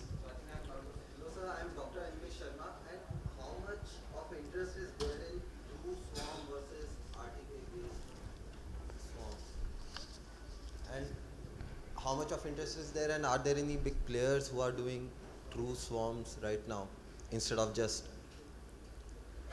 centralized control versus distributed control? Again, we can discuss this offline. There are players, not too many, but there are players who are working into it. How far it has evolved, and as of now, I don't think we've inducted anything per se. I don't think there's any IDEX challenge ongoing into this. To the best of my knowledge, I may be wrong. But I think that is something which we can discuss maybe in one of the other sessions where there will be experts who would be more aware than, both of them represent the industry, so they might not be the right people to answer that question. Okay, thank you. So big round of applause for our experts. They are all ex-servicemen, and thank you for your service. And now the civilian sector is also learning from their experience. Thank you ever so much for being here, sir. Can I request Lieutenant General Karambir Singh Barar sir to please join us on the dais and present a token of appreciation to our esteemed panelists, please.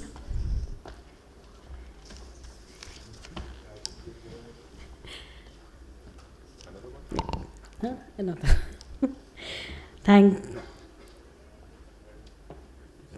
Thanking Dr. Arun Golaya sir.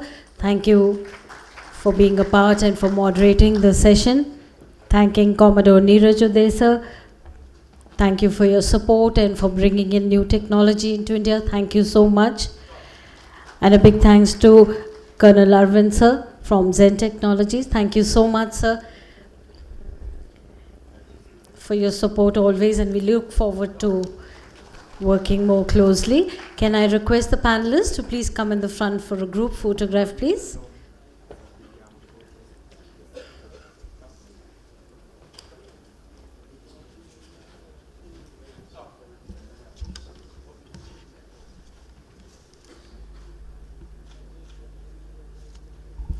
Can we have a big round of applause for our esteemed panelists, please? Thank you so much. So requesting everyone to please join us for lunch outside, and we'll reconvene in half an hour. By the time we'll have the other guests coming in. Request everyone to be back by 2:30, please. Thank you so much. And we have the stalls on the back side of the auditorium for you to go and have a look with. Thank you.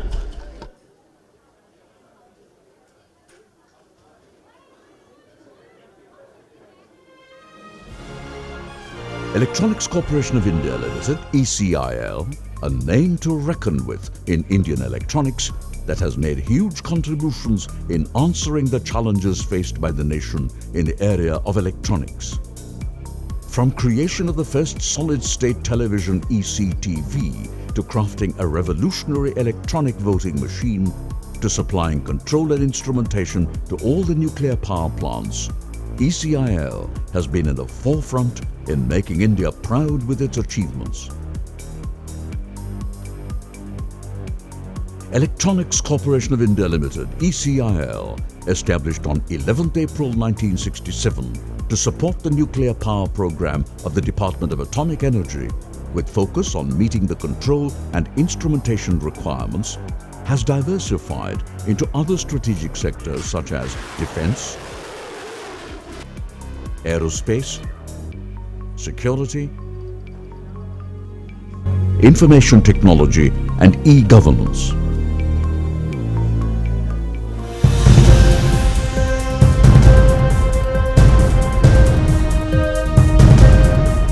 Today, all the indigenously built nuclear power plants across the country have their vital instrumentation and control systems engineered and manufactured by ECIL. The control and automation equipment which ensure safe and reliable operation of Indian PHWRs include reactor control systems, fuel handling controls, primary and secondary shutdown systems, power supplies, computerized operator information systems, radiation detectors, radiation monitoring instruments, and full-scope replica simulators. ECIL developed a comprehensive radiological detection system to counter nuclear and radiological threats, a system that screens all the access points like land, sea, and air. ECIL has supplied and installed various types of radiation detection equipment at all major seaports of India for meeting security requirements. ECIL has contributed several supervisory control and data acquisition SCADA systems for nuclear, oil and gas pipelines as well as for power management. In recognition of its world-class capabilities, the company has been selected as a technology partner in frontier international projects like Facility for Anti-Proton and Ion Research and International Thermonuclear Experimental Reactor.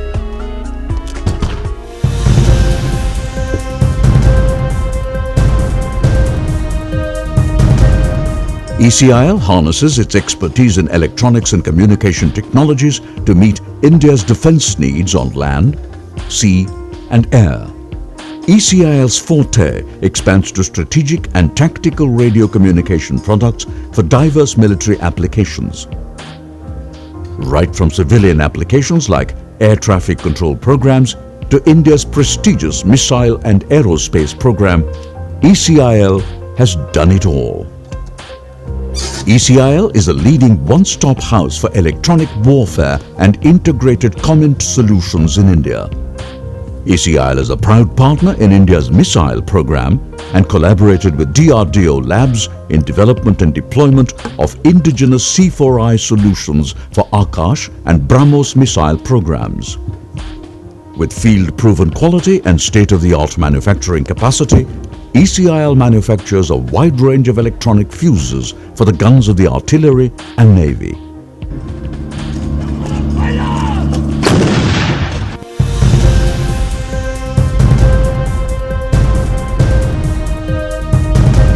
From suitcase terminals to mammoth 300-ton structures, ECIL is India's preferred supplier of antenna products and SATCOM systems. Maitri Station at Antarctica, 32-meter deep space network antenna for India's first moon mission Chandrayaan and Mars orbiter mission Mangalyaan, and large 21-meter MACE telescope at Hanle in Ladakh are designed, manufactured and commissioned by ECIL. Marking its presence in the aerospace segment, ECIL built antenna platform unit for India's first light combat aircraft Tejas. With the contribution of robustly designed, high-availability, fault-tolerant M-Progicon 5000 programmable logic controller to ISRO, ECIL played a pioneering role in supporting the ambitious programs of ISRO.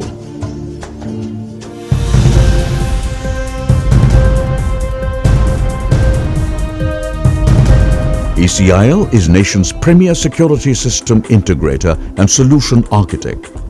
ECIL's quality and dependability have stood the test of time following the installation of an effective security system for Indian Parliament, several state secretariats, VIP residences and nuclear establishments.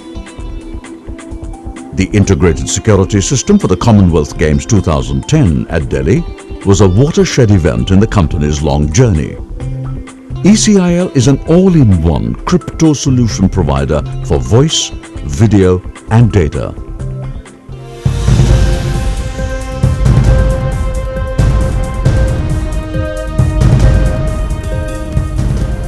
ECIL provides scores of information technology solutions and applications in the areas of e-governance. The corporation has developed and implemented solutions like sales tax automation in Maharashtra, bus pass computerization in Delhi, electronic land record system in Karnataka, electronic land record and motor vehicle system in Kerala, market yard information system to provide online prices of produce to farmers, hospital management systems. The Cancer Hospital Information Management System in use since a decade at Tata Memorial Hospital, Mumbai, has been developed by ECIL. The company plays a significant role in the National Population Register project involving data digitization, biometric enrollment and card personalization. Another product which has revolutionized the voting system in India is the electronic voting machine EVM. The EVMs, with their field-proven simplicity, integrity and ruggedness, have helped simplify the electoral process and strengthen democracy, setting benchmark around the world. In this illustrious journey, ECIL received prestigious awards like Scope Award for R&D Technology Development and Innovation, INS Industrial Excellence Award, Scotch Award for Solutions to Smart Governance, and Governance Now PSU Research and Innovation Award. ECIL also cares for the holistic welfare of the society, and corporate social responsibility is the organization's commitment to operate in an economic, social and sustainable manner. Behind this success are the diligent efforts of ECIL's employees. Today, as it embarks on a futuristic journey, ECIL carries with it 5 decades of experience in reaching out to India and to the world. ECIL, ever empowered by self-reliance in electronics. 120 commitment to operate in an economic, social and sustainable manner. Behind this success are the diligent efforts of ECIL's employees. Today, as it embarks on a futuristic journey, ECIL carries with it 5 decades of experience in reaching out to India and to the world. ECIL, ever empowered by self-reliance in electronics. 120 years ago, when India's economy was still finding its voice, a part of our endeavor today. We are also very lucky to have the Vice Chief of Indian Air Force, Ashutosh Dixit sir, joining us at 5:30 in the evening. So I'll request everyone to please stay with us and join us for cocktails after that for networking with him. And now to begin our technical session, we would like to invite our expert panelists. We are talking on surveillance to strategic superiority, drone innovation in defense and homeland security. And like always, we have the industry experts here. May I request Commodore Dr. Arun Gulaya, retired, to please join us, and he's going to moderate the session. Colonel Manik Anand sir, Mr. Sai Patamram, Colonel Ramit Arora, and Wing Commander Satyam Kushwaha from Chakra Dialogues to please come on stage and start today's discussions. I will hand it over to Arun to take it forward. A big round of applause, please, for all our panelists. Some of them have flown in from different parts of India to join us today, and we are grateful for your presence, sir. Thank you. I'll call Sai, sir. You can start. He was outside.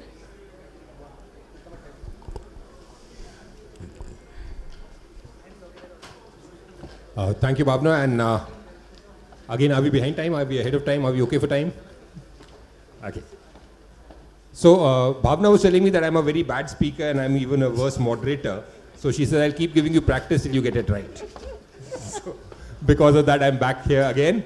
Hopefully, I should get it right this time and not come again.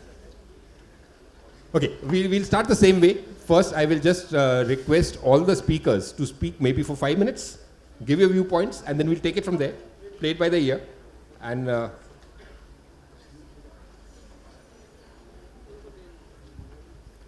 so we start left to right or right to left?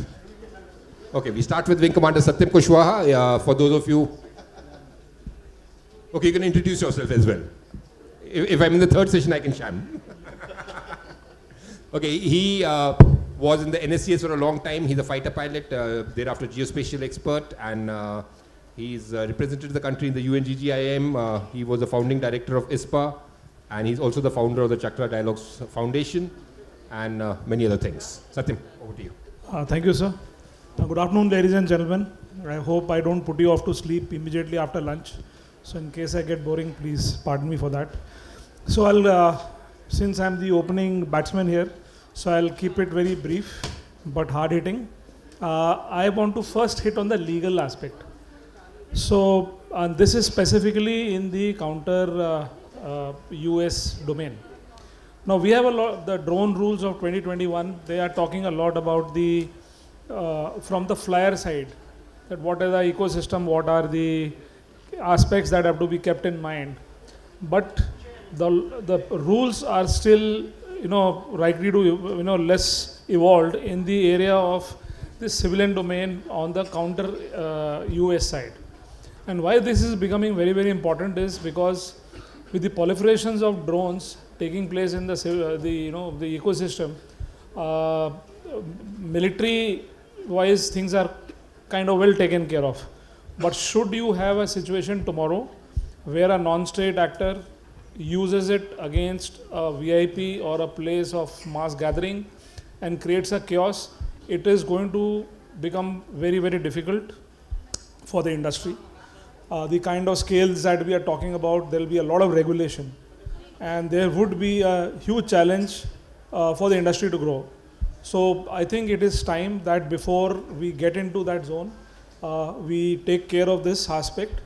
And in that, what I am proposing is that we need to have a counter US authorization and accountability chapter that kind of grades these threat tiers, names the authorities who deal with various aspects of that. We should have some mandatory logging and post-incident audit.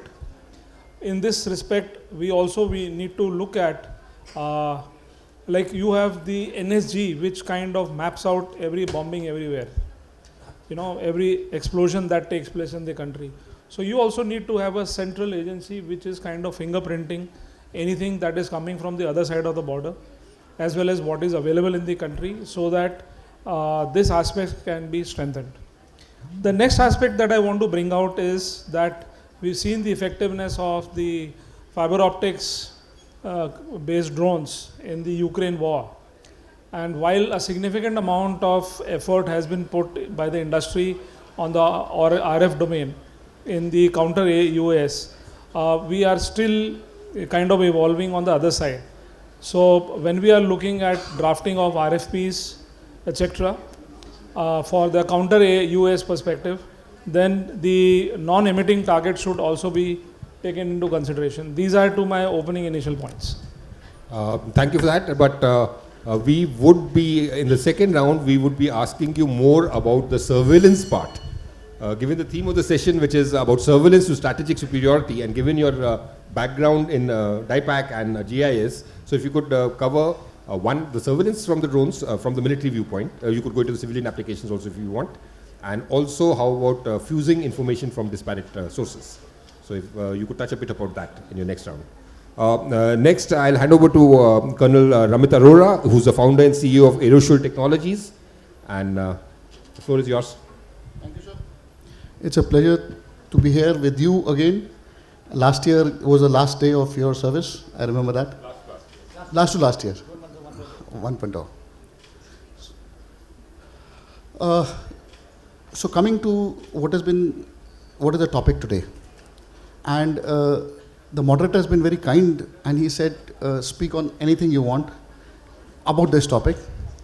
So it's been a wonderful day today, hearing the Air Chief, the first panel, and I will take that theme forward. And the theme which is behind us on the top, powering India's deep tech future That is the first theme, catalyzing innovation in manufacturing, which is also the theme of this session. Accelerate AI-driven drone and robotics revolution. A wonderful theme. Last year, when I had come here, I think we spoke about swarming. Okay, what is swarming? Today, I will cover the third part of the theme here, which is how to invigorate AI-driven drone and robotics revolution. Two speakers said, in fact, three speakers said very important things which I want to reiterate. I think, sir, you had brought out that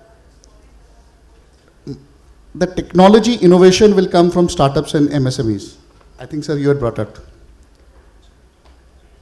The Air Chief said, and very clearly he said, every brick needs to be made in India. And that is about indigenization. So, keeping these 2-3 themes in mind, I would like to say that, and General Puri, he mentioned a time frame. What is to be done in 2 years, what is to be done in 2 to 5 years, and what is to be done in the next 5 years. I was sitting down and looking at it. And I would like to state it with the responsibility here. The things which were said for 5 years plus are being done and will be done in the next 2 years. And I will tell you exactly what we are doing in this. And that is to invigorate the AI-driven drone and robotics revolution. What is happening is drones are just platforms, like was brought out. We are talking about edge computing and putting intelligence on drones and making them intelligent drones. But that is not the aim. The aim is to carry out some military task. If it is for military, if it is for civil use, it has to carry out certain tasks, whether it is surveillance.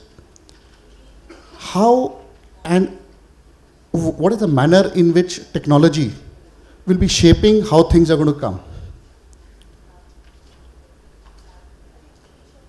If we see the wars, and likely brought out, Azerbaijan and Armenia were the first ones in which unmanned technology played a key and critical factor.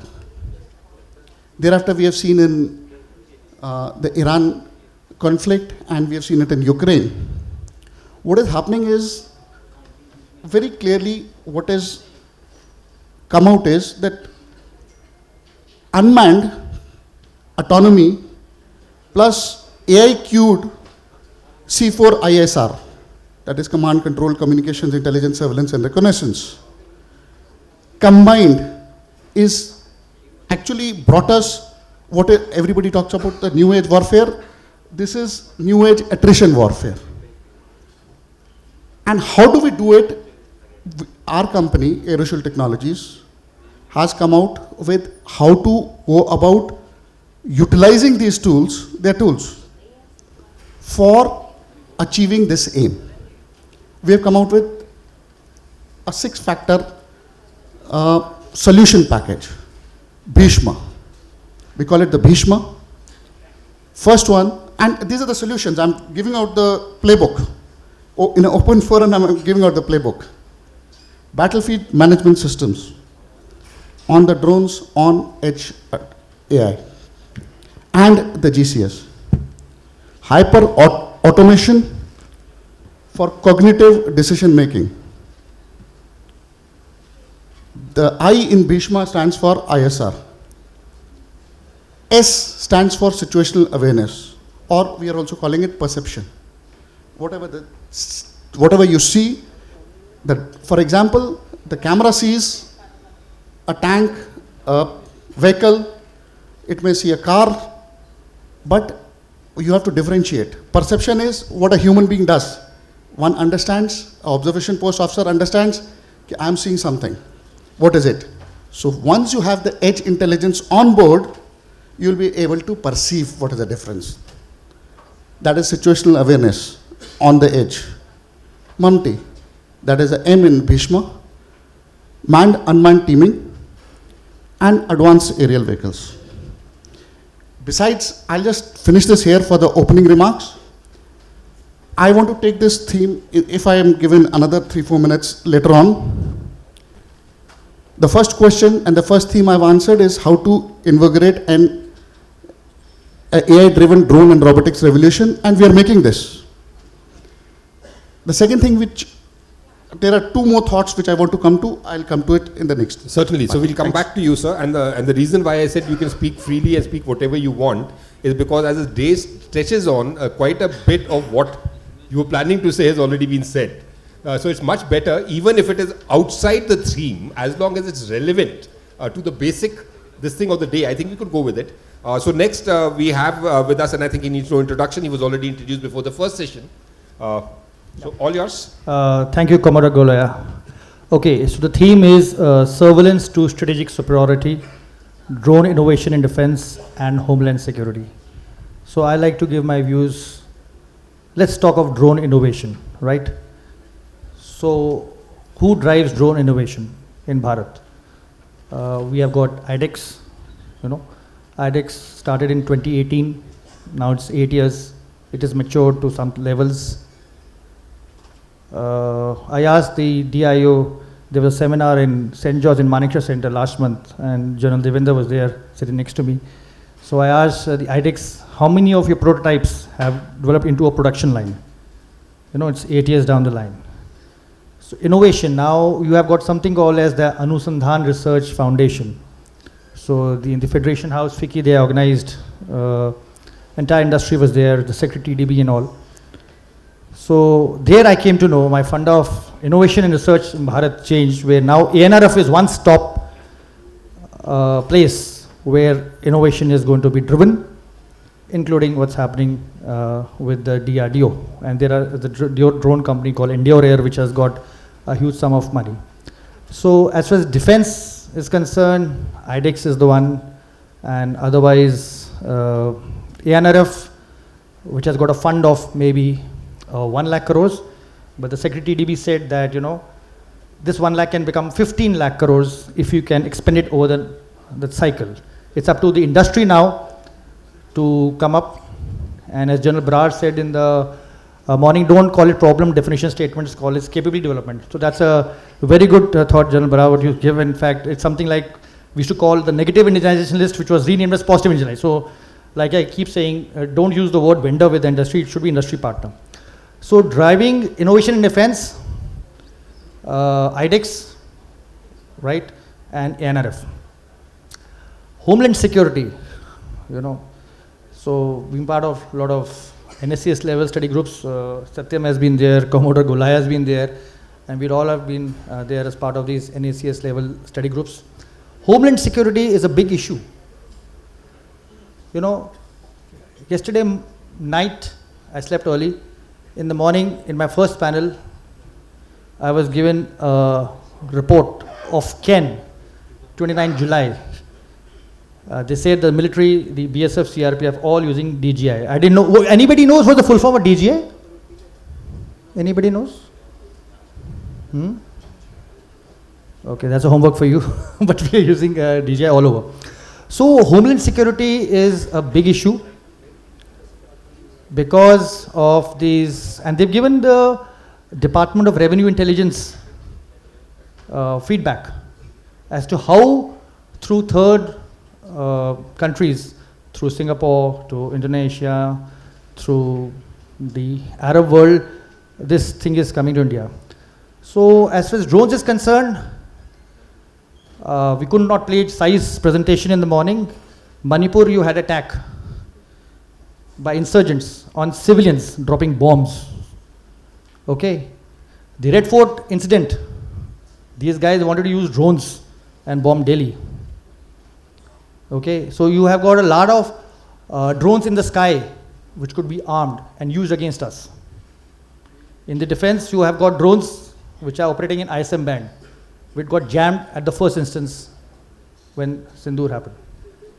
Okay, so Homeland security is a big issue as far as drones is concerned, because if you're not careful about it, the biggest issue I think is the DG Sky platform, right, which needs to get activated very fast, right. We have Satyam on the panel, I'm sure he'll say the defense of the nation is responsible to the Indian Air Force, right? But DG Sky is not, what's in the hand of DG Sky? It's the Airport Authority of India. So as far as Homeland Security is concerned, I think DG Sky needs to really get activated very fast, which the Airport Authority of India and DGCA and MOCA have to come on same space, same page.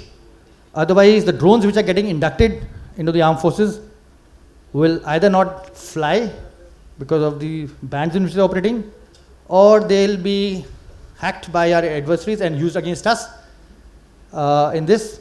And another issue of as far as Homeland Security is concerned is the data.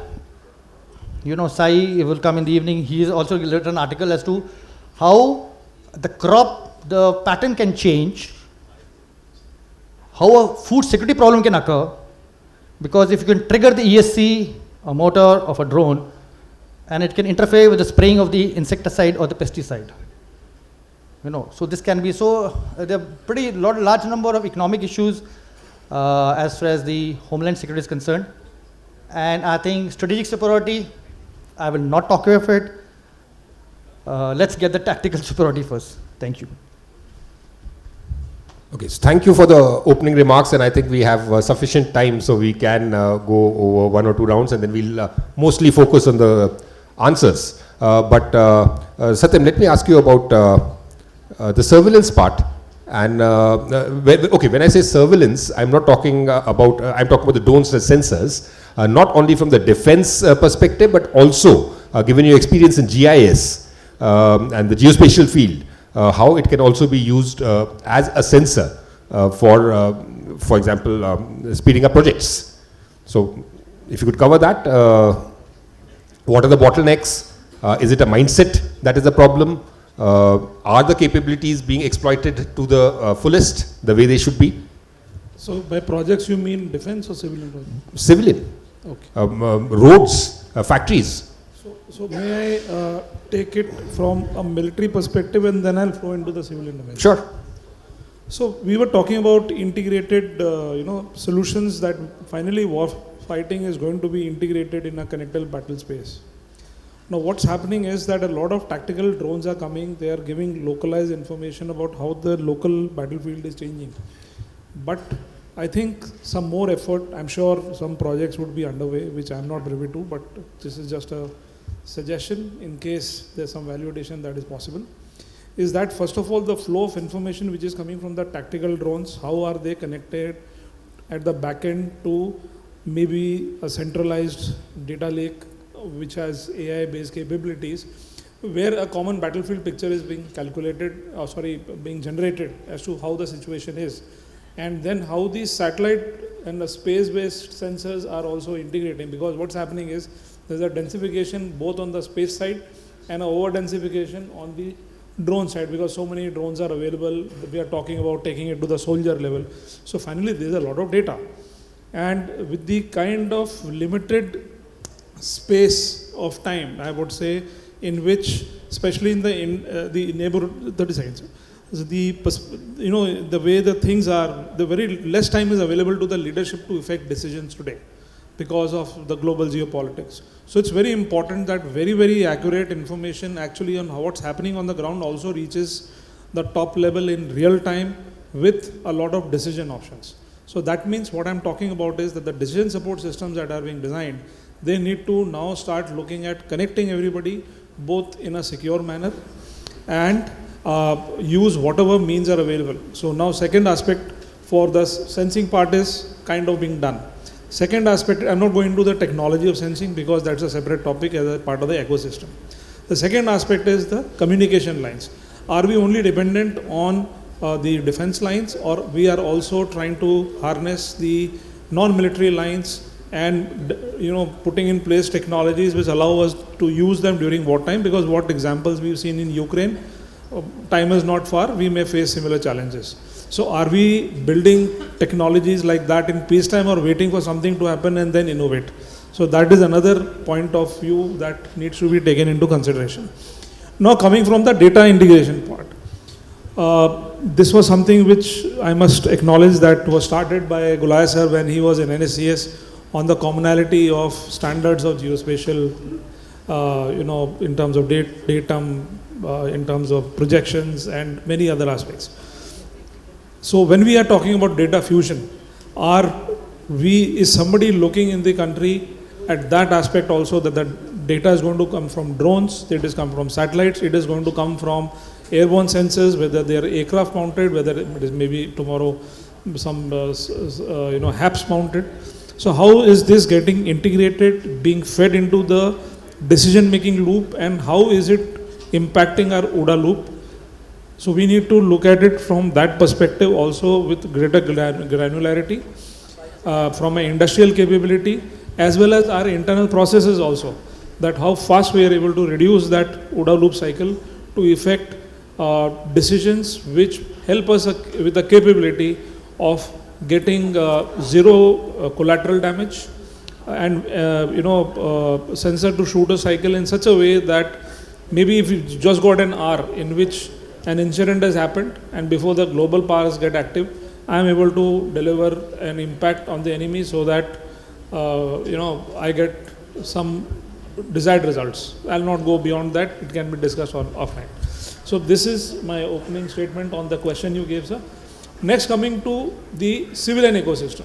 Now, what's happening is that even in the road transport ecosystem, now I happen to be a consultant there when I was trying to make the original version of the Gati Shakti program. There's something where the entire life cycle of activity of the road transport sector was being designed into a single window program. Now, one very important aspect that emerged is that there are, let's say, only in the National Highway program, there were 1800 sites where work is on at any stage. Now, that's a huge area to cover. Now, technologies like HAPS and all, they're expensive. So, can we develop business models wherein the same kind of technology can serve military and civilian purposes? Then we can get a lot of scale, because military requirements are scale. How do you build the scale? And that is where I felt that there could be some innovation, because HAPS, when they go up, they are staying there for a long period of time. They can do what satellites can't do. Infrastructure projects need sustained surveillance, persistent surveillance, what we call in a military domain, because they need to observe some things at very high quality. The cost of sending a sensor in a satellite is very expensive. It is not persistent, and there are atmospheric space atmosphere challenges. The cost goes very exorbitantly high. So the same sensors are brought down into the stratospheric zone where they can be mounted on HAPS. I think we can create a huge value which has a huge export potential also, and it will serve the industry requirements, it will serve the military requirements, and it will also serve the civilian requirements. For example, monitoring of your pollution at various places, which becomes very, very important. Water monitoring. Okay, just for the positive time, we've got the idea of what you're trying to say. You mentioned about so even a operator who's operating a drone, the drone is meeting his purpose, but that information which he's gathering is actually going waste. I know. So the Americans also realized, till the time Maven came in, that they were not even seeing most of the data which was being collected by drones, for example. So somebody has to fuse the data, which brings me to you, sir. The second part, from surveillance to strategic superiority. So surveillance part is one, but to move to the strategic superiority, Chief also mentioned in the morning about, human will in the future will, foreseeable future, remain in or on the loop. However, more and more, the drones will become more and more human-like, if I can say that, if not human. So that even in the manned-unmanned teaming, the cognitive load on the humans is reduced. So I found this very interesting, what you said about Bhishma. But Bhishma is Bhishma Pitama. So Pitama, I just made it up. Perhaps it's time autonomous machines are made almost human. So can I ask you to cover that aspect?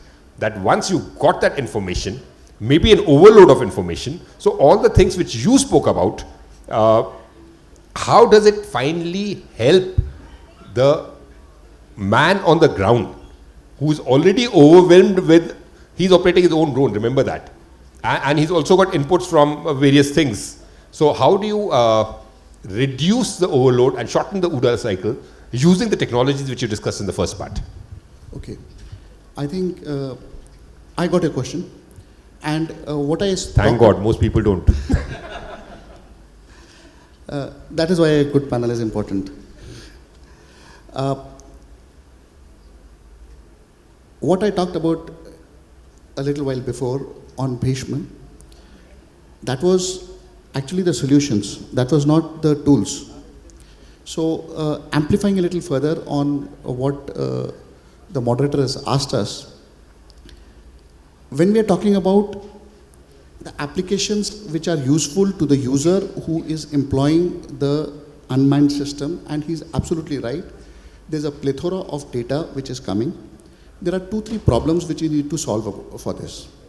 First is, when I made a very small statements, drones are platforms. Unless you build intelligence on it, they're just platforms with some sensors for eyes and optical sensors or infrared or radars. When you're collecting all that data, there are 2 things which happen. Either you send the data back through communications back to the GCS, and that is where the civil applications come in. The civilian side wants this to get into a network. I'm talking about this is happening. Just for imagine a communist country, they're collecting all the data. Your faces are being scanned. The faces are going, you're walking on the street, that is going through a network, and it is going to a central data bank where it is being collected.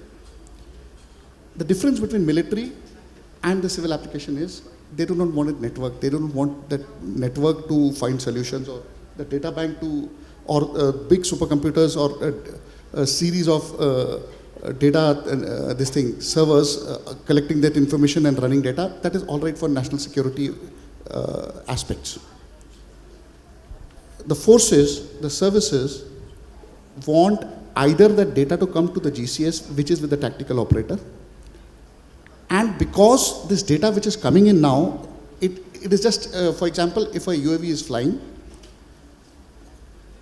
the feed is coming, a video feed is coming.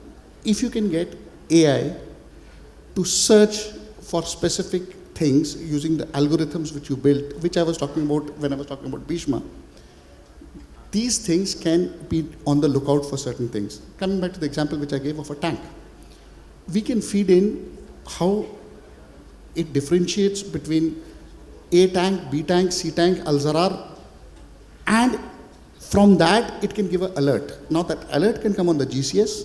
When we talk about different autonomy levels, humans will be in the loop. I agree to that. But when we're talking about machines, and when we're talking about edge compute, you can put this algorithm on the machine, that the machine decides, that is the unmanned system decides, I have located an enemy tank. That decision doesn't happen only in the GCS or in a network server back in Delhi. It happens on the machine and it sends an alert. Now the same thing, we operated unmanned systems which used to fly for 4 hours, 5 hours.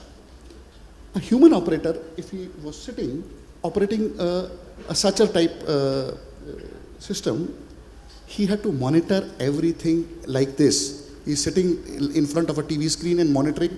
He goes for a drink of coffee or something. 2 minutes he's away, that thing is gone. That pass is finished. It is recorded, but it is now upon that human to go back to the recording and recheck, but that fleeting opportunity is gone. Now when we are talking about edge compute, the human can actually put his legs onto the table, have a cup of coffee, keep monitoring the screen. The AI and the algo on the edge will do that job. And he will just get a red marker coming up flashing, Al-Zarar spotted at this GR. Decision, should we engage? Or this thing, the human takes a call, Al-Zarar मिल गया अभी देखते हैं अभी ये tank मिल गया है. ये tank को अभी, should I pass it on? That human has a decision to make. And if he has got the authority to take that decision, he just presses a button and he says engage. The rest of the thing, the unmanned system will do it on its own. That is where we are talking about tactical applications, and that is where we come to another term which I wanted to introduce here.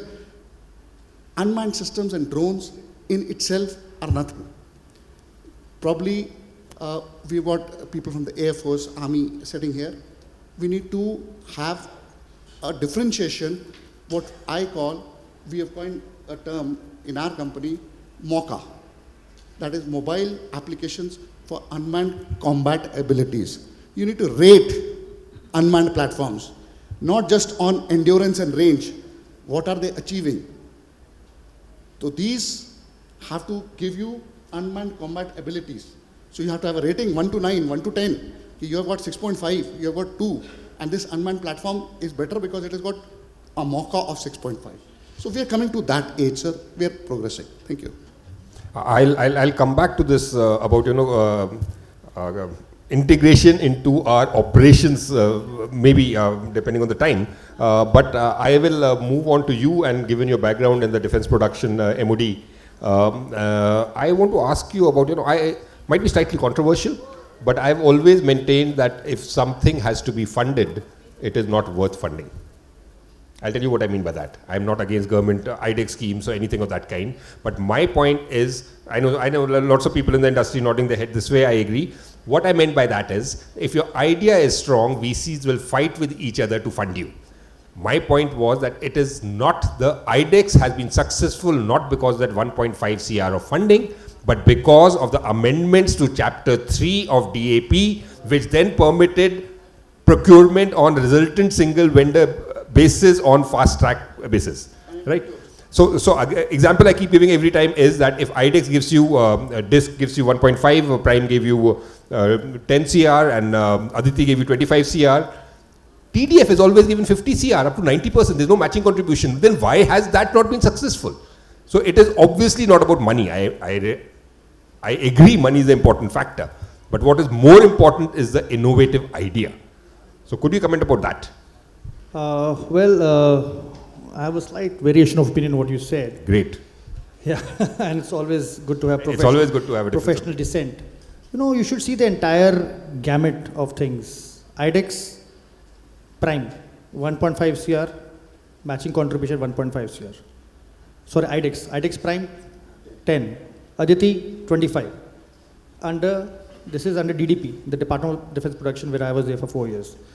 TDF, 50 crores. 90%. And not much success. 1 second. I don't agree with that. 90%, I think Dr. Ranjana was there, she'll feel very bad and she'll be sitting here. Oh, I've had major discussions with her on that. Yeah. So I have a variation of opinion since I've seen TDF evolve. In fact, I think TDF has done better than IDEX. Yeah. So I think TDF has done a better, because see, 90% you give, 10% is the contribution. In fact, Pramanik Aerospace, we have given a TRL-based funding model. When I was in the Ministry of Defense, I worked with the industry partners, and since I have come out, I sent it to the Honorable Raksha Rajya Mantri, I sent it to the DefSec, and all the Army, Navy, Air Force, DIO and all. I'll tell you, NRF, I asked the Secretary TDB this question when the NRF thing happened. NRF starts from TRL 4, right? What happens when an idea, I fully agree with you, if the idea is not good, it is not scalable and not, right? That's perfectly fine. I fully agree with this. But what happens if a startup is good, and I know so many of them. Yesterday night also got a mail, help us out, this, we are at this TRL level. What happens between TRL 1 to TRL 4? If it's a good idea, and that guy doesn't have money, right? So this is what needs to be addressed, and we have given a recommendation to everybody in the government, all the armed forces, that whatever an idea, you see what the Americans do, the DARPA model, and we've given examples of various countries. If it can happen in US, it can happen in UK, it can happen in Europe, it can happen in other countries, why not India? So I think, I'm of the firm opinion, 2 things I said in the morning: ease of doing business, like DIL nahi mil raha time pe, type certification nahi ho raha, very important. And second is availability of patient capital to a deep tech startup in Bharat. And I'm of the very firm opinion that we need to have this also, and we have also given that you give a matching grant. So when idea comes to a concept, to a prototype, progressively, and it kills, right? So I think, as far as I'm concerned, TDF has done a great job. But I just want to add to what Satyam and Ramit said regarding innovation. How Ukrainians are taking on the Russians. 10 days back, the Ukrainians have simulated the flight of the birds and attacked a Russian airfield. They have attacking Moscow, which is thousands of kilometers away from their border. How? You know, you see Ukraine is the laboratory of war, which we need to really go, and our friend Rahul Verma, if you know, has gone to Ukraine and studied how they are handling. You're also there? Okay, good. So that's a good thing that we should know. We see how the Ukrainians do. They have simulated the flight pattern of bird, infiltrated drones into the Russian airspace, and blasted off the entire airfield. You know, we talk of, here is the Air Commodore of the remote. I mean, he's an Air Force guy. You see how much of, when you send a counter air operations package, you know how much of fleet of aircraft you have to go with, so many AD escorts and all.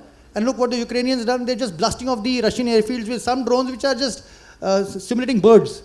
So this is the kind of drone innovation we need to think of, right? And the Ukrainians have been called in the Arab world. Ukraine president is selling his technology to the Arabs, see? And trying to protect themselves from Iranians. So this is how innovation needs to propel. One of the subheadings of this thing is military-civil technology fusion. I think MOCA and MOD and METI and DST, they need to get the act together. I think there has to be an empowered group of ministers, right? I'm a strong proponent of Technology Council at the apex level, where everybody is there, because there's a lot of, when we conceived Drone Manthan 1.0, you will bear me out, you were on that panel of mine, and we talked of the designing incentive scheme, which we made. You know, it was just not as one seminar here. We had a scheme. We gave it to the Ministry in Civil Aviation, because they are the ones. So, you know, there are a lot of issues with the military civil technology. When Idea Forge makes a drone, does it make it different for the military, different for the civil? By vendor based or जो भी है उनका वो तो same ही है. You have some companies who are going. Okay, I'll just just take 30 seconds more. So I think this military civil technology fusion, you know, is really which needs to get cracking, and MOCA, MOD, MHA, METI, DST under Niti Aayog need to really look at it. Thank you.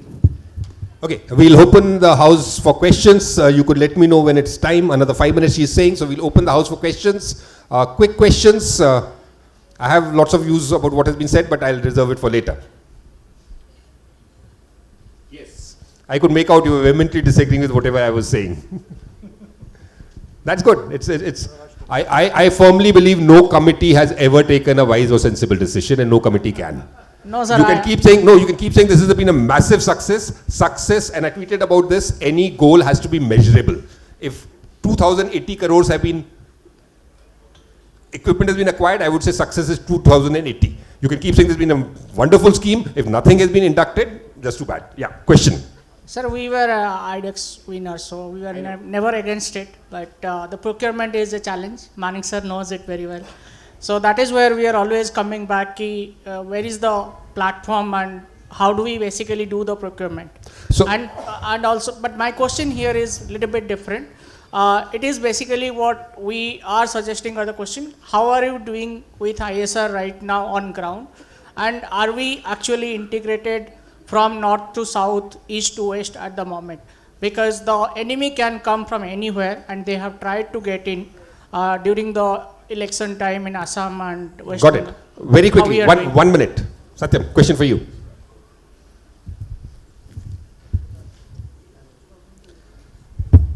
This is a question which I think the people in the system need to answer. I would be modest enough to say that efforts are being made, but humongous and mammoth efforts have to be done to really achieve what you're talking. Sir, is there any specific things happening for Arunachal and Manipur at the moment that is very specific? Okay, I'll take that on, Pravash, being an air defense guy. So, you know, what's been the biggest success of Ops Sindoor? You know, Akash Tir and the Integrated Air Command and Control System. There are Air Force officers here. So I think what saved the day for us in this conflict was ICCS integration. So without going to very specifics, so we have got these nodes, and the country, part of the northeast country, there is a node in Shillong as well, right, where these nodes are active, where you have got all weather 24/7 round the clock surveillance. But yes, you're right, you know, a drone has got a very small radar cross section, right, and now we have even technology like stealth paints being used. So there would be an issue of radar detection. We really need to have a low level, lightweight radars, especially in the mountainous terrain also, for detection in that part of the country which you refer to. But suffice to say, things are in place, it's integrated. Akash Tir, as far as the air defense is concerned, and ICCS as the Air Force is concerned, has got integrated, and Sindoor has just got this integration going very well. So things are in place, don't worry. One last question there.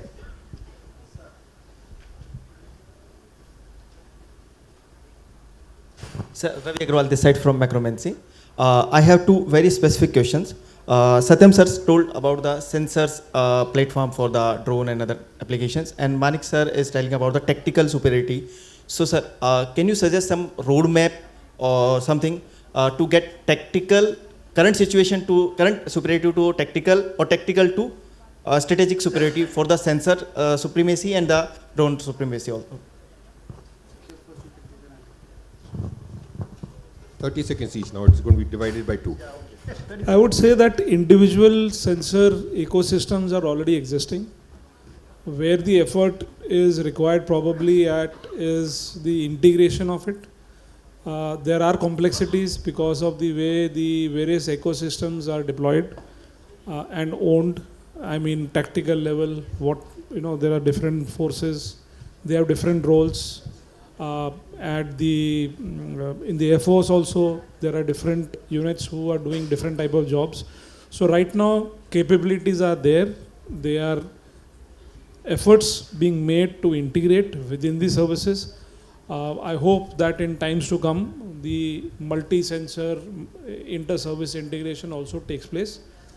It is something which I'm not aware of what's happening inside, and even if I was, I may not like to talk in the open forum about it. Colonel Arora, would you like to add to this? I would just say that tactical level superiority, that is the objective, and technology is moving us towards it, and every day technology is changing. And every battlefield technology is changing. Answer his questions, but I wanted to take 1 minute about the discussion which was you had started about IDEX and TDF. I totally agree with you, sir. IDEX has done a very wonderful job, and what TDF was envisaged, it does not ask you to put any amount of money. It gives up to 50 crore rupees, but it is not a success. One of the other major factors why TDF is not a success. No, they both have their advantages and disadvantages. There are advantages and I disadvantages. said that. The biggest advantage which is there of IDEX is it does not ask for IP. IP is with the startup. TDF, the IP is co-owned with DRDO. The sole point I was trying to make is that it is not only about money, and people keep talking about DARPA. DARPA is one model, yes, and they give a minuscule amount. DARPA, but if you want to see the US itself, you also see the SBIR program, you see the Incutel. So there are various models in the US also, and it is the procedures which matter more than the money. But his question, 30 seconds. Yeah, so the answer to your question, see, the discussion is strategic superiority. Why did I say tactical? The word ever tactical is because, see, we are, I think, still in the jugaad phase. We are in the assembling phase. The draft DAP 2026 is talking of owned in Bharat. As far as I am concerned, Make in India is out, it's IP creation. So, Make in India or Made in India is, I think, was assembled in India. So now we have to do IP creation, that is own the IP. You have raised a very valid point regarding sensors, and this is what the point is. When we talk of critical elements in a drone, what is the most critical element in a drone? A flight controller, a ESC, a motor, electronic signal, a backdoor room vulnerability. So you are absolutely right. So that's why I said first let the ground bases. In the army we talk of tactical superiority, operational and strategic. So right now we are at the base layer of tactical. That's why I said I'm not going to talk of strategic, because we have to make indigenous sensors in Bharat, for which the chips are required, which the government has also spent a lot of money, and a lot of semiconductors are going to go in, because on the chip only everything is coated and whatever is put there. So that's what I meant. But you're absolutely right that the base layer is sensors and having the technology under our sovereign control. And the day we can have intellectual property, we own the design, we can mass scale it with the industrial capability. Thank you. Thank you, and only for the paucity of time, we can't take any more questions, but I need to add one thing about Jugaad, which you mentioned. And I did an article de-italicizing Jugaad. That means, whenever you write Jugaad, you put it in italics. Simply because Jugaad is now an acceptable word in the English language. Jugaad is not a bad thing. Jugaad is our strength. Jugaad does not mean low quality. Jugaad is innovative thinking. Jugaad is our strength. In fact, I tweeted about this also. Let's recognize our strength. Jugaad is not always bad. And with that, I'll hand over back to Bhavna. I'll hand over back to Bhavna before he turns violent. I said, when I said Jugaad, it means assembling. Thank you. Thank you so much. Can we have a big round of applause for our interesting panel? I think they woke everybody up after lunch, but thank you very much for being here. And we'd just like to present mementos. So before we start the next session, thank you very much. I collect these.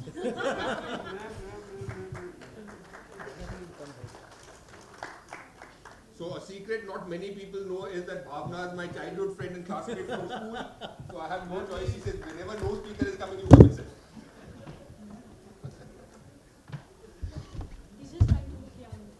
Thank you.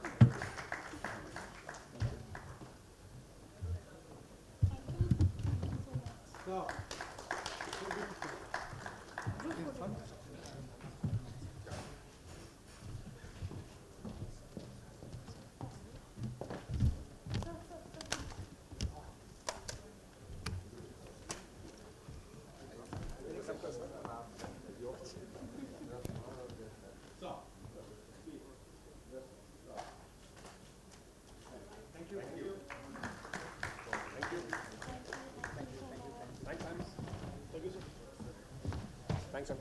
Thank you, sir. Always a pleasure. Meet you next year.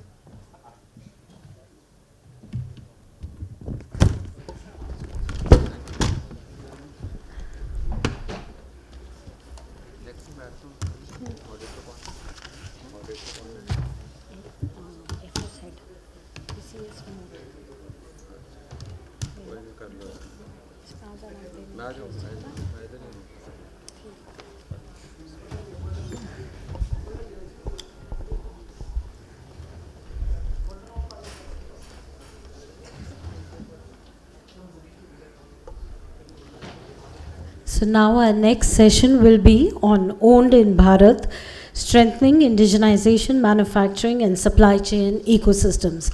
And we are very proud and privileged to have with us as the chair and the moderator for today's session, Air Commodore Sandeep Singh Sir, VM, Air Commodore Operations, Remote, Air Headquarters. Thank you so much, sir, for being a part, and we'll request you to join us on the stage. Requesting Mr. Natarajan Ramachandran, GM SIDBI, to talk on the investments part, and thank you for your support as well.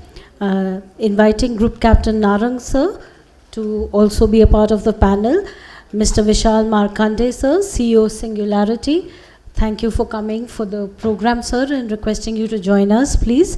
Ms. Shreya Rastogi, founder and CEO SR Aerospace, thank you for coming, and please join us. Mr. Ishan Hayden, founder of Easy, and Mr. Dev Malaya Biswas, co-founder of Hyprix Aviation. So we have a mix of experience and youngsters for you, sir. All yours. Thank you so much. A big round of applause for this panel, please. Thank you.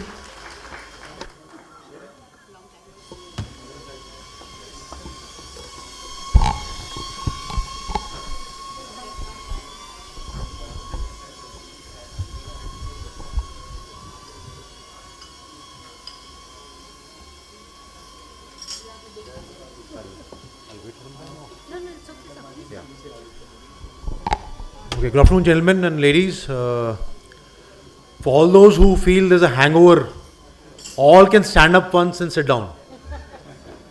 Just stand up once.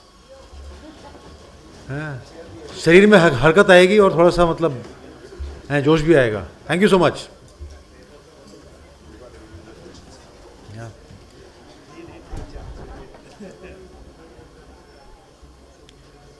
So, very good afternoon to you, all of you, and it's my privilege to be the moderator for this important session on strengthening indigenous manufacturing and supply chain ecosystem. We are meeting at a very defining moment. Post-Sindoor, it's been a year of many reiterations and things that have taken place. And we have witnessed, and now we are focusing on those wars which are taking place right now, and understanding how supply chains can become strategic vulnerabilities. The shortages of semiconductors, export controls, geopolitical tensions, some trump cards of people like Trump.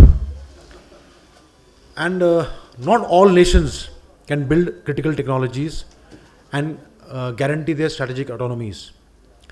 But for India, with two belligerent neighbors, one in the north and one in the west, and many others coming to fore, it's not an economic challenge, but a reality, and that it's a national imperative.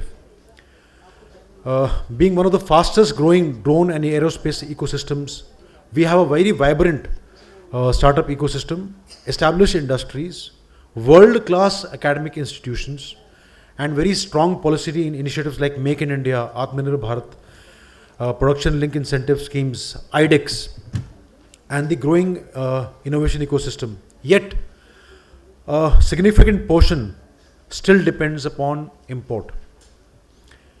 Be it propulsion, be it electronics, sensors, navigation modules, batteries, semiconductor devices, and specialized materials. The real measure of self-reliance is therefore not what we assemble, but what we design, develop, and sustain in India.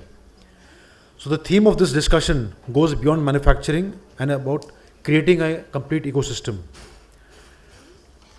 I couldn't have asked for a better panel, and this panel will tell us how do we move from assembling imported subsystems to owning core technologies, how do we reduce dependencies on critical components without compromising quality or competitiveness, how do we build resilient supply chains capable of supporting both civilian and defense, and also to scale up at the right time in crisis and war. And perhaps more importantly, how do government, defense, industry, academia, startup, and the users work together as partners? Where are they lacking? Where do they need to connect? What do they need to do? So that connections may be put over here, and therefore share the development of the pie. The answers will not come from one organization or one ministry. There will be collaborations, a collaborative effort. And I will leave it to the panel now. The panel now is a very interesting panel which I have. There is Group Captain Narang, who is a senior fellow researcher in IDSA and done a lot of research and writing on the unmanned systems. So I would like to start with him, sir, if you may. Just give us an insight on how should India defense industry policy evolve from import substitutions to technology leadership and such like questions. Over to you, sir.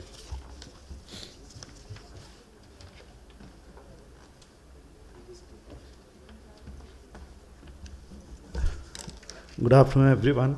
I have a habit of cheating, so I carry my notes always. So you'll have to manage with my habit.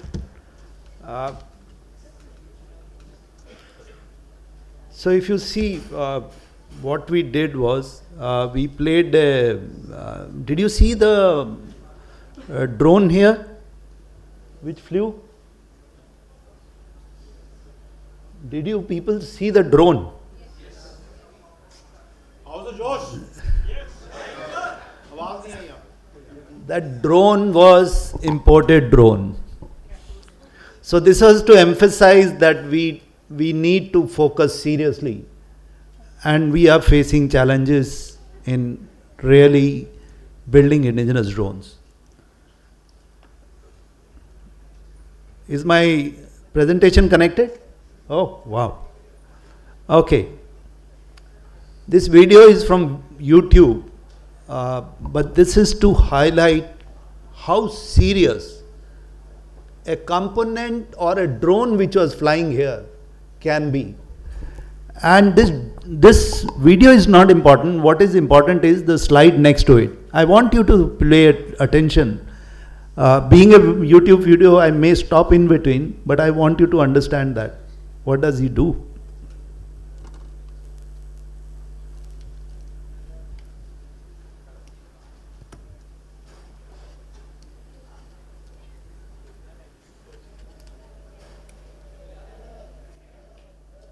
The sound, I think, there's some issue, but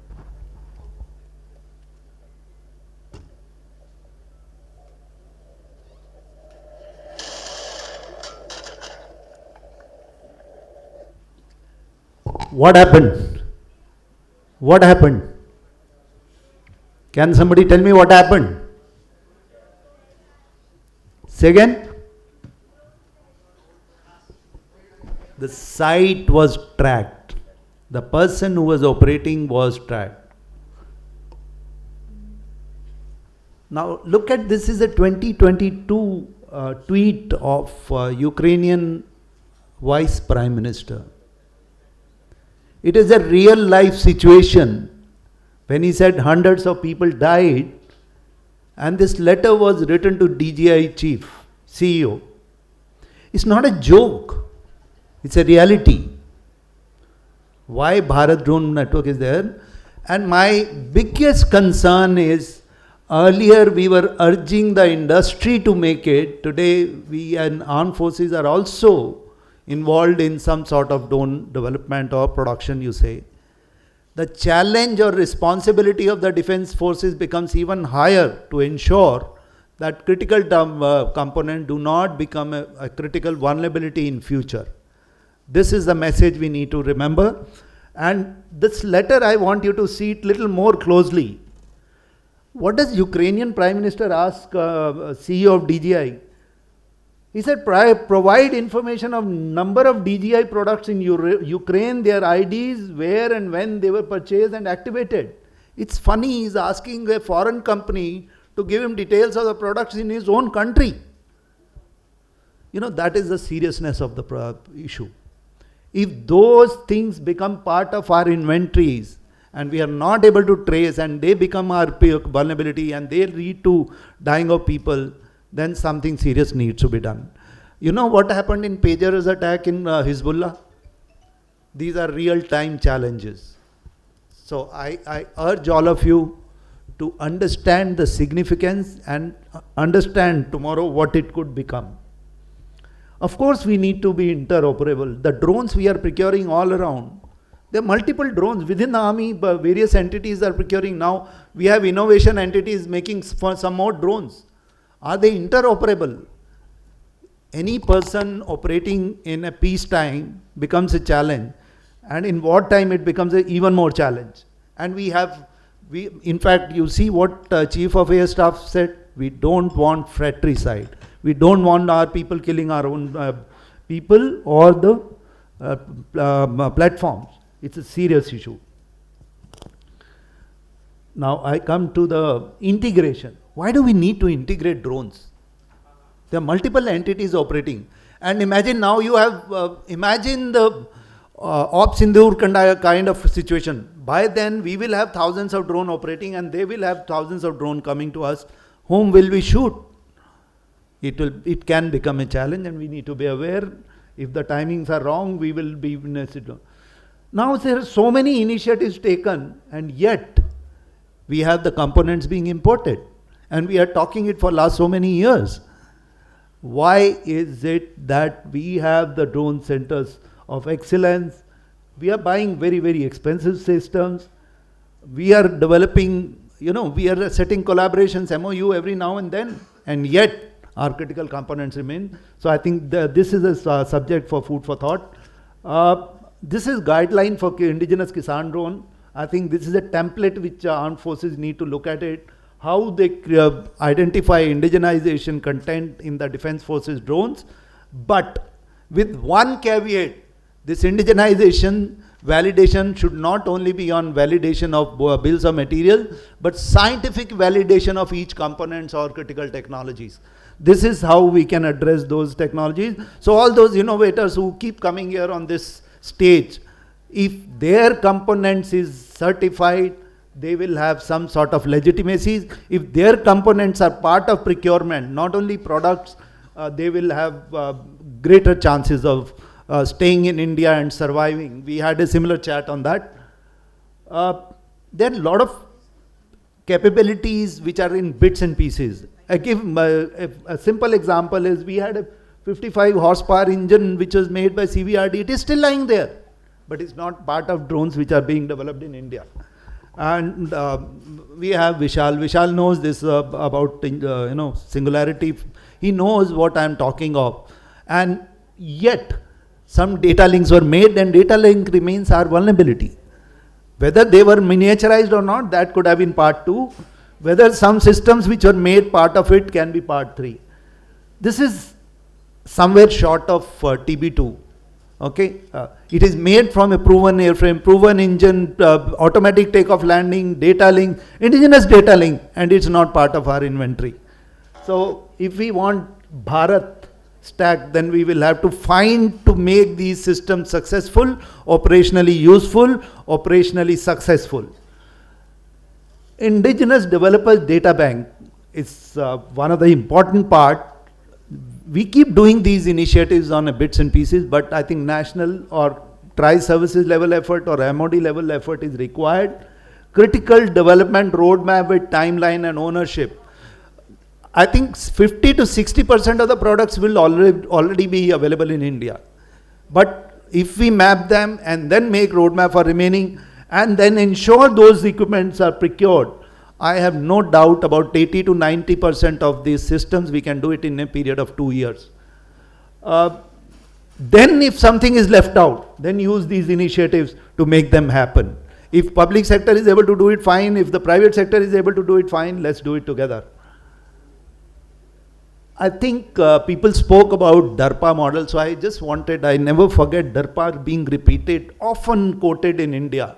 I think people only talk about DARPA and they forget Air Force Research Laboratory, Office of Naval Research, Army Innovation Command, Army Futures Command, Army Research Laboratory of US.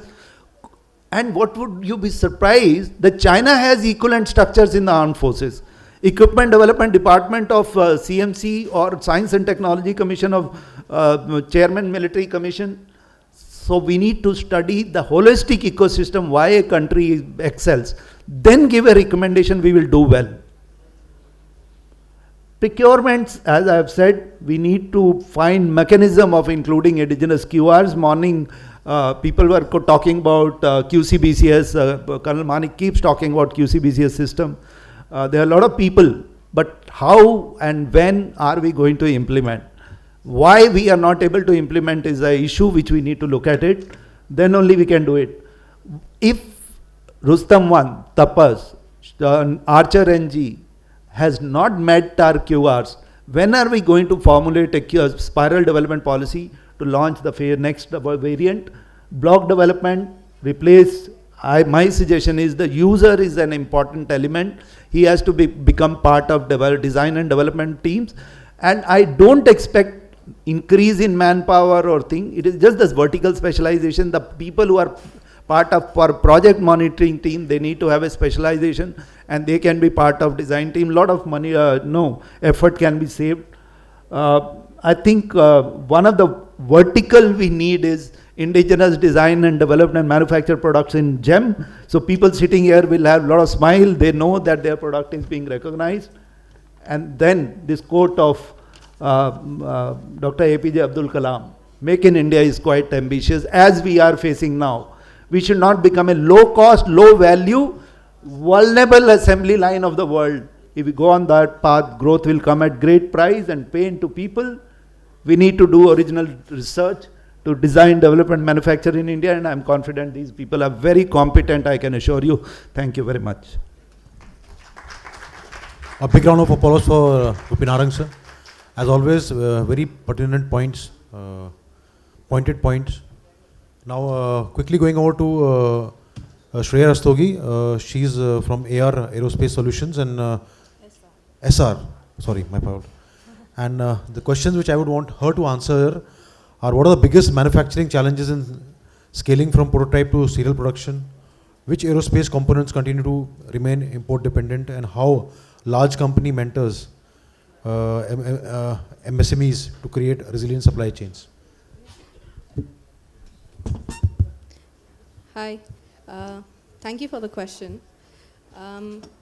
Just to give you a little bit background about what we do, we focus on propulsion stacks. So our primary focus is identifying areas that are bottleneck in the current ecosystem and then working towards them and scaling them into bigger entities. That is something we understood on the go as we were developing our products. But one of the things I feel like continues to be a challenge is that even though the products are once tested or even recognized by a testing agency, they are continuously tested over and over again for the same performance. I feel like that's a redundancy in validation, given there's so much resource, cost, time, and effort that goes by the same entity doing the same test over again. I think DIU, I know DARPA has a great press kit. People have been referring to it all along. But DIU framework, there are blue UAS frameworks in US, which are kind of recognized as like industrial partners who do good work and have been categorically understood by the academia and DoD, which is the Department of Defense, to be like, brought into the ecosystem. What that does is it allows the users who need certified components or even recognized. You don't particularly need certification, you just need a recognition that their standards have been appropriate, their supply chains have been checked for, so that everybody in the agency is not redoing the work over and over again with the same supplier. And I think that continues to be a challenge not only for us as manufacturers, but for us to be onboarded with certified partners. For them, it's a deterrent because they have already been certified. Now to bring us on as an indigenous partner, they have to go through the entire cycle all over again. That is not going to be exciting for anybody. And secondly, even as a business owner, I understand if there's a cost associated to it to make it indigenized, who gets to absorb it? Because ultimately when our clients are competing in L1 or even make projects, it's about cost at the end of the day, right? It boils down there, and they really struggle with keeping us aboard if we are even a little bit. But ultimately we are also startups or MSMEs, and we have a certain bottom line we can't cross. And at that point, it just becomes harsh to watch them import the same components they were comfortable using ours. So that has been one challenge. The other one I feel for as we transition for tactical systems, right? There is already, and echoing what's been said before, traceability is part of the aerospace ecosystem. I've been to a lot of air shows at this point.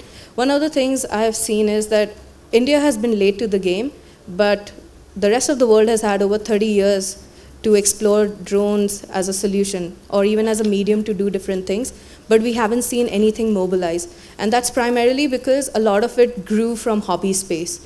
A lot of people just wanted to do proof of concepts and not really take it on how it would look like from a commercial perspective, where your cost per unit flight is involved. And that would be much like, if I were to bring context for the rest of the audience, and in a non-technical sense, it's like how much your car gives per kilometer, right? That's how you're able to define what different applications can be built out of that ecosystem. Today, we have no visibility about how that failure time between operations exists or per unit cost for each flight. And because there's no visibility there, a lot of peripheries that go around this ecosystem still lack in that sense, because they still have no visibility about how many flights they're going to be able to get out of the operation, how many maintenance requirements will be there along the way. So it's hard for the ecosystem to really grow from a hobby space. Now, as a aerospace compliant company, I think there are two segments to it. There's production and then there's traceability, which answers a lot of what Group Captain Narang brought up. Traceability allows you to exactly know who it's been sold to and at what quantity, which batch, and you can identify a lot of these things. Of course, mishandling goes, but to some extent it resolves the whole prospect of directly selling to somebody who you know is not eligible. So traceability becomes part of the concept. Production in itself allows you to maintain a transparent network where you know who are the suppliers and they can be cross-checked at any point in time. And even if the batch has gone bad, which is very common in the industry too, you can recall the products too. So I think these are like existing protocols and systems in place, which has been around for over 100 years in the aerospace industry, and we can learn much from there and adopt over. So even though manned or unmanned, drones are ultimately going to be mediums to do things. So if we look at it just like a system, then we can evaluate it better. And I think that's where the industry can really flourish. Thank you, Shreya. Bringing out very good points of having the certification agencies, like most of our processes, IDEX make, they allow us to have the SEMILAC and DGCA reps being a part of the FST teams, and therefore as the product, the development is taking place, they are continuously a part of that development process, and therefore the certification, the services are ensuring that that becomes easier for them. Also, another point which I thought maybe what I understood out of that point was that are there enough aviation universities who are getting the understanding of the defense ecosystem or teaching aviation to people who will now thereafter go into this defense manufacturing or the industry? You are dependent on people like me coming to a panel or some people in the audience and really know the experts. So I won't call myself expert. I'm a fighter pilot sitting here and presiding an unmanned seminar as a moderator. So that's what the reality is. So you have to have people who are the experts like Narang sir talk about it and give the right perspective. And third is a transparent network of suppliers. Maybe like we rate on the Amazon that this supplier is 5 rated or 3.5 rated. That way, if the rating goes to suppliers, you would quickly go and pick up a 5 rated supplier depending upon what you want for, what that use case is for. Is it for a trial? Just for a trial, I'll use a 2 rated just for my trial, prove the concept, and then go in for the, when I go for development, take a 5 rated. So good points. Going on to, we have another eminent panelist among us, Mr. Natarajan Ramachandran, who is the GM SIDBI, and therefore here we go on to the focus of finance. Many MSMEs and startups possess innovative ideas, but struggle during the valley of death, sir, between the prototype and production. And how can the banking institutions or the financial institutions help in that case? And can defense manufacturing receive financial models different from conventional commercial lending? Very happy evening to everybody here. Thanks for the question, sir, and I thank PhD also for giving us an opportunity to be part of this extremely innovative, and like when everyone is talking about defense and technologies, so maybe I find a little bit of an odd man out talking about finance. So far as SIDBI is concerned, we are mandated only to do MSMEs, unlike any other bank. So that we do, we have been doing for the last 36 years since our inception. So when we are talking about innovation, startups, and all that stuff, so it is my duty to highlight that fund for startups is one of the key things that SIDBI has been managing on behalf of Government of India, DPIIT. So it's like 10,000 crore initially, and the subsequent 10,000 crore. We have already deployed 12,000 odd crores through 165 alternative investment funds. So one thing I would say is many of these alternative investment funds, they do invest in defense deep tech startups too. But I believe there are no totally segmented, totally focused, AIF, which completely invest only in defense technologies. So maybe that is one need of the hour, that we are also looking at how we can encourage such kind of AIFs to come and invest only in deep tech. Focused investment in defense tech. Another aspect I would like to say is right now that we are like IDEX winner startups, that SIDBI has been associated in some way, like through the incubators we do seed funding up to 1 CR. This is already happening, and quite a number of startups we have already done, and this will continue to increase as we look into more and more improvements in the defense sector. One more thing from a conventional perspective, maybe like I would also say from a perspective of like digital financing per se. So we do operate one scheme called cash defense that we have introduced almost a year ago.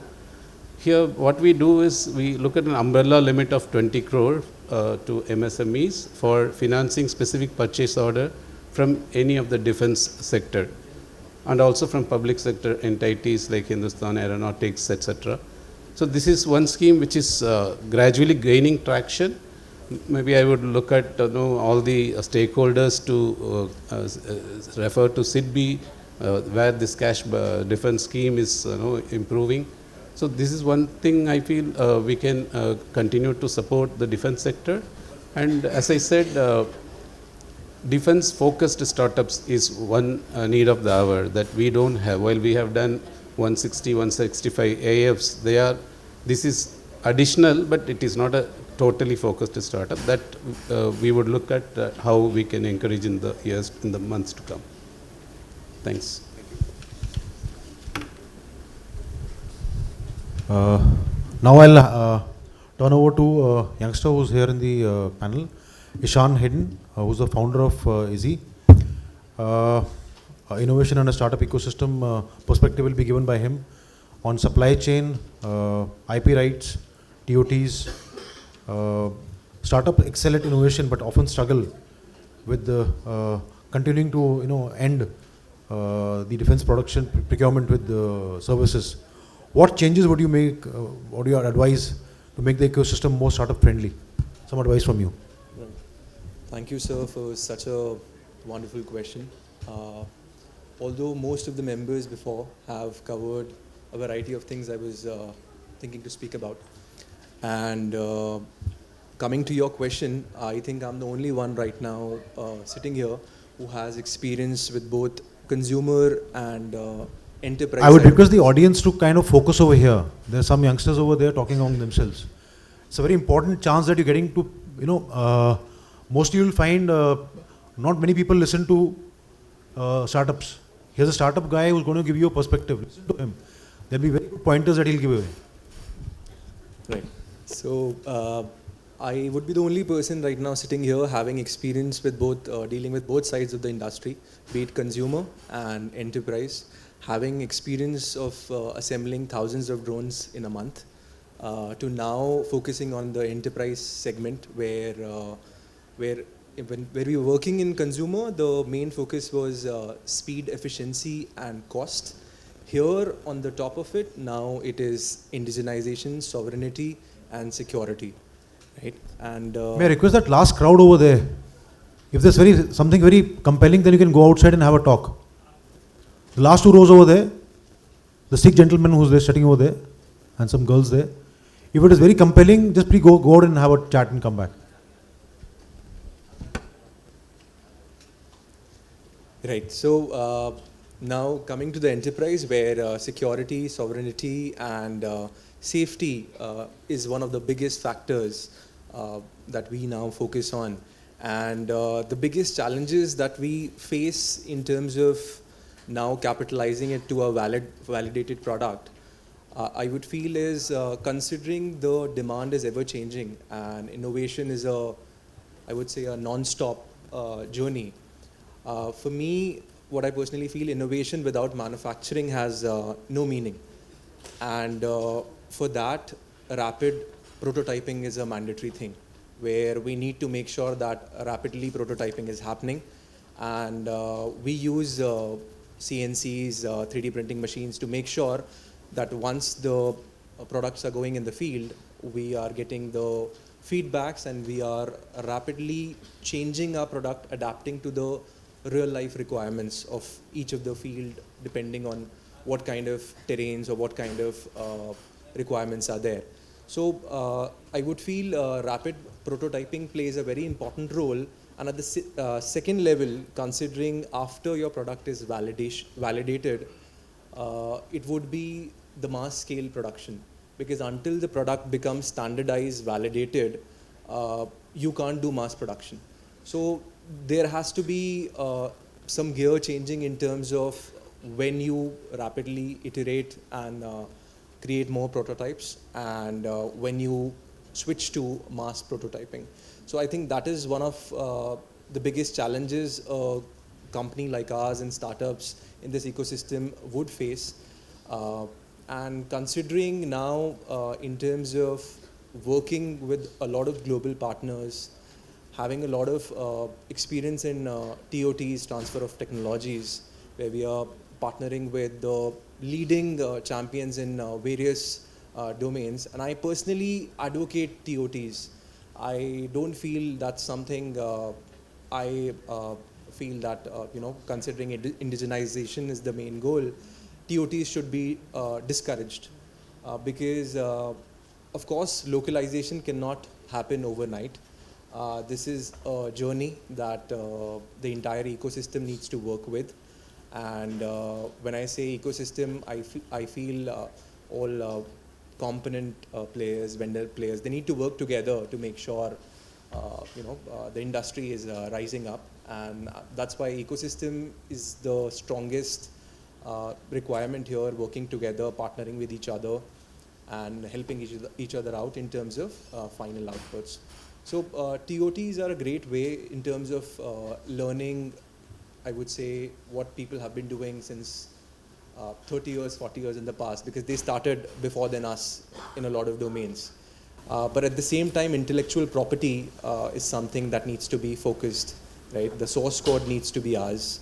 And in terms of security, the backdoors need to be also made sure that they are safe and in our hands.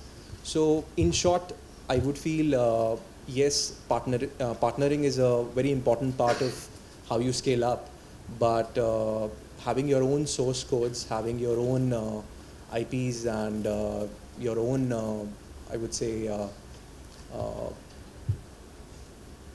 your own, I would say, originality is something very important for companies in this domain. And yes, that's what I feel. I mean, is the challenges that need to overcome and the layerings that need to be synced together to make sure that the final outcome of the goal is intact. I want to comment on that, sir. Ishan, sorry, Chair, I think it's a very serious issue when we are talking of Bharat stack or Bharat drones. Yes, TOTs can only be meaningful if we are progressing in a systematic manner. Otherwise, TOTs can be regressive. Unless we understand this distinction, India will never become what we are achieving. Atmanirbharta or Viksit Bharat we can forget. We have been doing this process. When we make progress in the indigenous project, immediately TOT is offered, and it is offered in a manner. So I'll give you, where you design from TRL 1 to TRL 5, you never get TRL 1 to 5, you get from TRL 7 to 9. How will you get the knowledge of TRL 1 to 5? So unless we understand the nuances, while sometimes TLTs can help, let's say I don't know the particular part of TRL 7 to 9, yes, it will help. It's a very complex technology, we have never done it, and we have always reached a TRL 7 and struggled. So that TOT can be in terms of machines, that TOT in terms of processes can be in specific. but it should complement your indigenous capability and should not, take away the TRL 1 to 5. So that part is very, very important. That's all for now. Thank you. Thank you, sir. And while I was speaking to another panelist offline, this was one of the points that he kind of brought out very clearly. So, Mr. Devalya from Hyprix Aviation, aviation manufacturing and industrial capability, these are the two aspects which I like to comment on. And, what investments are required to bring global competitive aerospace manufacturing in India? And any other point that you want to make? Absolutely, Commodore. Thank you for the question, but I apologize in advance. I have a very contrarian view to the entire panel over here, and I hope you don't judge me for it. I really do not think that we as a country should be doing defense manufacturing at all.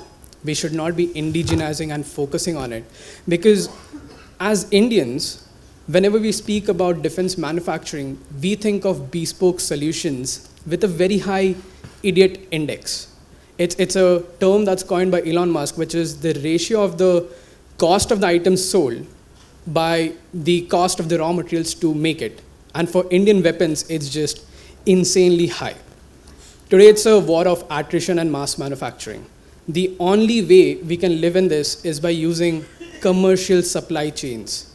A Ukrainian soldier once showed me the insides of a Shahed. If you have ever seen the onboard flight computer of a Shahed, it uses C2000s. It's a TI chip that is being sold in thousands. They do not even understand what defense grade components is. It's automotive grade sensors and just off the shelf hardware. If you have seen Firepoint Systems, it's one of the biggest companies in Ukraine right now. They are using off the shelf software. And I think the only way that anything can bring these commodity goods together and turn them into frontier systems is software.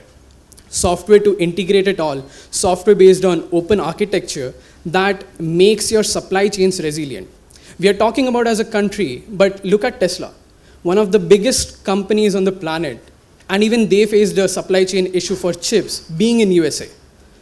While Ford lost out on 1.5 million units back in 2022, I think, I don't know about the dates.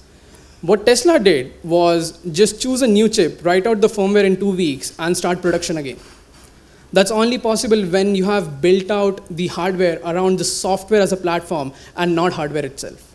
And that's exactly what we are trying to do. We are building out these software-defined cruise missiles with commercial supply chains that can be manufactured at hyperscale. And in this era of conflict, if any of the supply chains, any of the vendors stop delivering, we simply swap them out. We literally just move out because the software is ours. We need to own this software. I'm never saying we shouldn't be building out semiconductors. That's not defense manufacturing. That's a critical technology that the country needs to own. But we shouldn't be naming it defense manufacturing. We should be using commercial supply chains because even Ukraine uses Chinese components right now. When we actually get to wars, there is no way that we'll be thinking about, hey, is this Indian or is it not? Our asses will be on fire and we'll need to fight. And I think the only way to do that is with software and commercial supplies.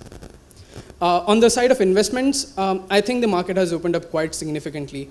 I remember before Sindoor, when we were trying to raise, we had a horrible, horrible time. But at this point, with Rafe leading the examples, venture capital in this defense industry from global capital has just increased. The interest has increased multifolds. And I think we should capitalize on this fact as well. So yeah, it's about making something that not just India uses, but the entire world can use as a single point. India is right now at that point where we are friendly with every single nation. We can not only sell weapons, but we can share factories. And that's the biggest point. We need to capitalize on this. But yeah, that's it from me. You incited Shreya. She wants to say something. Please, yeah. I like a good rebuttal. Please. So I'll break this down in a couple ways, right? One of the few things is you've generalized drone into a modern warfare where the swarm drones are easily accessible to a smaller scale. But when we talk drones in defense manufacturing, it's all about the class of work. And then that means that there is everything from nanotechnology all the way to your aircraft designs, right? And that in its subset means by default, you have very few supply chains in place already.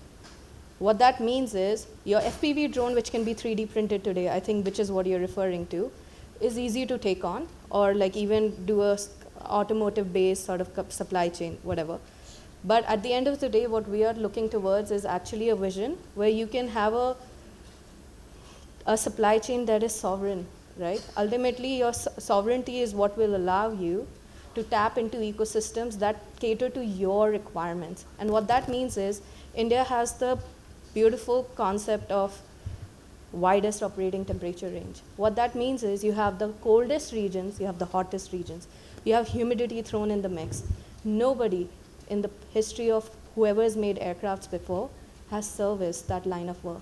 We pay, I think I was discussing this earlier, we pay almost 4 times for maintenance. So what you're talking does not suffice for what is happening today. Supply chains, all in all, cater to what can be managed as an alternative, and you're willing to take a hit. War is war, and I respect that.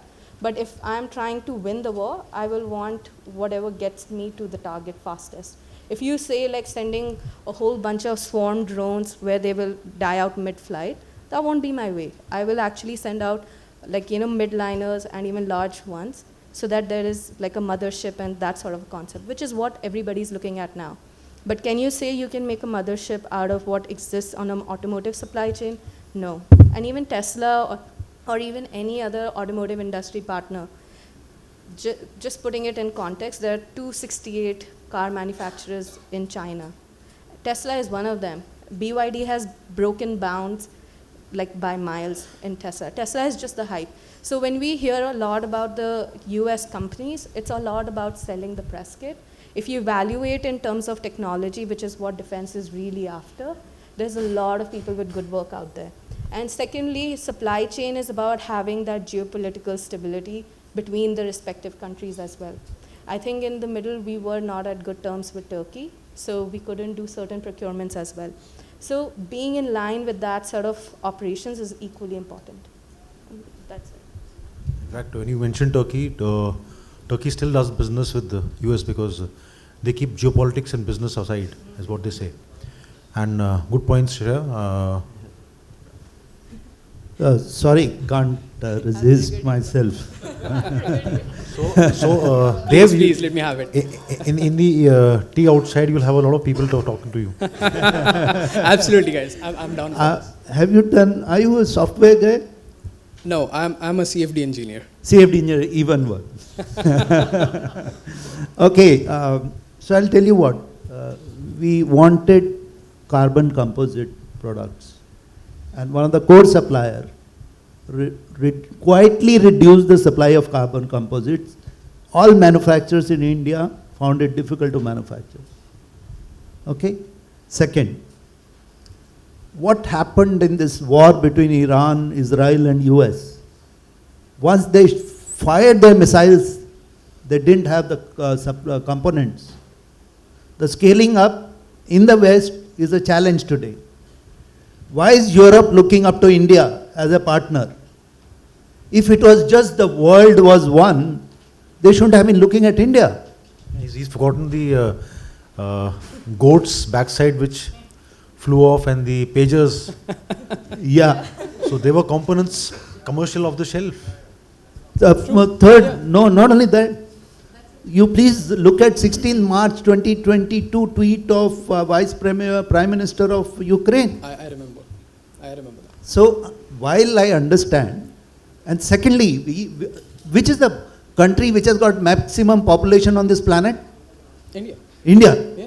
So why can't we create subsystem manufacturing in each state? We absolutely can. India should not think like European country. We have to generate jobs for people.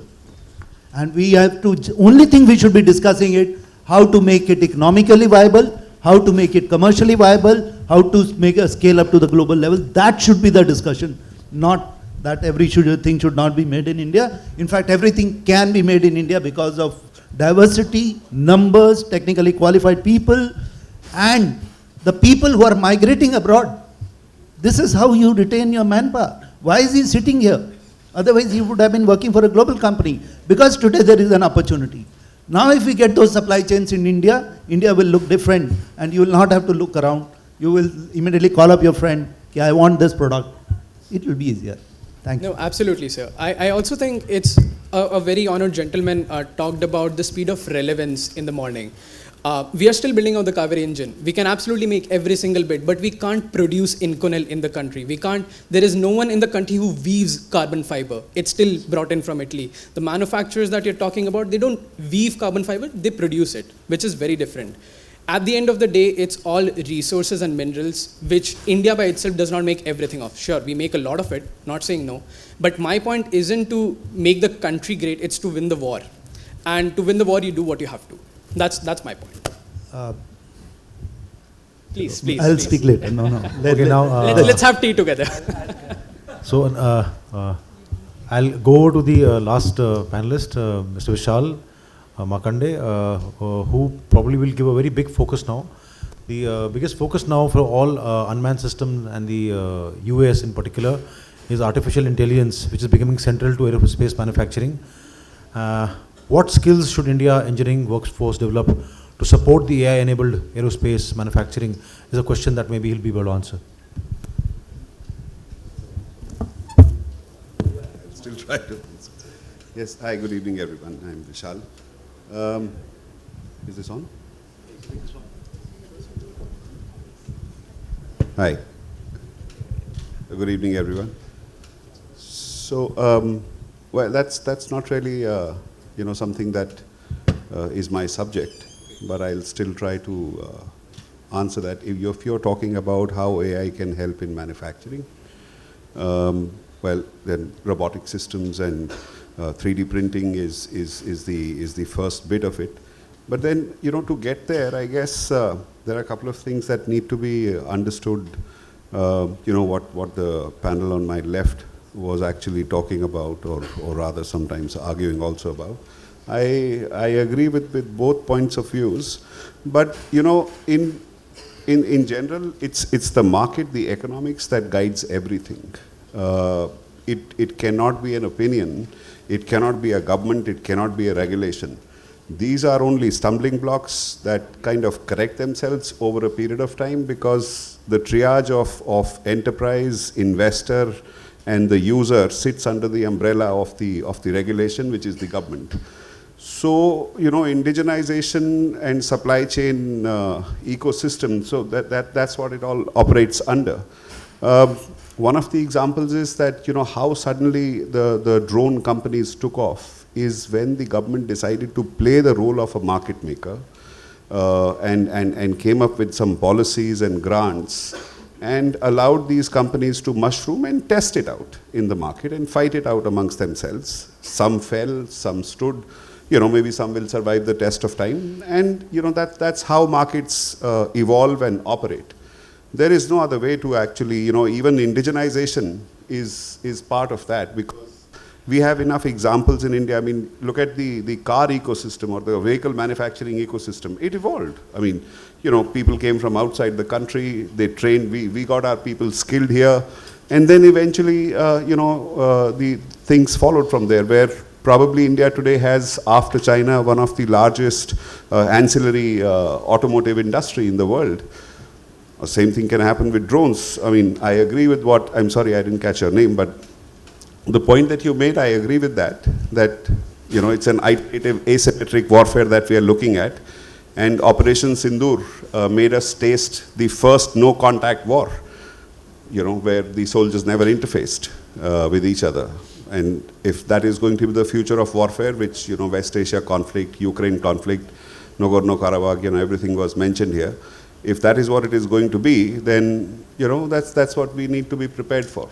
But that's, I think, at the end of the day, the call that, people who will be writing our drone warfare, war fighting doctrine are going to decide. But from my side, because we are more focused on energetic and kinetic systems, the more important thing is that the ecosystem is not really ready, in my opinion, to even do trials and tests of long-range strategic systems.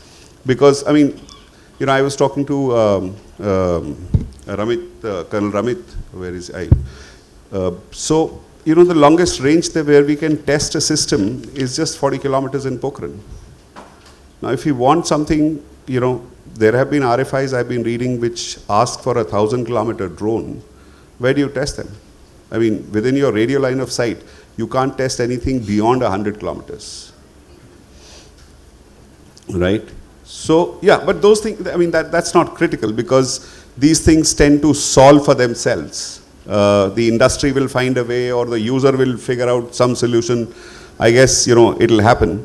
But the most important thing is that, you know, there needs to be enough interaction between the user and the enterprise to be able to come up with a solution, because the industry does not understand the ConOps and ConEms, and the user, you know, probably has their own limitations in terms of understanding how engineering and technology would actually come together to solve a problem that they have.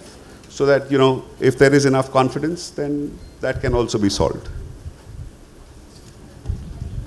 And just one more point I wanted to make about Mr. Natarajan here, because this is something which is happening currently, that you are saying that you are providing or you're doing PO financing.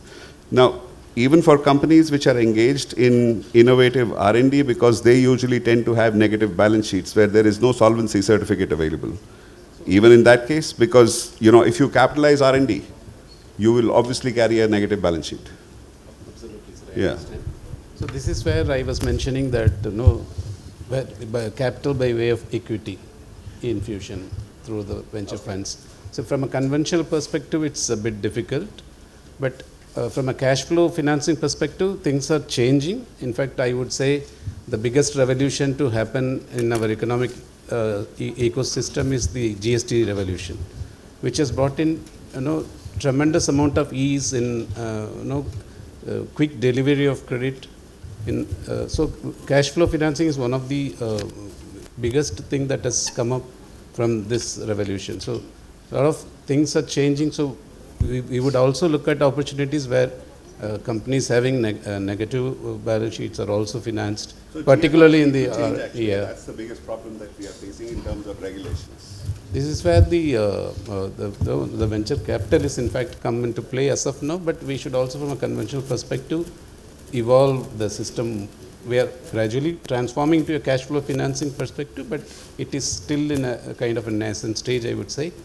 So it is the hypocrisy of the system that I'm talking about, you know, where you're saying MSMEs should be encouraged, but you know, the MSMEs which are basically the drivers of R&D and innovation will mostly carry a negative net worth initially, cannot get financing from the banks where, you know, it's the most important point in their life cycle. So the valley of death was also mentioned here. That's one of the causes of creating the valley of death, that you do not have viable financing options for MSMEs.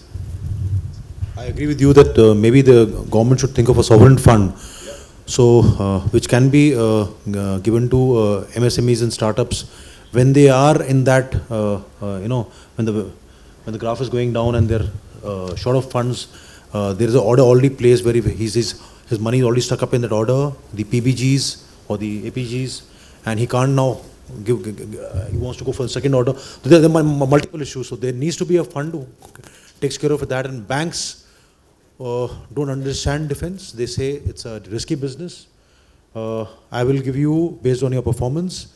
Last contract done, now I'll give it to you. That's the way it happens. And all of us sitting over here, some from the financial institutions, need to understand that if we are in it together as a nation, we at all levels have to be together in it and help things grow and move rather than become bureaucratic and, you know, कि now he's come to me, अब ये फंसा, ऐसे नहीं करना. So that's what we do. When I'm sitting on a chair, I exercise the power, and if I'm exercising the power and it becomes problematic for somebody else, I realize, wow, no, it's not that. Power is, how did you enable thing? How did you make it easy for the other person to happen? How did he solve a problem? That's what power does. And if you can understand that power, then you really deserve to be on the chair in that position. So, an interesting discussion. Now, any of the audience who wants to ask any questions to any panelists, I would go on from the rearmost row, the most attentive row. Any questions from the rear? Yeah.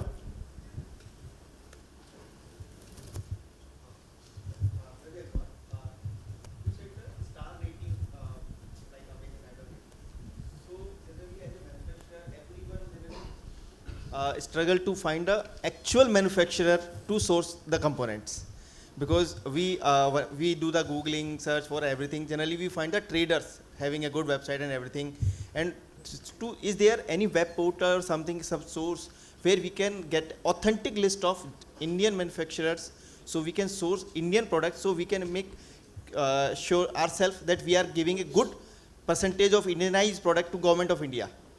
Because we have to give a declaration to Government of India that we had sourced these material Indianized, this is 67% or 78% or whatever it is. So is there any web portal or authentic shows? Okay, thank you. Thank you for the question. I think it is one of the serious challenge we had. I've been asking questions to the Ministry of Defense, Secretary DRDO, or the Director Semilac, or we also have a Directorate of Standards. The challenge is currently indigenous products are available, but any website which has people from all entities, they don't take a risk of nominating one entity because they cannot prove that it is designed by India, while everybody in the industry who really deals with it knows it. But for any new entrant or the users trying to find out, they will never find it. The reason being, there is no mandate with any entity in India which can certify that it is indigenous design, including armed forces have not done any such. They don't have any mechanism of certifying that it is designed in India. The definition of indigenous design, developed and manufactured was changed, I think, last year, where they said this will be based on materials, components, and softwares. But no mechanism has been formulated to really certify that. So it has remained a definition without validation and certification mechanism. Having said that, the few efforts have been made, but I cannot give the name because others have gone in. To give you one simple, one of the template you can use is any entity which has participated in IDEX and has developed some systems. There can be some template, but not a reliable one. So I think that's a gap. Star rating is not working. There are few entities who have made a group, but initially it started with the indigenous design, including one of the industry body, but slowly everybody got inside that. So it got mixed up. Just, if allow me, it's one separate point which was raised earlier about testing site, which Dr. Ranjana said. He's one of the person who's been impacted, and there are startups here. We have testing laboratories and testing sites in DRDO, DPSUs, Defense Forces, and the academia, the laboratories. But as regards to laboratories that are there, most of them are not NABL certified. So during development, they use those labs. They have all the reports, but they are not recognized for certification. So they have to again spend the money. Second part, testing sites which DRDO has made available, they are not available 24/7. Night testing, you just can't do it unless, there is a very special thing. Secondly, the slots available are very, very limited. The manpower within the DPSUs and DRDO is limited. So I think there is a time, that time has come that we come in a PPP mode and make it available on a 24/7 basis. That has not happened. Secondly, before you discourage them, I'll tell you there's work going on, and I think there will be 4 or 5 testing ranges being made available soon. There's some work going on. There is a long-range testing facility and has been given to startups, whoever is approached, at least the Air Force, and I understand the Army is also done it in a big way. And I can assure you, whenever you approach, you will not be denied, and whatever long-range, 1,000, 2,000 you want to do, we will be enabling it. That I can assure you that part.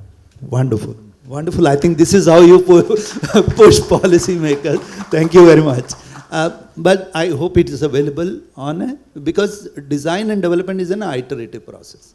When you have a problem, we should not have, and we hope. Thank you very much. Gentleman behind, yeah. You, yourself.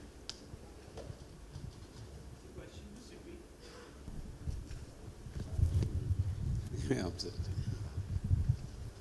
Yeah, hi sir. Question to Sidby. Sir, what is the frequency of page updation of your funds page? And can it display how much fund is actually transferred versus sanctioned? You are asking about fund of fund for startups? Yes, sir.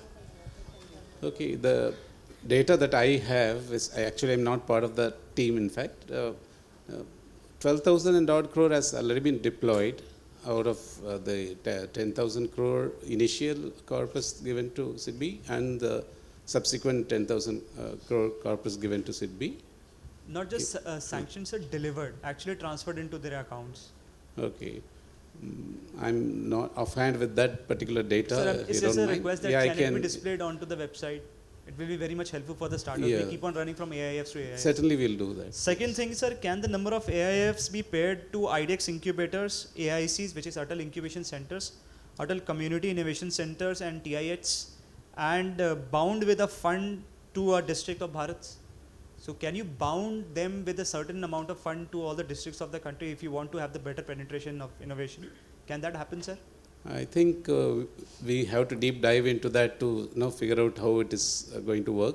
Maybe that's a good suggestion. I'll take that point. Maybe if you can just mail it out to me as well. Sir, if you want further consideration, I also happen to be the regional mentor of change from Atal Innovation Mission. We can definitely discuss Yeah, certainly we'll get engaged and Thank you, we'll sir. see. Yeah, thanks. Last question. Thank you very much, sir. Should I just handle this? Yeah. So this question was initially, first of all, thank you very much for an absolutely wonderful and engaging panel session. Initially, my question was for Mr. Ramachandran, but I think Mr. Markande can also add some value, as can all of you. So if owned in Bharat is supposed to mean intellectual property, sovereign intellectual property, and design authority, rather than just assembly, what patient capital or patient strategic capital architecture is needed to finance indigenous intellectual properties from ideation to induction, especially when a startup or an MSME cannot show assured orders? So, any of you could answer.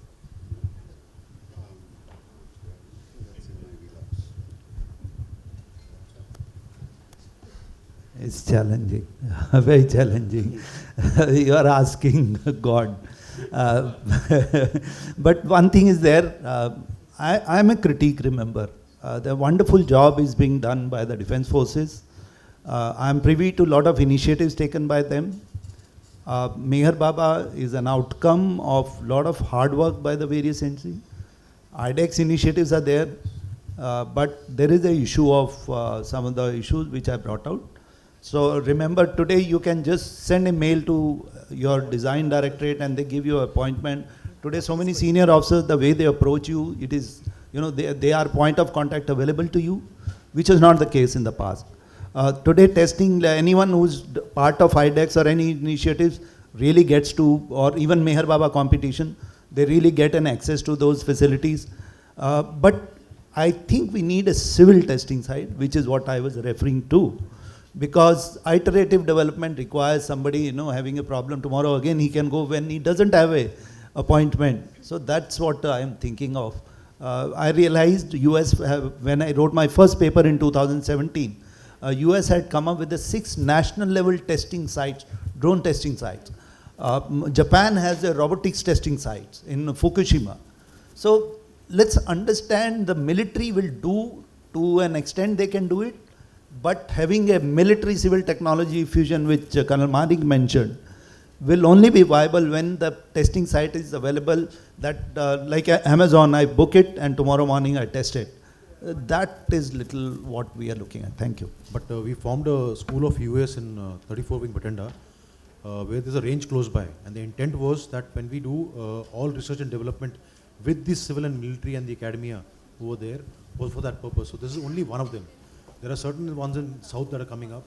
So over a period of maybe about 6 odd months, you'll find things coming on to fore, and there will be full stations which are like unmanned research and development for the military on one side and for the civil on the other side, with testing facilities available. That might happen. So that's a work in progress, and it's not that it's not happening. It's got clearances to take, and that is happening. We are quite alive to it, and we're taking it on. I don't think we still answered his question. I'll just answer this question. So, his question was basically, we in the defense have like what the Meher Baba initiative. The startups who won the Meher Baba, the first iteration, have now gone on to have orders worth 2,000 crores with the defense services. Why? Because when they worked with us and when we handheld them and guided them, and it's a work in progress together, it will go through and achieve what it has to, because you are with a purpose, I am with a hunger. I want that thing, and that'll drive and get you through if you are ready for it. And that's happened over the last 7 years. Even now, few more of those startups are now growing into big ones.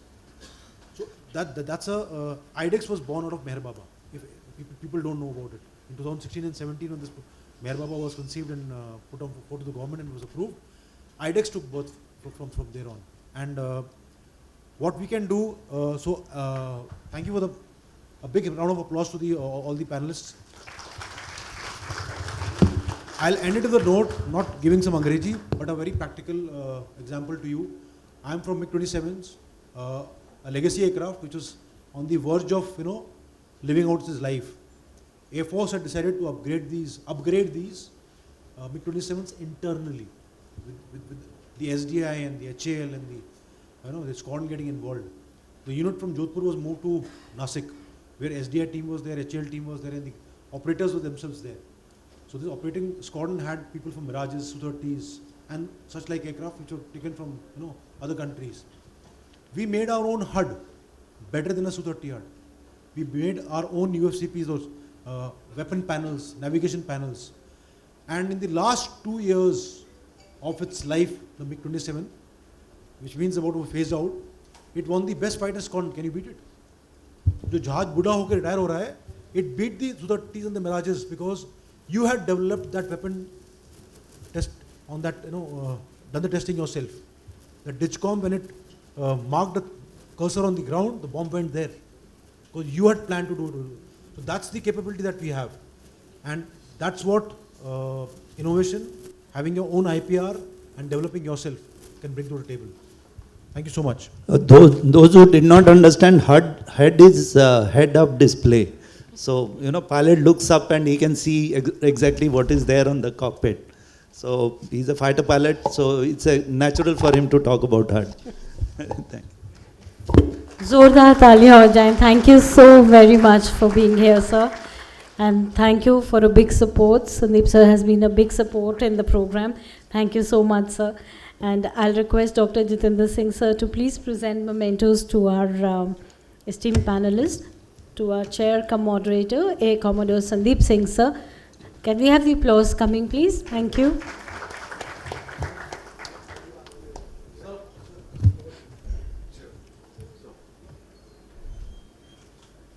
Thanking Mr. Natarajan Ramachandran from SIDBI. Thank you for your support, and he's the man who will give you the money, so catch him. Thank you so much, sir. Group Captain Narang, sir. थोड़ी जोरदार तालियां हो जाए. Thank you. Mr. Vishal Markande, sir. Thank you so much for your support as always.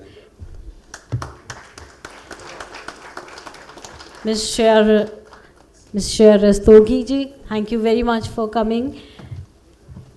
She's the young beacon of innovation and she's doing a lot, so big round of applause for her. Mr. Ishan Hayden, thank you so much. And Mr. Dev Malaya Biswas, sir, thank you so much.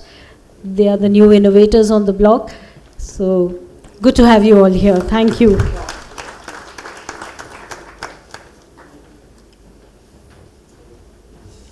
I'll request the panel for a group photograph, please. Please come. Thank you.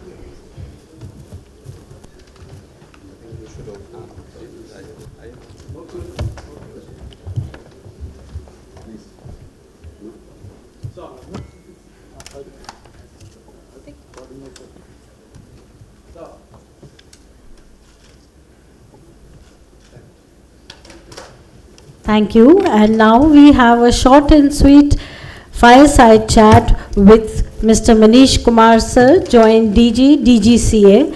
We are very privileged to have him with us, and he's taken out time to especially be with us, sir.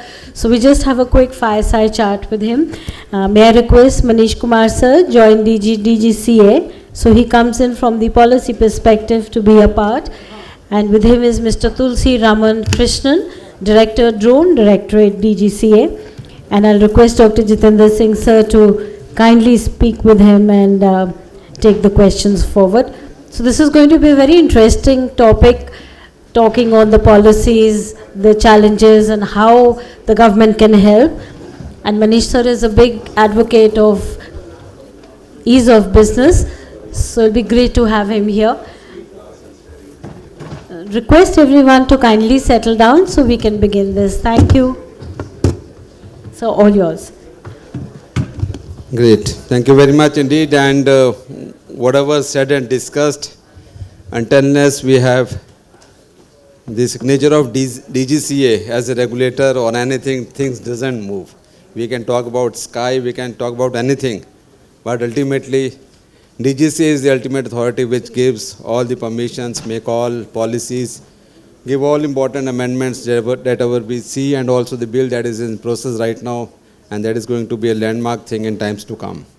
So a very crisp session, sir, and we know, sir, you have the expertise in terms of making us understand the nuances that how policies and what are the futuristic steps DGCA is taking in terms of making a very, very enabling ecosystem for drone, not only the manufacturers, but service providers, for skill developers, for academia, and also the R&D institutions. As we know, sir, now I start from you, Manish sir. In fact, as we know that India has scaled from somewhere close to 70 to 160 airports right now. In fact, on 1st of August, your new airport at Vizag is going to be inaugurated. And also there is also rapidly growing, the aviation industry as such.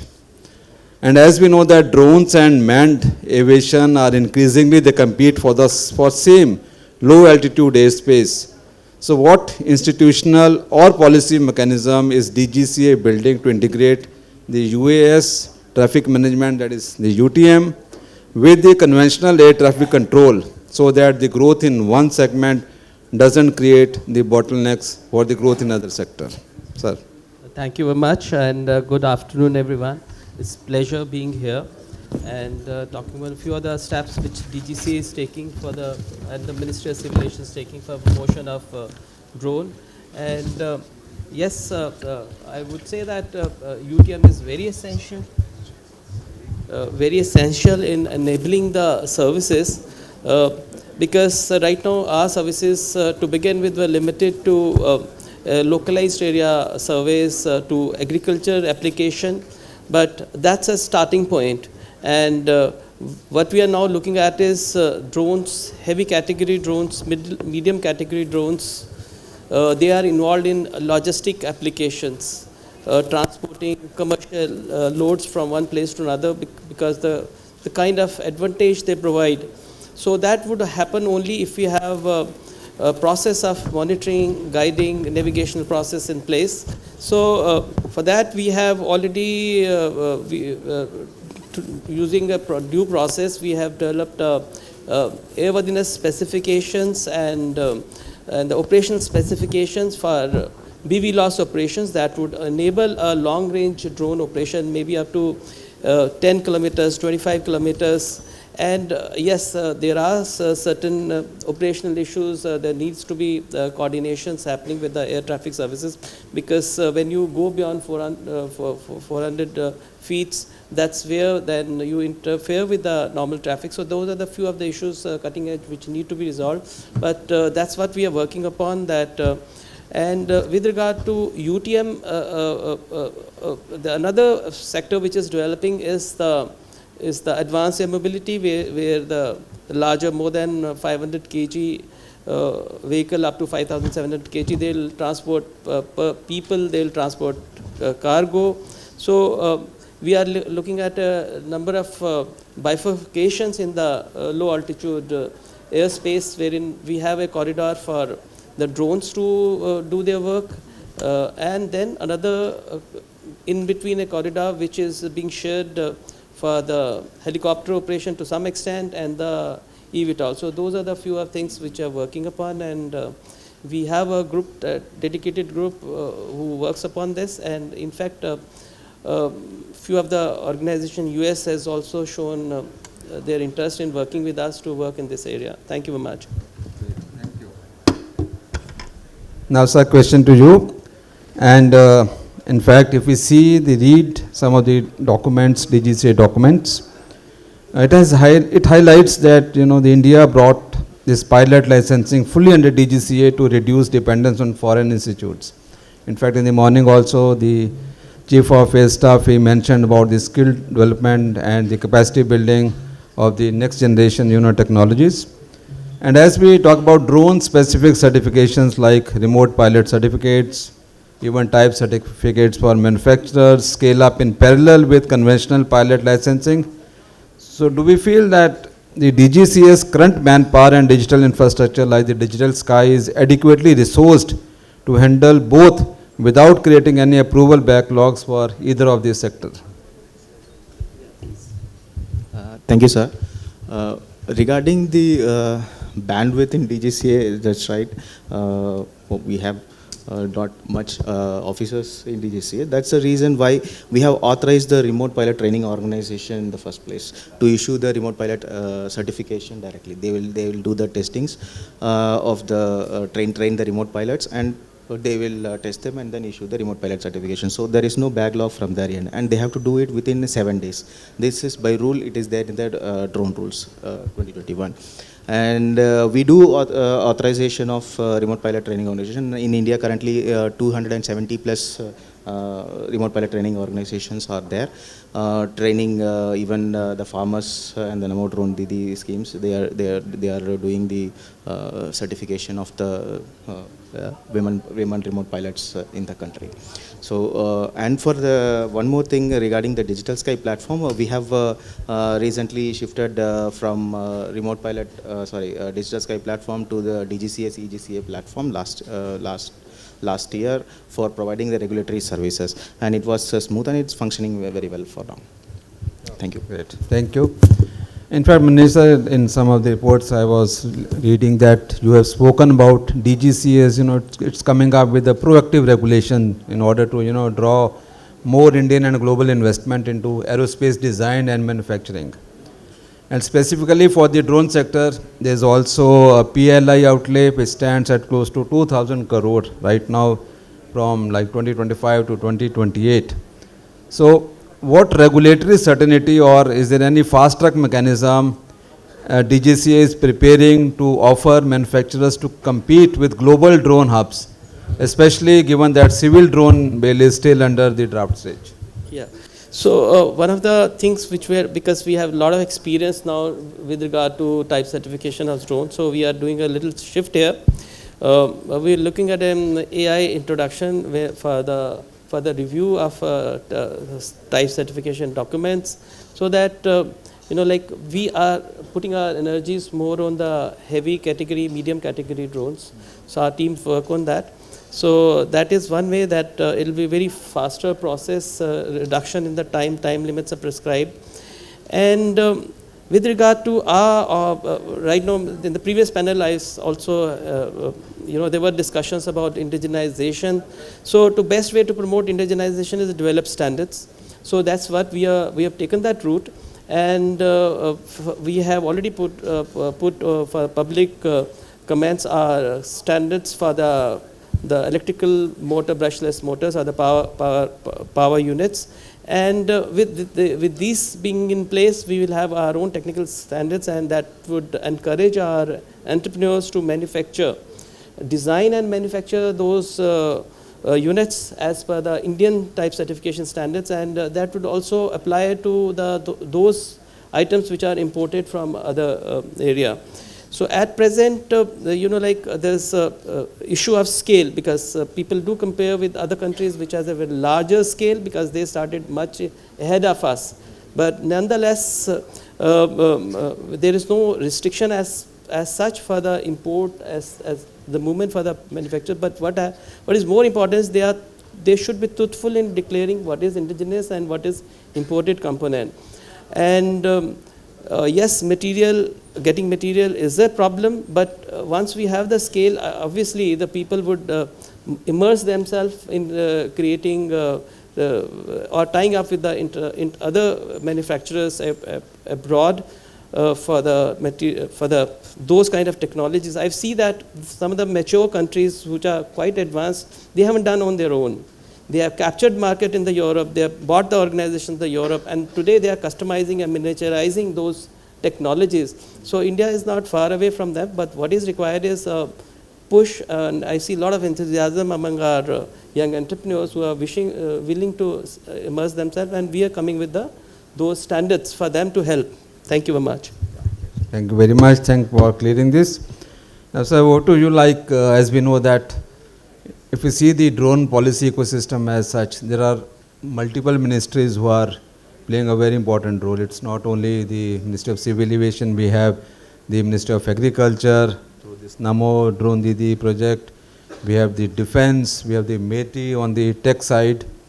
So from the vantage point of, DGCA, is there any single biggest some interministerial coordination or many challenge standing between where India's drone ecosystem is right now, as we are talking about Viksit Bharat by 2047? So what is the strategic step our entrepreneurs, the founders, co-founders of different drone startup companies should take into consideration, so that we talk of ease of doing business. So within this interministerial coordination, is there any way out in terms of making systems more easy in terms of ease of doing business for our new age entrepreneurs who are in this drone manufacturing or service industry?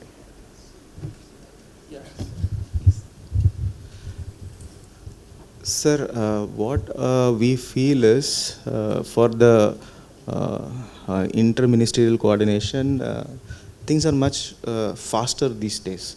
So we do communications online. If something we want, we just ring up and we do VCs, more VCs within ministerial consultations that are happening very faster rate. So by that, we are in a faster pace.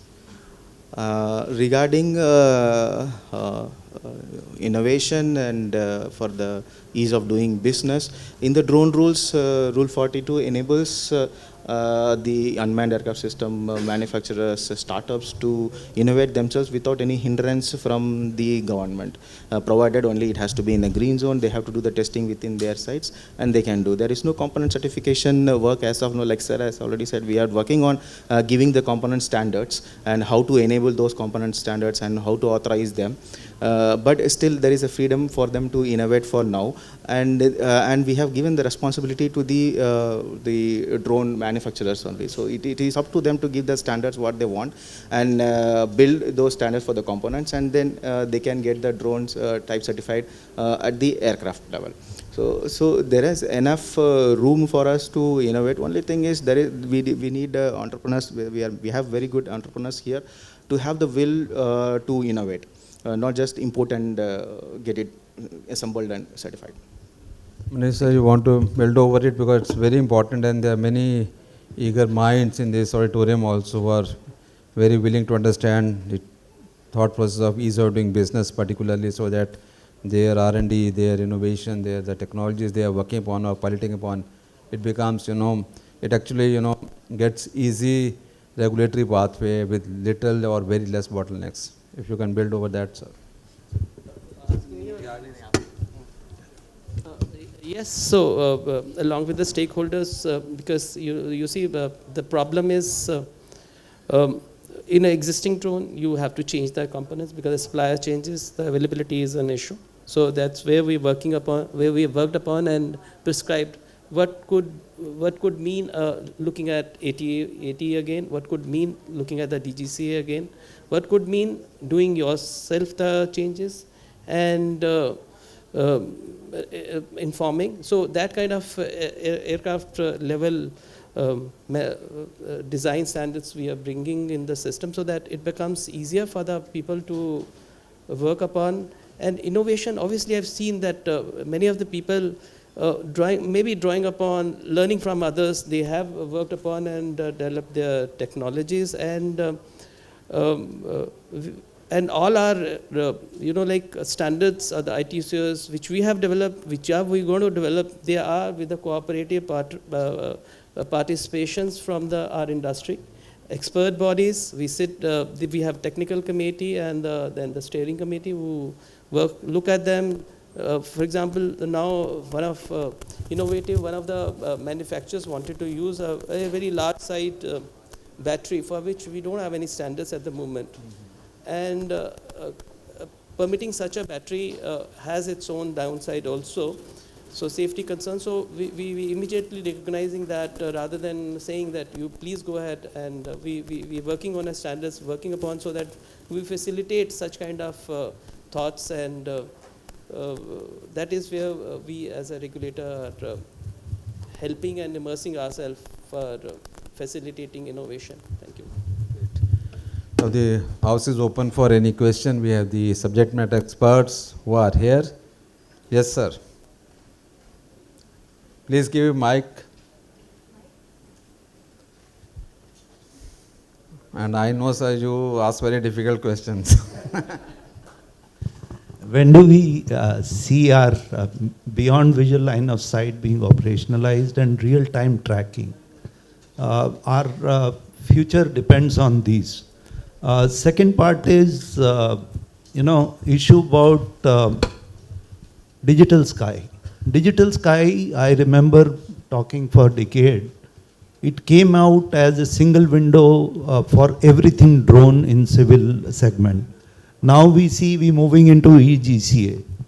How do we bring it back as a single window system to meet aspirations of Indian civil drone industry, and then integrate with the defense the way we have seen in Iran war, how civil targets have been targeted? We need to have integration of our digital sky with the military C2 system. Thank you. Well, Digital Sky was initially built with a lot of thoughts and a very composite and platform which enabled everything. But there are technical hitches here. Putting a small pack, everything in a small pack has its own technical disadvantages. That's what we ran into. And right now we are looking at a process wherein we have more independence, more connected, and at the same time meeting all those goals. So EGCA, obviously, because of the upgradation and other stuff which we were, those challenges which we were facing there, for that we integrated the entire process, a much better process when it comes to EGCA. So Digital Sky platform, the other portion of the operational part, that portion is still being maintained by the Airports Authority, but then it's going to be developed and there will be conjoinity between the two. We will be sharing the API so that it becomes seamless. So with regard to cooperation in defense, we already have our working groups wherein we are working upon these issues, mainly led by the thoughts from the defense forces. How do we integrate, what should be the entire mechanism, how the two platforms should link. So all those things are being discussed there, which I don't feel I can. Right. So maybe you can look at your other question, because you had two parts of the question. BV loss. So, like I have sitting next to me the person who is part of the technical committee. They done the entire spade work. So today we have technical specifications, we have the airworthiness specification. So as a steering committee, I being member of the steering committee, we have encouraged it, because at the moment there are certain risks, but we are willing to take those risks, permit that kind of operation to happen in sparsely populated area where the risk which we can absorb. So it's very soon we're going to see that to come through. First we're limiting to 10 to 15 kilometers, and maybe after we are technologically more input there, and people are willing to put more money and technology there. So we will have much more diverse kind of operations, which you said, the Amazon coming and delivering. So that requires a lot of fidelity, a lot of technology going into it, because it shouldn't become a safety hazard, a public hazard. So that's a main concern while permitting an innovative to. So maybe Tulsi would like to add on this. There's nothing more to add. So, BVLOS is passed and it's in the process of issuance. So real-time tracking requirements we have put in a very large scale information sharing basis, not technically this has to be like this only, but you have to say where the drone is flying.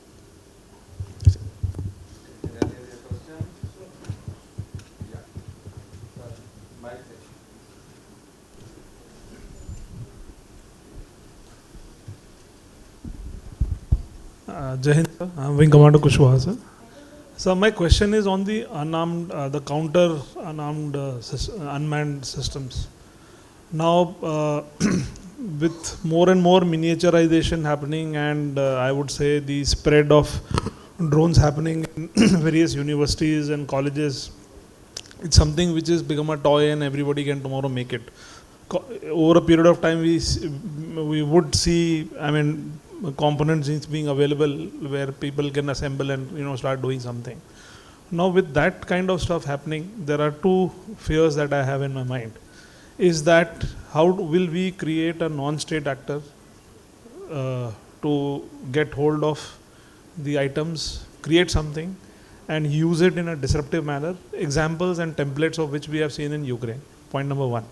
So how are we going to ensure that the supply chain of the components also is treated like a control item and not just available outside? That is point number one. Second aspect is that we have the drone rules which cover the flyer side, but not on the defender side. The counter because when you are using counter drone systems in civilian domain, a lot of things come, tomorrow, God forbid, somebody use it against the politicians, so politicians will start demanding it. Then you have various private agencies who have high value industry. Now, moment this thing starts becoming normal, somebody may use some explosive which is locally assembled, he has an enmity, he'll go and, hit his plant. So, disruptive nature that we have seen, I don't want to take examples of the recent protests, but things can really go astray should somebody come with a disruptive mind. So while progress in technology is important, we are looking at the positive side of things. We also need to look at the other dimension, because should one or two incidents happen, then it will become very challenging for the industry to grow, because then system will clamp down. So we need to think about it beforehand.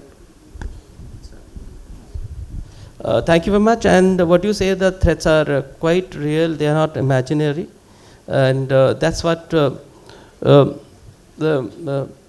considering that, we have a specialized wing, BCAS, which is actually coordinating those efforts of identifying and using all the means to neutralize such kind of drone. And that is, at the same time, the present policy which limits drone to a specific operation area, red zone, green zone, yellow zone. So these are the another safety factor which is built in. But I agree with you, because while we have done that, we are not, we don't have the ability to track them. We don't have the ability to track when the violation occurs, because everything is linked to when we come to the digital sky, it is linked to the flight plan. If I file flight plan, then I'm tracked. Otherwise, I am not tracked. So here we have looked at, I speak to my colleague in Air Force who are also working on a process wherein they are first for protection of the strategic locations, airports, other strategic installations. They are working on a software-based system. And we are exploring and testing that, if that helps us going forward till we have our digital rules based sky control available, or the digital flight rules available. So that is, and we'll see how that entire thing merges. So that's the plan, because right now, as you say, we are not totally on this. Yes, please. So yes, sir. Sir, DGCA is civil aviation safety regulator, so whatever we are going to do is for safety, for civil aviation, that's it. And like sir has said, BCAS is working on it, and it's for protecting the airport environment. For other things, there is MHA that is taking care of it. And as a proactive measures, DGCA has reached out to all states and union territories. And we have had a VC also to them to sensitize what kind of drones can be used, what drones cannot be used, what are their powers are. So there is action going on. Thank you. Can we have a big round of applause for Manish sir and Tulsiram sir? Thank you so much for taking out time and being. Today is the aviation question answer session also, but thank you for coming and gracing the occasion, sir. Really obliged. I'll request Dr. Jitendra to please present mementos to Manish sir and Tulsiraman sir. Big round of applause for our panelists, please. Thank you.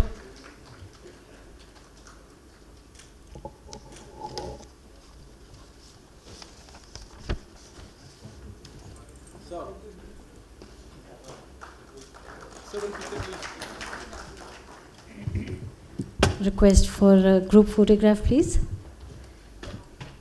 Sir, आगे आ जाओ.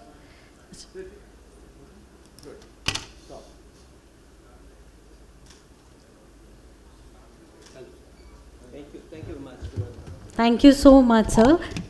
And we'll straight away start the next panel, because the Vice Chief of Air is expected around 5:45. So I'll request everyone.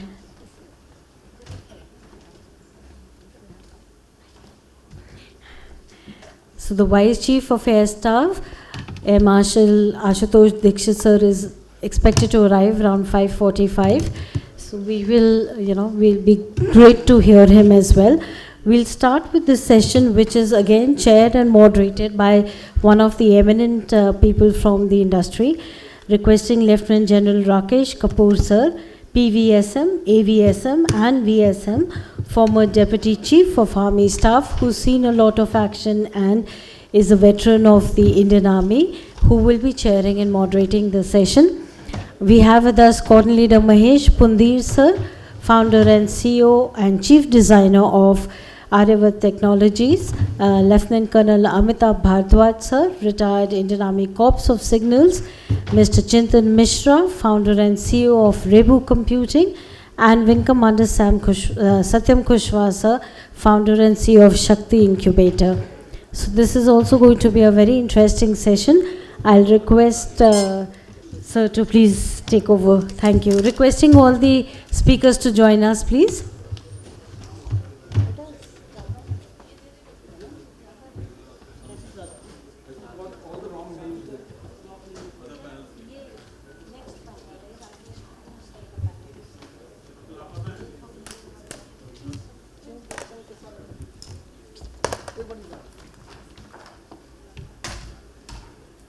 So I'll request the panelists to start. We'll just put your name plates, sorry.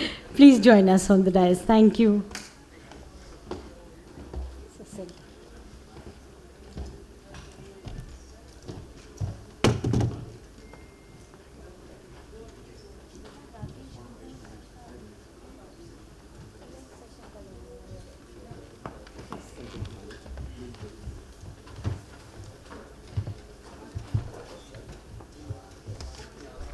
So sir has half an hour, before sir comes. Thank you, sir. All yours.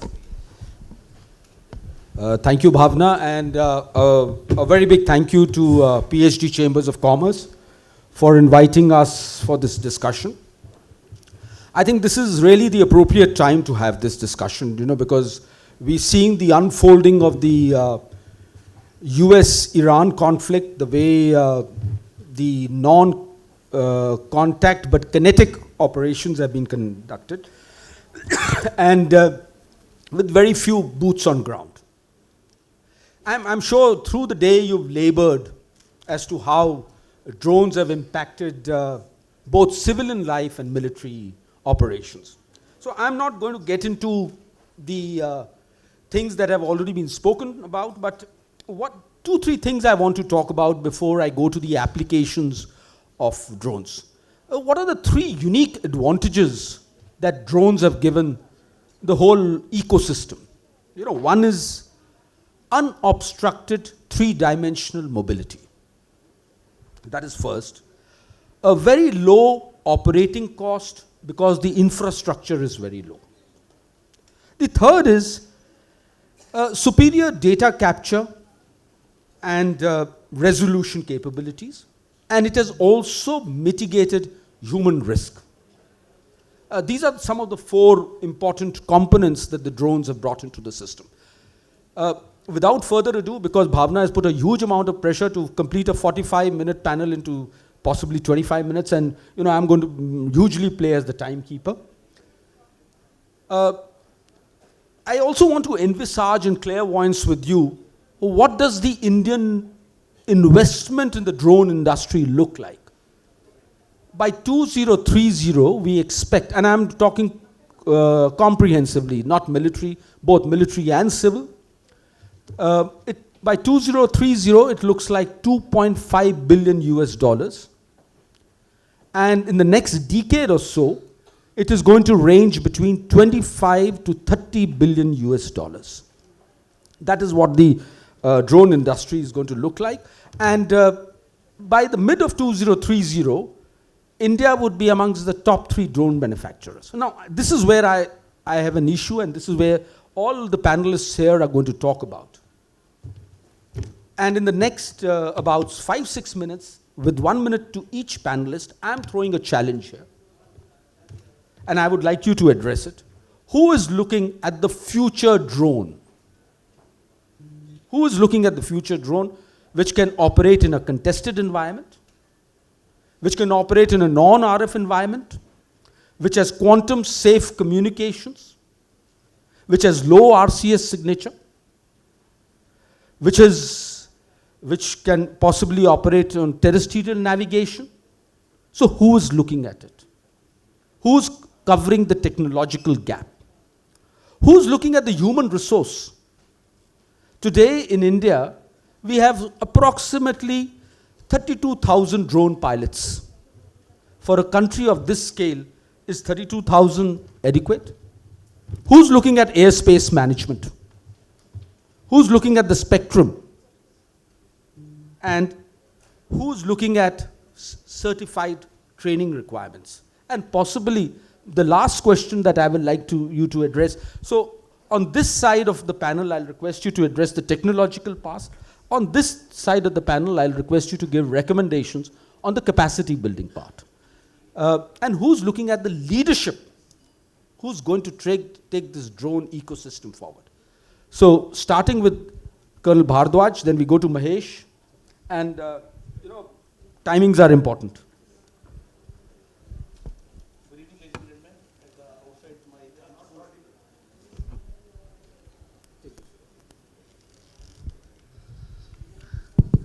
Good evening, ladies and gentlemen.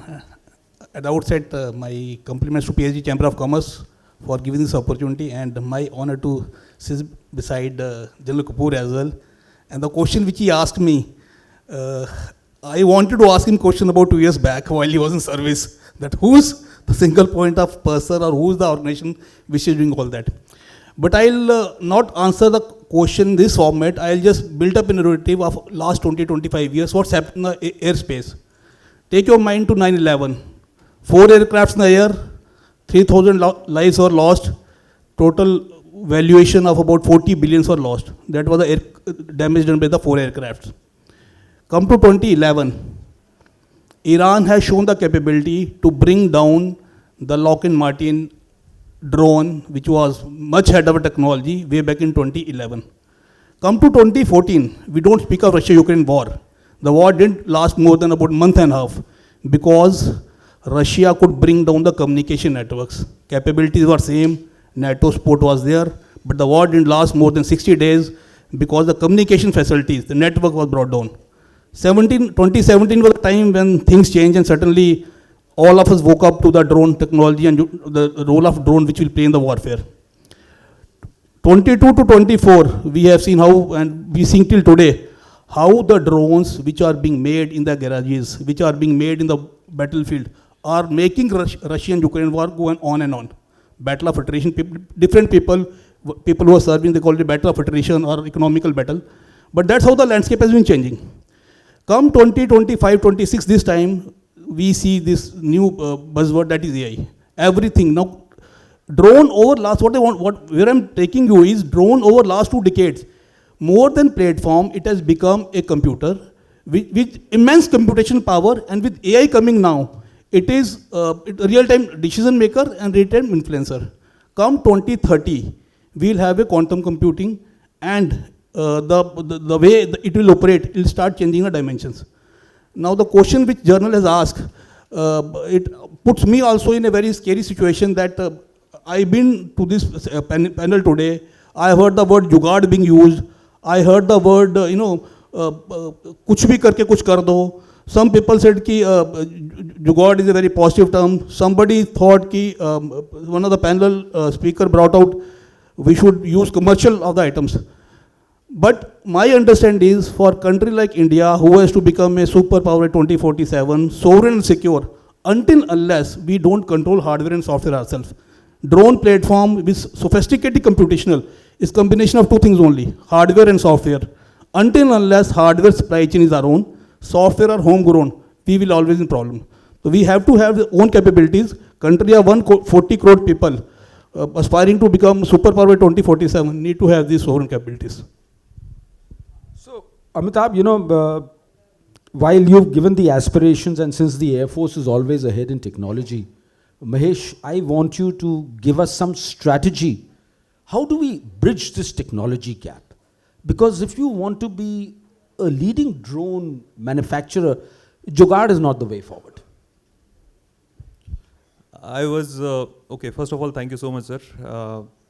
The last word you said, jugaad, I am in favor of that, sir. That is the way, I guess.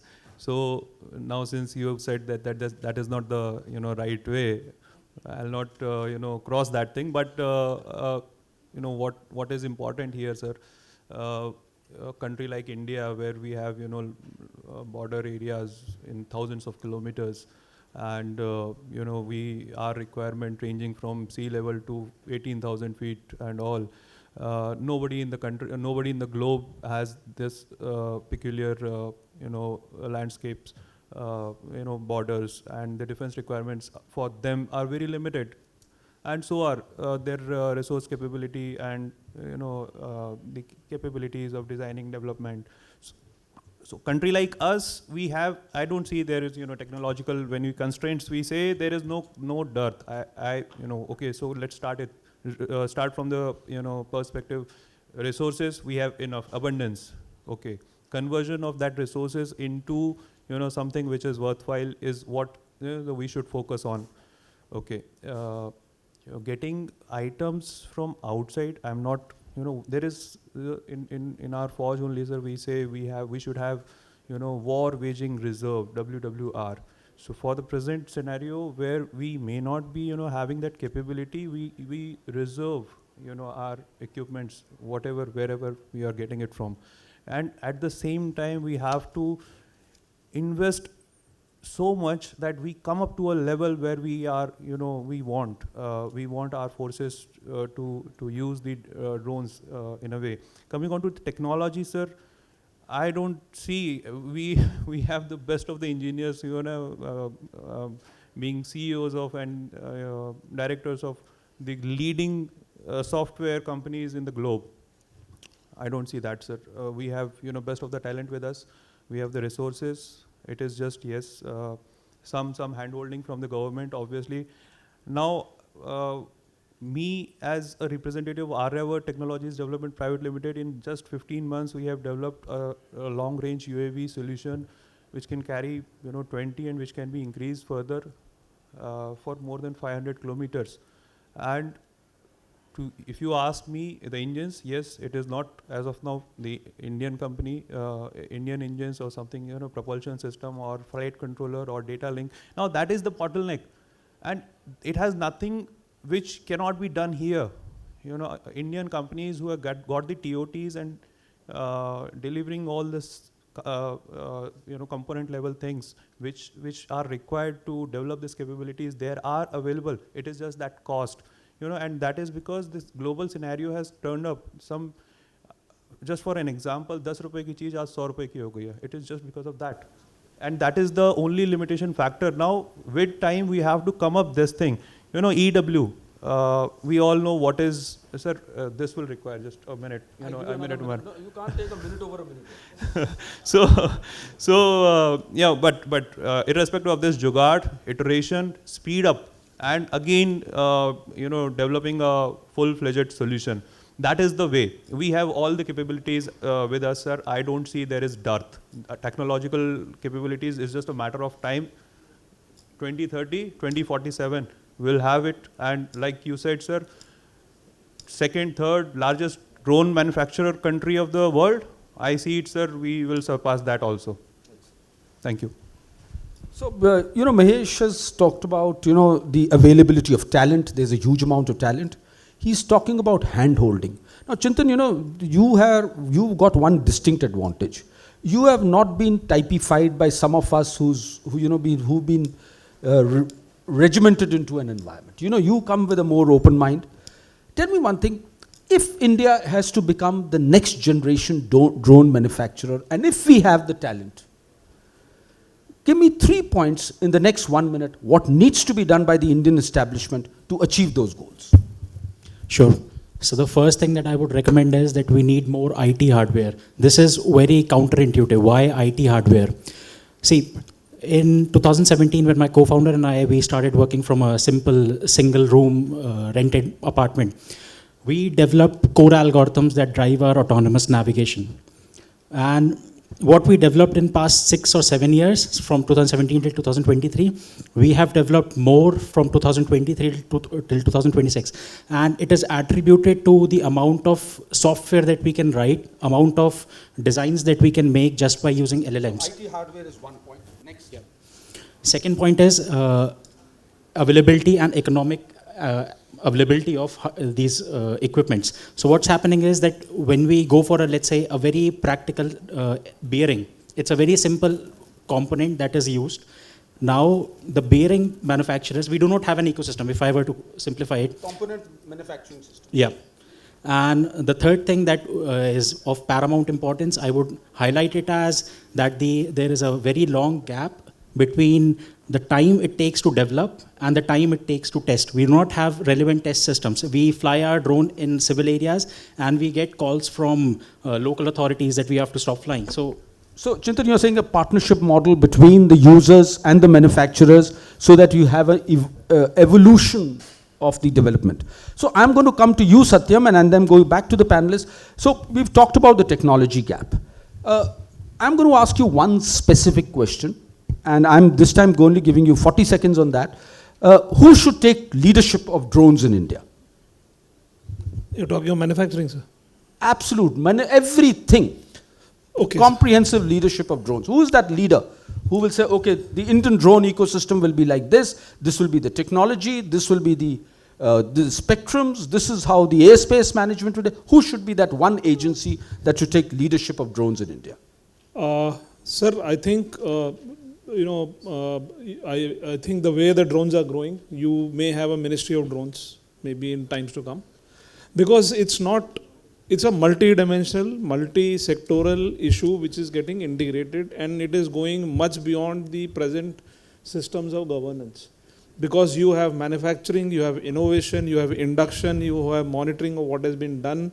There is a security dimension to it. There is a consumption dimension to it. So I'll go to the audience. How many feel and agree with Satyam that there should be a ministry of drones? Raise hands. It's okay, sir. I'm a disruption. Okay. Okay. So, it will come to that, sir. Okay. So, maybe you don't require another bureaucratic layer.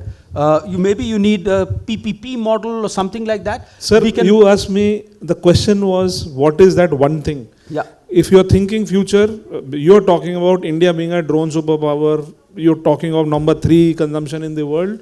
If you're thinking at that level, then you have to think differently. You cannot have a machine gun mounted on a horse.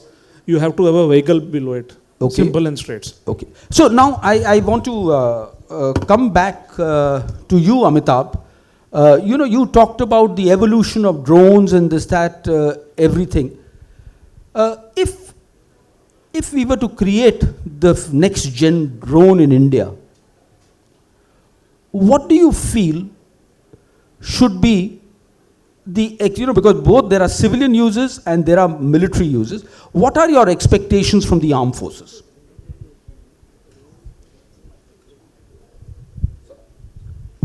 I'll give a parallel to it. Whenever we build a good car, sir, so we always appreciate the people, somebody who's designed the engine. But I personally feel it is somebody who's designed the brakes is more important than somebody who's designed the engine. Vis-a-vis, when we're looking at the potential of a drone, I personally feel it is the resilience part of the drone which is more important. Whenever you look at the, as I said earlier also, I see drone as nothing but combination of hardware and software. So if we can have sovereign hardware and homegrown software, so we are good to go. As we grow further, the drone, as it was brought out, has to work in an environment which will be very, very EM contested. And we have to, at this point in time, started thinking of convergence of cyber and electromagnetic warfare. So if I have to make a wish list, it should be cyber resilient. If we are importing hardware oblique chip, the soft kill switch should be sovereign. Until unless we don't have our own chips, at least the kill switch should lie with India. Data of the drone captured should stay in India. We should not use the free applications. There are plethora of free applications that people are using, and all the data, rather we are giving all our, mapping of our nation to the foreign friendly countries whose applications we are using. So we should be very, very concerned about kill switch and largely the sovereignty part of it, sir. Amitabh, thank you very much for those inputs, but you let the people in uniform go easy. You didn't say that the Air Force says some other language, the Army talks about another language, the Navy talks about another language, and when you go to the ideas, they're talking a fourth language, possibly in a different script altogether. So, maybe there is a need for commonality of languages that when we come to the industry and when we talk about it. I'm going to come back to you, Mahesh. You spoke about a lot of talent available, Indian talent available, as far as the drone industry is concerned, but that talent is deployed in different countries. What is your strategy? What are you talking about? How do we get that talent back into India for the future generation drone? Sir, being a defense veteran, lot many people sitting here, veterans, they know exactly what we want. And they are working maybe for whatever reason, they are working with private companies, foreign companies, and few are, them working on their own niche technologies or developing their own products for the defense forces, for the civil. And this has happened because why, a session just prior to this, DGCA officials, conducting and giving their speech. So I was also all dilated because my focus is on defense, sir. And people like us, who has just come out of service, we are the one who should be tapped first. Because we are the one who knows exactly what we want. Okay, me, for a decade plus, I have, I was fortunate to fly manned aircraft. Now I'm transitioning to unmanned aircraft. So, and it is any drone for long range or, with this capability which can carry payload, with effective payload capability, it is just not an airframe, it is just not a dummy thing. It is junction of, or it is mix of aerodynamics, physics, and RF communication, and plus now the AI fusion, edge computing, and also this needs to be together. It needs to be binded so as to make a product. So this kind of talent and the understanding is already there in the country. Now good engineers, okay, few of them they may be migrated outside. Okay, I personally feel whatever they are doing, my own brother, he is in USA, that's okay. But I know how he is, contributing back to the country. And not just this, whatever we are doing here, he has a full control and say and support to what we have achieved. So this is how we, and one, it has to come from within, someone from inside, that he should contribute to the country's growth or the defense of the country, and this is how, we should get it back. So this is what. Thank you. Mahesh, you made one very significant point, and wherever a defense industrial complex has come up, it has come up that way. You get the practitioners back with the manufacturer, and that is how, they bring in the applications and they lead to that kind of development. That was a very, very significant point that you made. But Chintan, I'm going to come to you now. You talked about 3 components here, but there is a huge amount of funding that is required. What is the government support that you're looking at when you're looking at the funding process? So the current processes are optimized for the complete system. So no one is optimizing for the subsystem or the components. So there is a need for having some kind of drone MROs, maintenance, repair and overhaul facilities, so that the companies who are focused on subsystems, like we focus on autonomous navigation for land and aerial systems. So it is not optimized. So whenever we speak about IR&D projects, so there is a problem of having, building a complete UGV or UAV and providing it, because armed forces are optimized for systems that deliver, whereas component manufacturers and designers are optimized for subsystems. So there is a gap that needs to be bridged in terms of funding. And if we talk about private investment, so there has been a lot of, I would say, challenge for the drone companies to raise funds from private VCs, primarily revolving around the investment that was made around 2018 to 2021, because the companies, very few companies have made it big, and VCs need private companies, their private investments to become big. The third thing I would say is that the government funding has been, I would say, the primary mode of accelerating the drone adoption, and most of the drone companies are trying to capture some form of government fund or establish some relationship so that they can get IR&D projects or other similar projects. So my take would be that funding needs a bridge, and think about beyond what comes beyond the systems and how we can develop components and subsystems. So drone MROs is what I would propose, so that we can upgrade whatever fleet we already have. So Chintan, you brought one very good point. There has to be institutionalized funding, and we should just not look at just IR&D projects. Satyam, I'm going to come to you.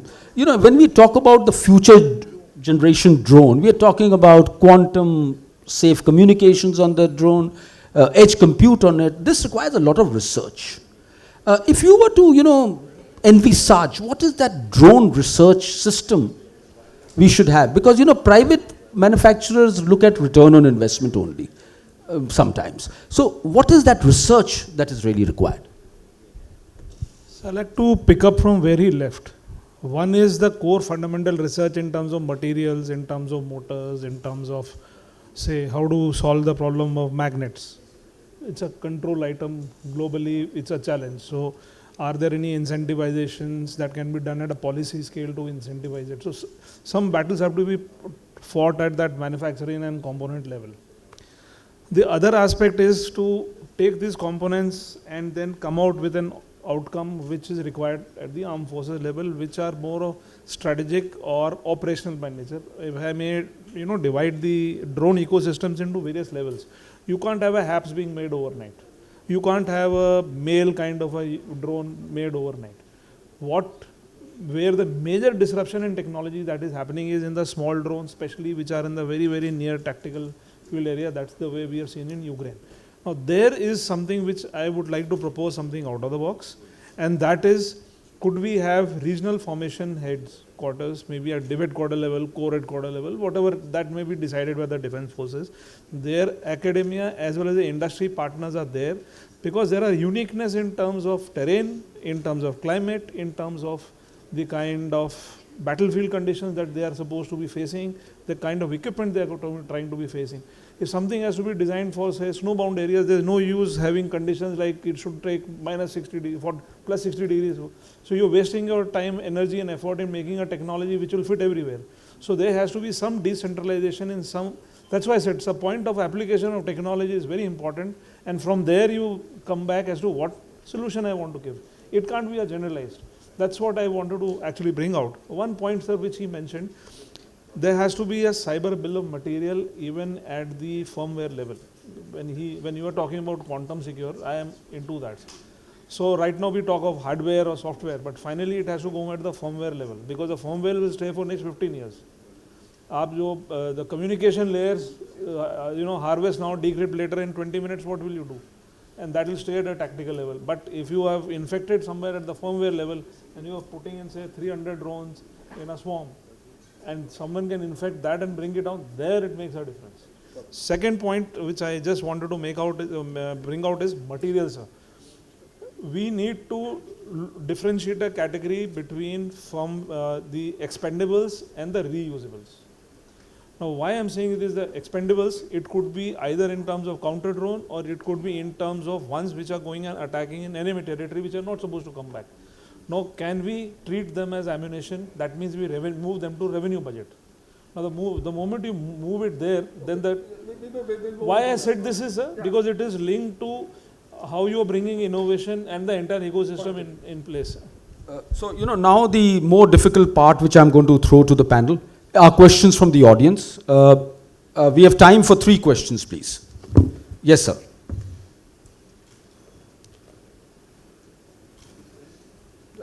So my question predominantly to him or maybe to you, sir. The moderator doesn't take questions.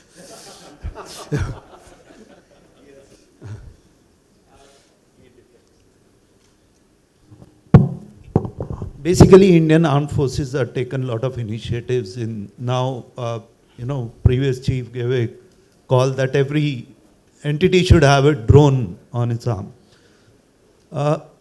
One, how does it become a challenge or a capability? Secondly, does Indian Armed Forces have the technical expertise to ensure that it does not become a vulnerability? Yeah, we'll take 2-3 more questions. Yes. My old friend, used to. It's a question. Is it a question or a comment? That's a question, sir. We remain on warpath even now, sir. Question, since morning, I was hoping somebody would ask. I come from Indian arm of a French company, Thales. The question relates to the participation and involvement of foreign OEMs in such a domain and such projects. 87 mail RFP, we were bombarded by any number of companies who have finally participated for us to offer our products and sensors. And I'm sure that same thing would have happened across many other such OEMs. The question is, how about, we have discussed everything related to Atmanirbharta, localization and TOTs and the works. Considering that the wars of the future are not going to wait for us to achieve Atmanirbharta and that very famous quote. Question also has to be less than 30 seconds. Yeah. Yes, sir. So, is there any consideration in this next round of DAP which is coming up, or with any of the members here or in the audience, on how a leapfrogging is possible through participation and gainful collaboration with foreign OEMs in segments which very clearly are in the niche domain? Okay. How do we view this? Okay. Satyam, I need answer from you also. Okay, just wait one. Let's take 1 or 2 more. Manik, you wanted to ask something? I would like to answer the question which has not been answered by your panel. So you asked that. Are you answering the question or are you asking us? I'm attempting to answer the question which you asked earlier. So you asked for a nodal agency, because this was discussed in the morning session also. Whose responsibility, because this is the question I also asked, but now I had time to overthink. Who should be made responsible for the drones, right? So I think wherever interministerial things happen, it's always the National Security Council Secretariat. So my take or my recommendation would be that I think NSCS could be the one who could be tasked to get this drone thing going. Thank you. Okay. Any other questions before? Okay. I'll start with you, Amitabh. You please answer, Group Captain Narang. I'll attempt to answer your question with the one disclaimer and one caveat, sir. I am out of service. I can make a comment. Probably I am not attributable to that. And the point is, you've been my guru, sir. I've been learning a lot of from you since you asked a question, and I'll again make a humble request to reply that. Rightly you said that Indian Army is in the phase where we have taken on our responsibility to have a number of drones. Efforts are on, but again to get to learn from the environment, the colleagues who are in the army. But again, like what Khushwah sir has said, we have to look drone not from, it has to be very, very pragmatic look. Few drones are to be seen just as a consumables, and few have to be seen as strategic assets. Now, if I know some consumable thing can be on the run, quartz material can go and, for those kind of operations as and when required. And genuine ones, those which are my strategic assets, has to with best of the technology in terms of best of the encryption, it has to be quantum safe and all that. So we should always look at these 2 point of views. We can't just make a attempt to make a drone and go. We just categorize in 2-3 categories and then go. Second point, as related to capacity building and capabilities concerned, I know now efforts are on to send officers on courses which are relevant to drone domain. We had seen officers doing courses in even in IITs and various institutions and center of excellences. And I personally feel the way army work will be able to deliver probably much more than what we can expect in industry. Sir, vulnerability, as I told you, my limited understanding is, and what I heard today, there is bigger decision to be taken at the highest level. The session which we had DGCA also, that didn't give me some kind of assurance. Rather, I am more confused now that who's taking the ownership of threat in the digital domain. I'll just simplify, risk is threat into vulnerability. Until unless we don't control the vulnerabilities, this risk will always remain, and we have to have workaround to control the risk, sir. Thank you. We will talk more about the vulnerabilities offline during tea, and this thing I'll hand it over to you, Satyam, for that question.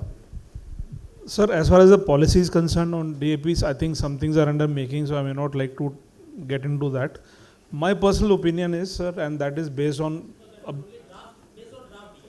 sir, I have not read it fully, sir, so if I give you an opinion which I have not read, it will be injustice to the question. But if you ask my personal opinion, it could be that there is always a requirement to leapfrog, especially from the environment we come from.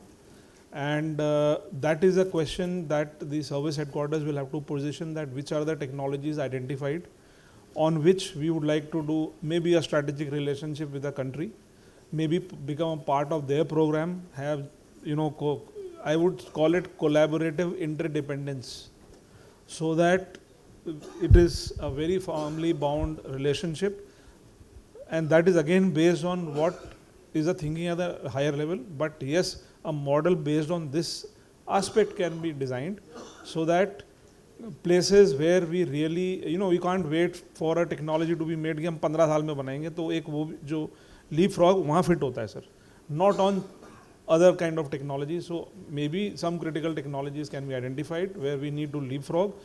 And if you have to leapfrog, then it has to be something which is a win-win situation for both sides. It cannot be just that I am buying off and paying through my, all my banks are getting emptied, and you understand what I've said.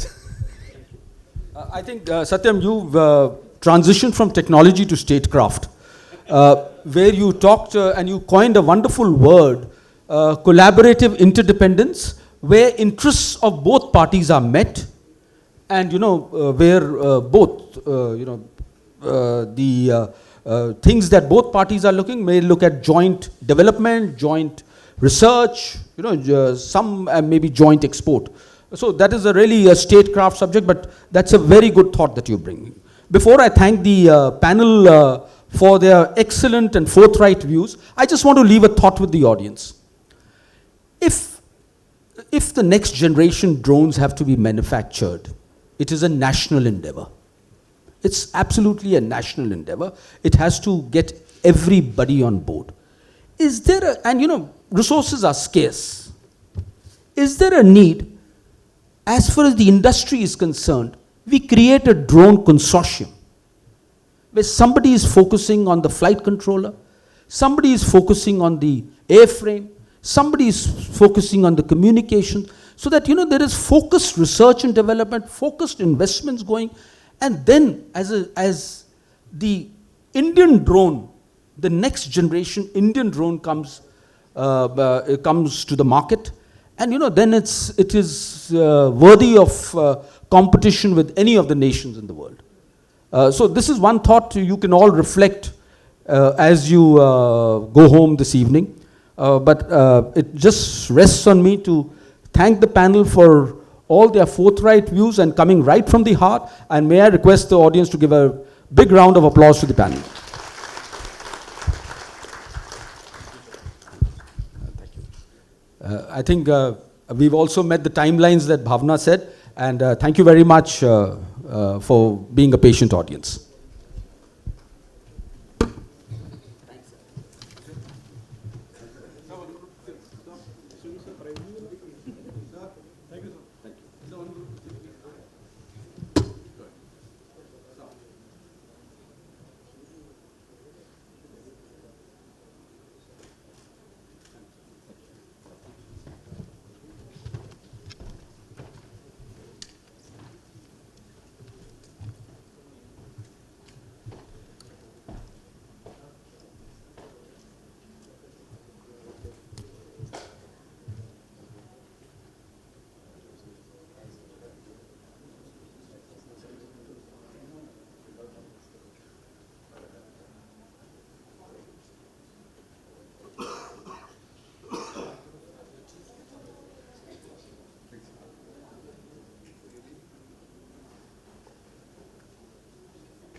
Thank you all for staying and thank you for being a part. It was a very interesting panel, but we are sorry we had to cut it short. The Vice Chief of Air Force has arrived. He's just coming in. So it will be great to hear him as well. And may I request Keku Gazdar sir to kindly give mementos to our panel. Thanking Lieutenant General Rakesh Kapoor sir.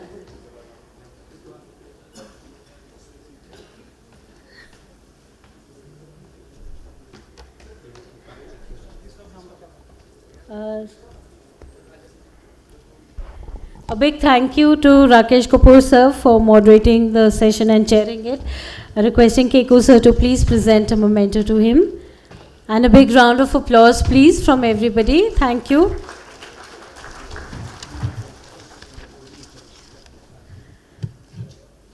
Thanking Squad Leader Mahesh Pundir sir.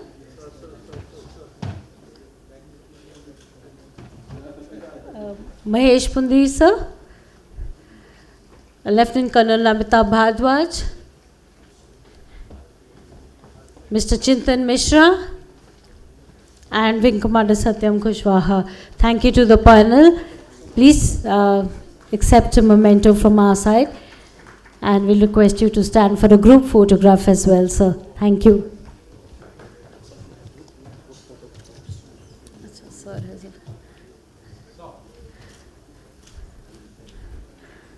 Lieutenant Colonel Amitabh Bhardwaj sir and Satyam.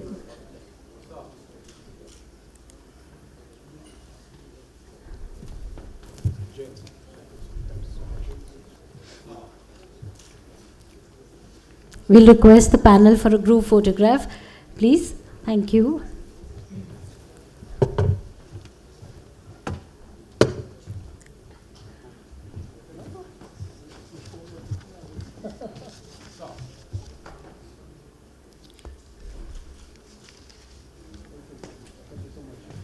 Thank you so much. And now we'll have the Air Marshal Ashutosh Dikshit sir, PVSM, AVSM, VM and ASM, the Vice Chief of Air Staff addressing all of us. Thank you for your patience and thank you for being here. He's just arrived, we're just going to bring him in and you can address him with as many questions as you want. Thank you very much. Thank you.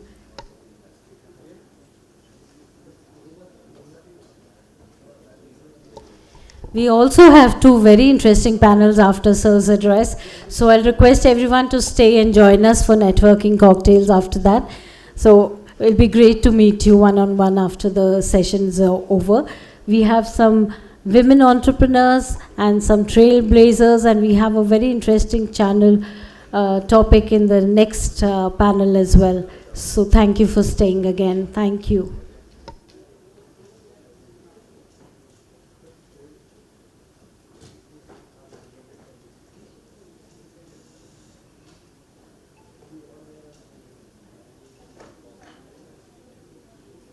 Ladies and gentlemen, and we have the privilege to have the chief guest for the valedictory address, Air Marshal Ashutosh Dikshit, PVSM, AVSM, VM, VSM, Vice Chief of the Air Staff, Indian Air Force. A big round of applause for Air Marshal Ashutosh Dikshit. So in fact, we are discussing a very important session, the late evening session, which is the wings of innovation, trailblazers shaping the future of autonomous technologies. May I request the dignitaries of this session to kindly come on the dais. I request Mr. Michael Jain, our co-chair for Civil Aviation Committee, to kindly come on the dais. Sir, please come. Keku sir, our co-chair for Civil Aviation Committee. I'll request Air Marshal Ashutosh Dikshit sir, to kindly come on the dais.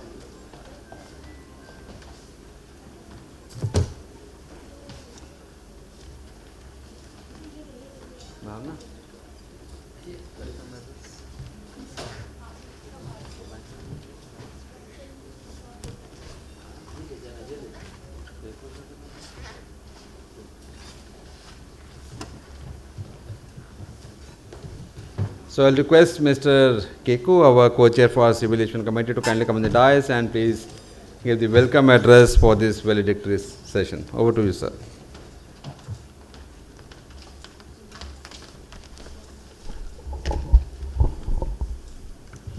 Air Marshal Ashutosh Dikshit, PVSM, AVSM, VM, VSM, my colleagues from the PhD chamber. Indeed a privilege and an honor to have Air Marshal Dikshit be present for this session this evening. And it's an honor for me to be here as well to talk to him. Air Marshal Ashutosh Dikshit is a decorated officer of the Indian Air Force, comes with tremendous amount of experience, and I am happy to see out that he would be giving us his thoughts, his views, not just on the drones as we speak, but a lot on how we can move towards the greater aspect or the greater ecosystem of drones. So without much further ado, I'm sure you want to hear what Air Marshal Ashutosh Dikshit has to say. Sir, the floor is yours.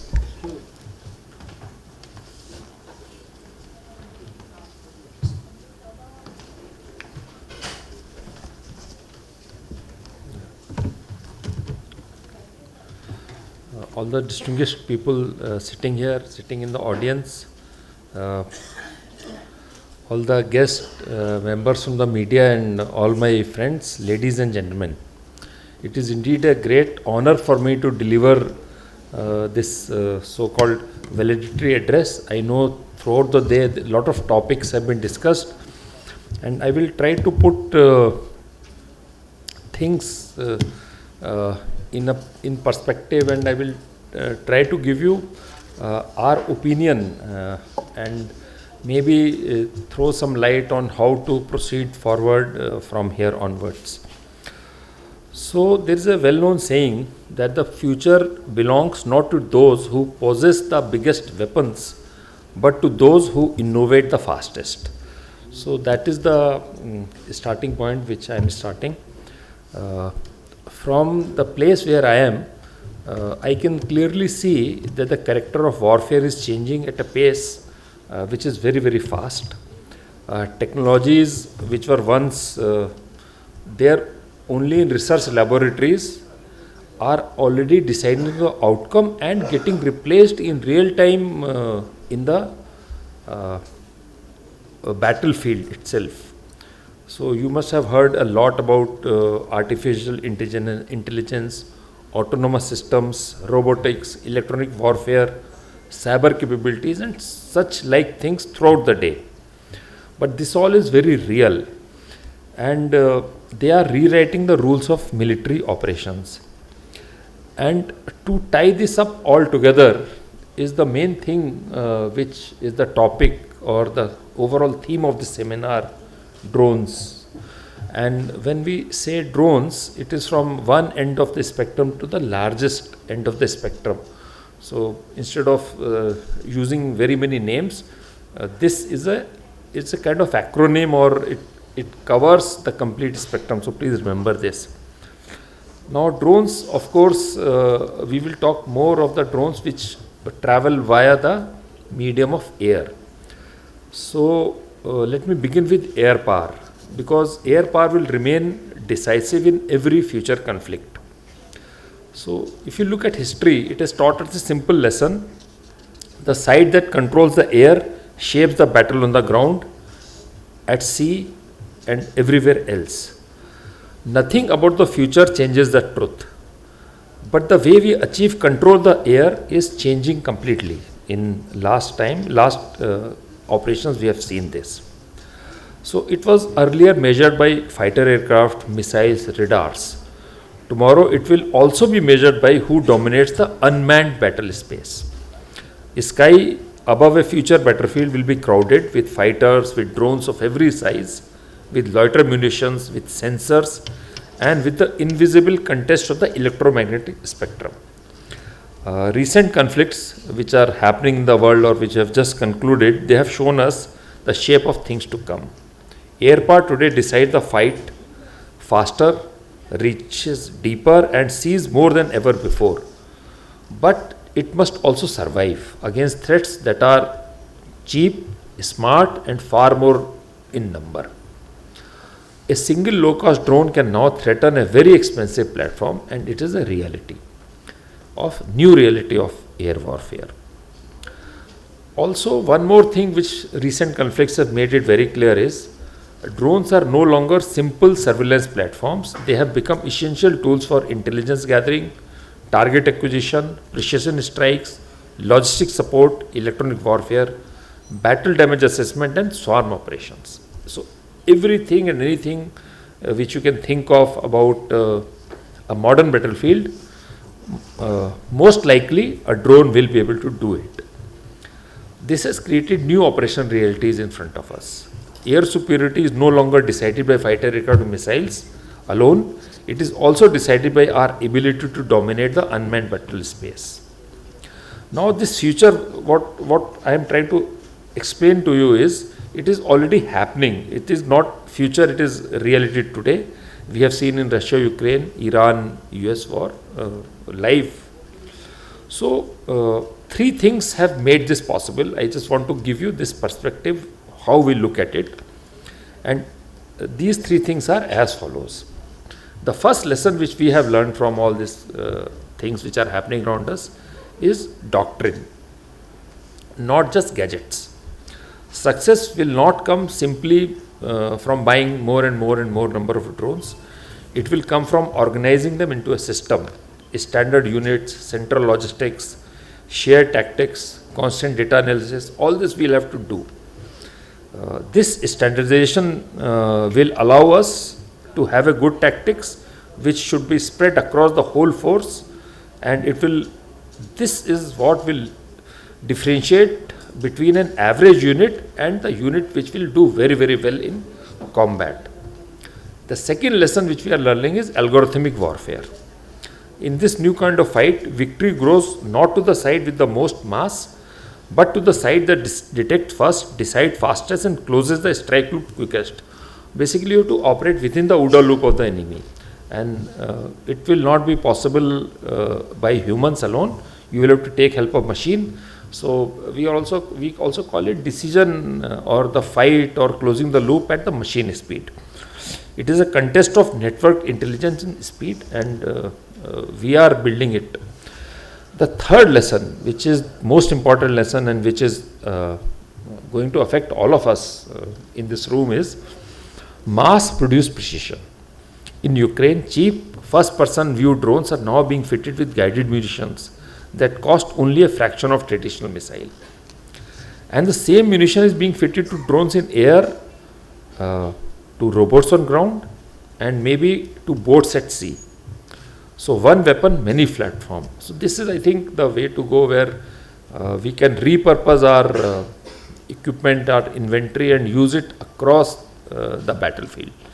And this is going to be real revolution. Sophistication, not by sophistication of a single platform, but more by scale, adaptability, and cost. This is a future, if you envision, it is possible for us to compete in this. Only if we prepare and we start preparing it for it now. So, there is all this to tie together. There is one idea which is most important, maybe 2 to 3 years from now, and that is man-on-man teaming. And this is where we are working. Earlier, fighter aircraft was flown by a pilot. He will now no longer fly alone. He will carry with him a team of drones under his command. Some of these drones will go ahead, some will carry weapons, some will do battle damage assessment, some will do communication role. So this is the kind of air power which we are planning. And these drones are called loyal wingmen. This is the nomenclature which has been given. It gives us tremendous advantage. Simple is that only few people are put in the danger line, and we add mass to our force at lower cost, overwhelm the enemy with numbers and confusion, and we keep human judgment exactly where it belongs, at the center of every important decision. This is also very important to note. Now, every coin has a flip side. So every drone which we can use can also be used against us. This also we have to remember. Hostile actors now use cheap unmanned systems for spying, smuggling, surveillance, and attacks on critical infrastructure. So small drones, they fly at very low altitude, very hard to detect, and this has made counter-UAS an immediate priority. So the counter-UAS system which we are working out, it works in layers. Basically, first layer is detection, use radar, electro-optical and infrared sensors. Acoustic sensors also under development, radio frequency monitoring is also there. Second layer is identification, which Air Force is working very hard, a new type of technology we are developing. And maybe we'll have to use artificial intelligence. I should know which is the friend and which is the hostile drone, and then I'll have to take action. I can do electronic jamming, GPS signal jamming, cyber takeover. I can send an interceptor drone. And there are some technologies which are still in the laboratory or still in the minds of people. Those also have to come out, maybe loud sound blast or something like this, which is still under inception stage. So the defensive side of story is also very promising. In Ukraine, you have seen interceptor drones, they have mastered the art of that. Cheap drones, they go and hit the other drone to kill him. Indian startups are also making real progress across all these levels, all these layers. And these systems are being built at home, and we have inducted a large number of them across all 3 services. So now I will talk about self-reliance, because self-reliance is just not a slogan, it is an operational necessity. Atmanirbhar Bharat in the defense sector means strategic autonomy. It means we design and build at home. It means our supply chains are resilient. It also means that our military capability remains available even when the world around us is uncertain. And we are aware how the world is becoming uncertain around us. So self-reliance is not a single step also, it is a journey. And there are few steps, 6 steps which I want to share with you people. The first thing is we must own the design, not just the assembly. Importing parts and putting them together in India is not self-reliance. Real self-reliance means intellectual property should be with us. Second is we must build a deep supply chain. Drone is only as indigenous as its most critical component. So we have to go into the area of flight controllers, sensors, motors, batteries, chips, and we have to invest in these building blocks. Third is we have to invest in certification and testing. Without that, a good idea may not be able to withstand the rigors of battlefield. Fourth is we have to nurture talent and protect innovation. Self-reliance rests on our scientists, our engineers and our young entrepreneurs. A lot of them are sitting here. We must keep them here, fund their research and protect the intellectual property they create. Fifth is we have to be patient with capital and firm with standards. Deep technology takes time to mature. Industry needs steady demand and patient investment. And the services need common standards so the systems from different companies can talk to each other and fight as one. And sixth, we must design for scale and low cost from the very first day. It also should be a design parameter. Low cost and you should be able to reproduce it. The lesson of every recent conflict is same. Precision delivered cheaply in large numbers will add immensely to the effect of precision delivered expensively. So this is the trajectory of self-reliance in my opinion from assembly, design and full mastery. It is certainly very demanding, but it is the only path that gives us true strategic autonomy. Now some silver lining, this journey has already begun and it is being led by our startups. If you look at across the country, young innovators, engineers, scientists are developing world-class technologies in artificial intelligence, autonomous navigation, and all such other things. So if you look, why I say this is, today if you look at IDEX for example, there are more than 100 projects, more than 600 crore rupees are under distribution to these challenges. 44 projects have already been sanctioned for MAKE, which is worth close to 22,500 crore rupees. And statistics I do not have for TDF, but that also is going. In addition, various design bureaus of services are doing D&D, RBIDs are doing D&D with various people. So a lot of work is happening, and traditional procurement may take many years from idea to induction. Startups, they work differently. They build prototypes quickly, improve them constantly and deliver upgrade in months. So this speed is going to be a war-winning advantage for us. Now my message is that Indian Air Force is ready. The policy framework is in place. The funding mechanisms are in place. What we now need is an industry that is responsive, industry that listens closely, moves quickly and delivers reliably. So what is meaning of responsive? I have used a word called responsive. I need an industry which is responsive. Responsive means understanding the operational problems before building the product. Responsive means speed. Threat evolves in months. Your solution must evolve just as fast. Responsive also means indigenous depth. Do not stop at assembly, go after the hard components. Responsive also means reliability.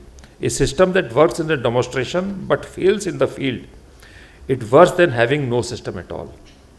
And responsive also means partnership for the long term. Stay with us through the trials, through the feedback and through the difficult years of maturing a technology. Here is perhaps the most important lesson of all from recent conflicts. The industry there, where these conflicts are happening, the industry is not sitting safely behind the front.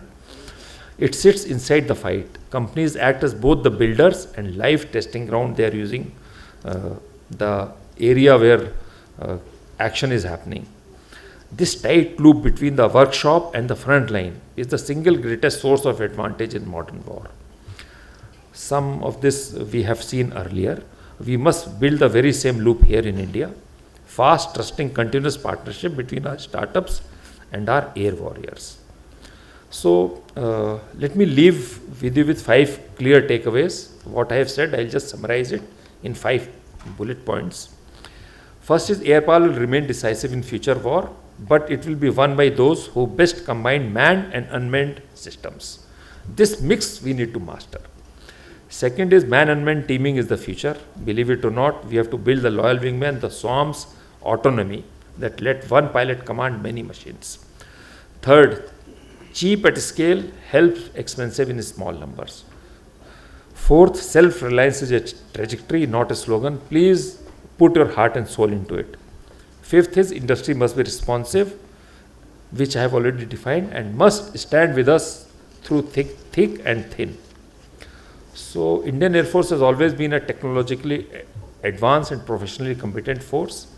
As we prepare for the wars of tomorrow, our commitment must go beyond operating advanced systems. We must help build them. So I urge you to continue to innovate. Let us continue to collaborate. Let us continue to build technologies that are designed in India, developed in India, and deployed for the security of India. Together we can ensure that the skies of our nation remain secure through indigenous capability, technological excellence, and the unwavering professionalism of the Indian Air Force. Thank you very much. Jai Hind.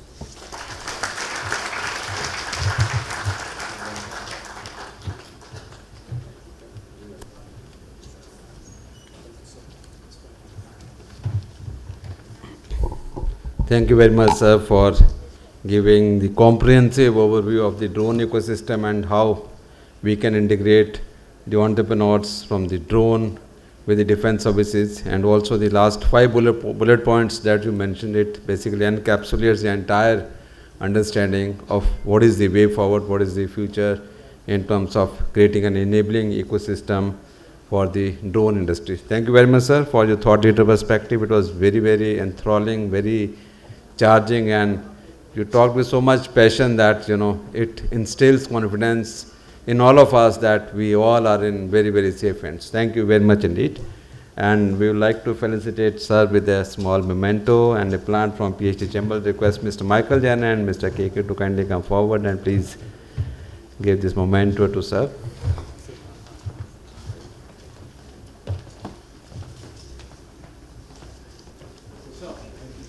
A big round of applause for Sir for gracing the occasion. Thank you so much, sir. It really means a lot.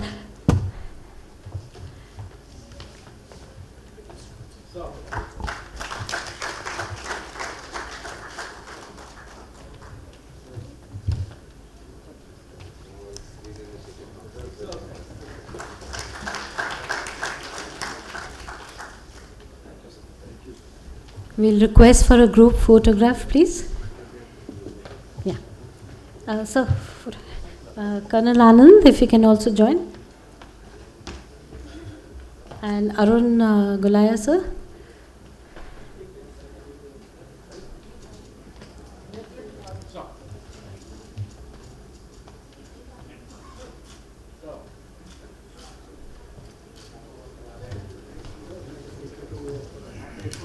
Thank you. I'll request Michael Jain, sir, to please give the vote of thanks. Thank you.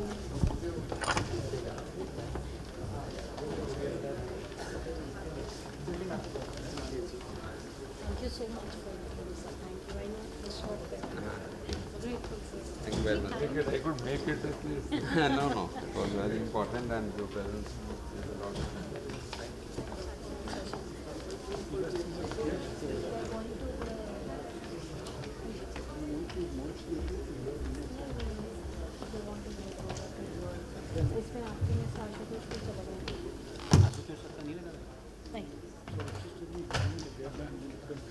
I'll just mark it for you. We can finish an hour.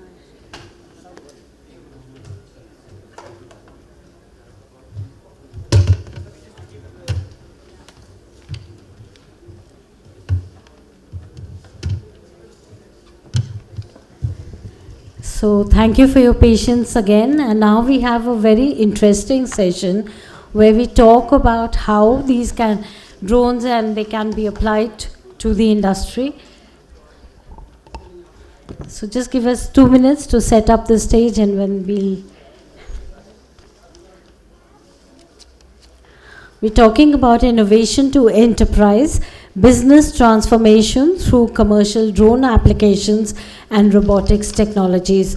We are privileged to have Mr. Keku Gazdar, co-chair of the PhD Civil Aviation Committee, chairing and moderating the session, inviting Mr. Vijayant Gaur, DGC SAI from the cyber security area, to please join us. We'll have Dr. Santosh Reddy, CEO from Tihan, IIT Hyderabad, who's joining us. Mr. Sandeep Kumar Sharma, AGM Shilpa Medicare. Mr. Akshat Johri, Assistant General Manager, IFCL from the infrastructure side. Mr. Vishnu Ramakrishnan, Senior VP Advanced Air Mobility Strategy, E-Plane, talking on cargo planes. And I hand over the session to Kiku sir. Thank you.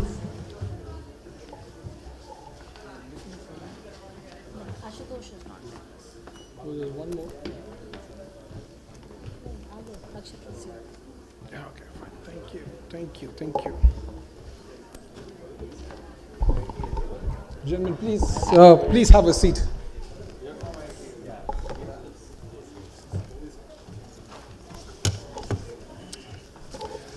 Well, good evening once again, ladies and gentlemen. So I just calculated about 8 hours of defense talk. Since 10 this morning, this 8.5 hours of defense. And suddenly there is not many defense people in the audience. So, can I have some silence from that side, please? Okay, we'll wait till they finish. Done? Thank you. I just want to give you a brief on why this particular session is important, which is business transformation through commercial drone application and robotic technologies. Well, the idea for putting this panel together is to give you a perspective a little more outside of what we were discussing through the day on defense. And a couple of things that we'll be going to talk about is the application of drones, robotics, etc. on industries outside this, which is including pharma, geospatial, aerial photography, cargo from where I come, logistics, etc. So what I'm going to do, and in the interest of time, I'm going to very quickly give you a small brief on what I have prepared as a start, and then I will immediately get into the questions of the group.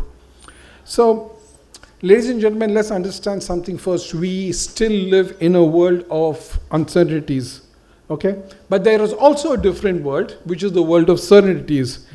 And what certainties are we talking about? There's a certainty of a technological change, certainty of automation, certainty of artificial intelligence, certainty of faster decision makings, and smarter operations.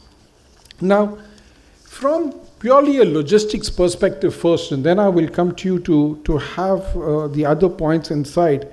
One of the challenges that we grapple with on a day-to-day basis is how do we have a commercial application of drones, right? End of the day, investors, incubators, and everybody, or more or less everybody in the incubator system is looking for a 3-alphabet call ROI. You want money? Demonstrate the product. You demonstrate the product, make sure it's scalable. Once it's scalable, make sure you get the orders, and the chain continues. So keeping that in mind, and keeping what we have to take this further, a few points that I think are important for us to understand. Drones are creating a new logistics player between the road transport and traditional air cargo. There was earlier a mention about the value and the growth of drones in the sector. I've explained to you earlier what are the use cases of where drones are going to be highly applicable. The propulsion systems, the operations, the healthcare, the warehousing, sustainability is one of the points that has come out a lot these days, and there is a lot of emphasis on various ecosystems asking what is the sustainability ratio or what is the sustainability score for this economy. I will, again, in the interest of time, I want to start, ladies and gentlemen, by getting a perspective from Mr. Vijaykanth Gaur, who is the Director General of the Cyber Security Association of India. Vijay, you play a very, very key role. And as we were speaking in the morning and hearing various speakers, there was this repeated conversation about cybersecurity. Briefly, what preventive measures and safeguards should, let's say, the organizations adopt to ensure we have a safe, secure, successful commercial use of drones across the industries and business transformation? Over to you. Good evening, ladies and gentlemen. First of all, I would like to thank PhD CCI for giving me this wonderful opportunity to speak. And Kekuji, coming to your point, I would definitely like to point out a couple of points here. The number one is security by design, what we are definitely discussing since morning, that security by design is very, very important. Yeah. We are definitely looking out for, the chips to be manufactured in India. We are looking at, the softwares to be developed in India. And definitely, end of the day, we are also speaking about a regulatory body which should take care of, the communications or, every single bit and, the process, the entire process, the life cycle of the drones. Clear. Basically, not only from the point of communications, but to end point. Today in the afternoon, I was having a discussion with Sai sir and few other people, and definitely, I had a question, I raised a hand, but of course he answered it. We have got agencies, those who have been, qualifying the kind of drones, what exactly they are manufacturing in India with indigenous, makes and models, specifically using the components made in India. So, as also mentioned by a couple of senior officers right here and retired officers, that, Indian process is on, but whereas we also have a dependency upon the foreign entities too at the same time. So that's going to be there always. The more we grow, the more demand is going to come from the market. Now, speaking about the use cases, it is very, very important to, keep the data very, very safe. The kind of communication what we are having, why the drone is being used, which area it's flying, at what frequency it's flying. These are the important critical areas what we need to take care of in the public sector, because every person nowadays is having a usage of drone for some or the other person, but there are no flying zones as well, and also we need to have a policy of no permission, no fly. Nice, good one. So no permission, no fly in sense, basically if in case the DGC has not issued you the license, you cannot fly. And if in case it has dedicatedly allocated you a specific airspace to use it, you are only authorized to use that particular drone into that particular space itself. Be it any sort of limit, that comes definitely to DGCA and other authorities to decide. But this is one of the aspects. Like agriculture, definitely we have lots of use cases. We can have the licenses. DGCA can definitely give the licenses at low flying zones. And at a large scale, large sector, large area, because fields are very, very vast, maybe 100 acres, 200 acres or 500 acres. Sure. Somebody can exactly fly.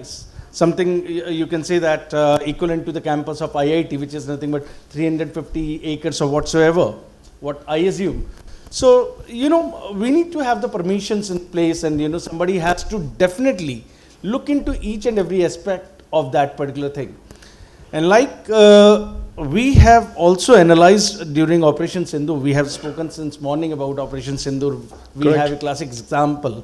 And not only that, we also have the examples from Ukraine and Russia war. We also have some from different other countries. So what I would like to say is definitely, India is one of the countries where exactly we have got more challenges to come. Got it. Because there will be a lot of learning to the world and our, non-friendly nations and neighborhoods. They might have already learned and experimented on these subjective areas. So we will have to ensure that, we work upon the frequencies specifically. And also we should start doing a reverse reverse engineering of the drones, basically, not only destroying them in the air, but also to capture them in the same condition and do the reverse engineering to understand how we can exactly, protect ourselves in coming future from all these aspects. Wonderful. So these are, couple of things what we have to take care of.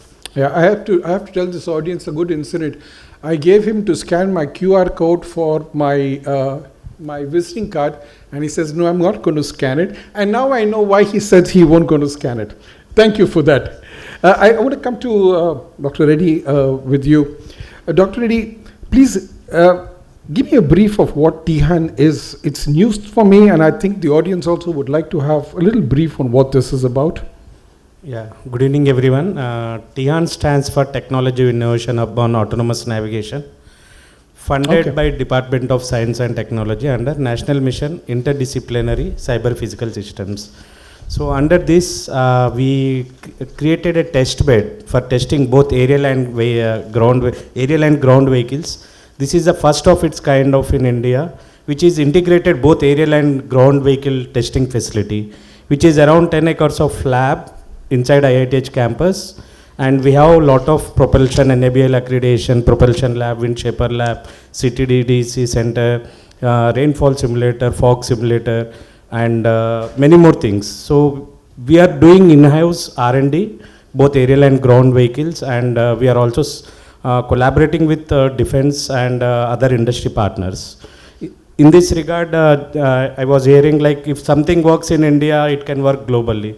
So in this type of motto, like we collected data from IIT Hyderabad to IIT Jammu, both with aerial and ground vehicles data acquisition, with all the sensors which we are using for the autonomous navigation, like LiDAR, radar, camera, GNSS, and other sensors also now we integrated, like thermal camera, IR camera, and multispectral and hyperspectral camera.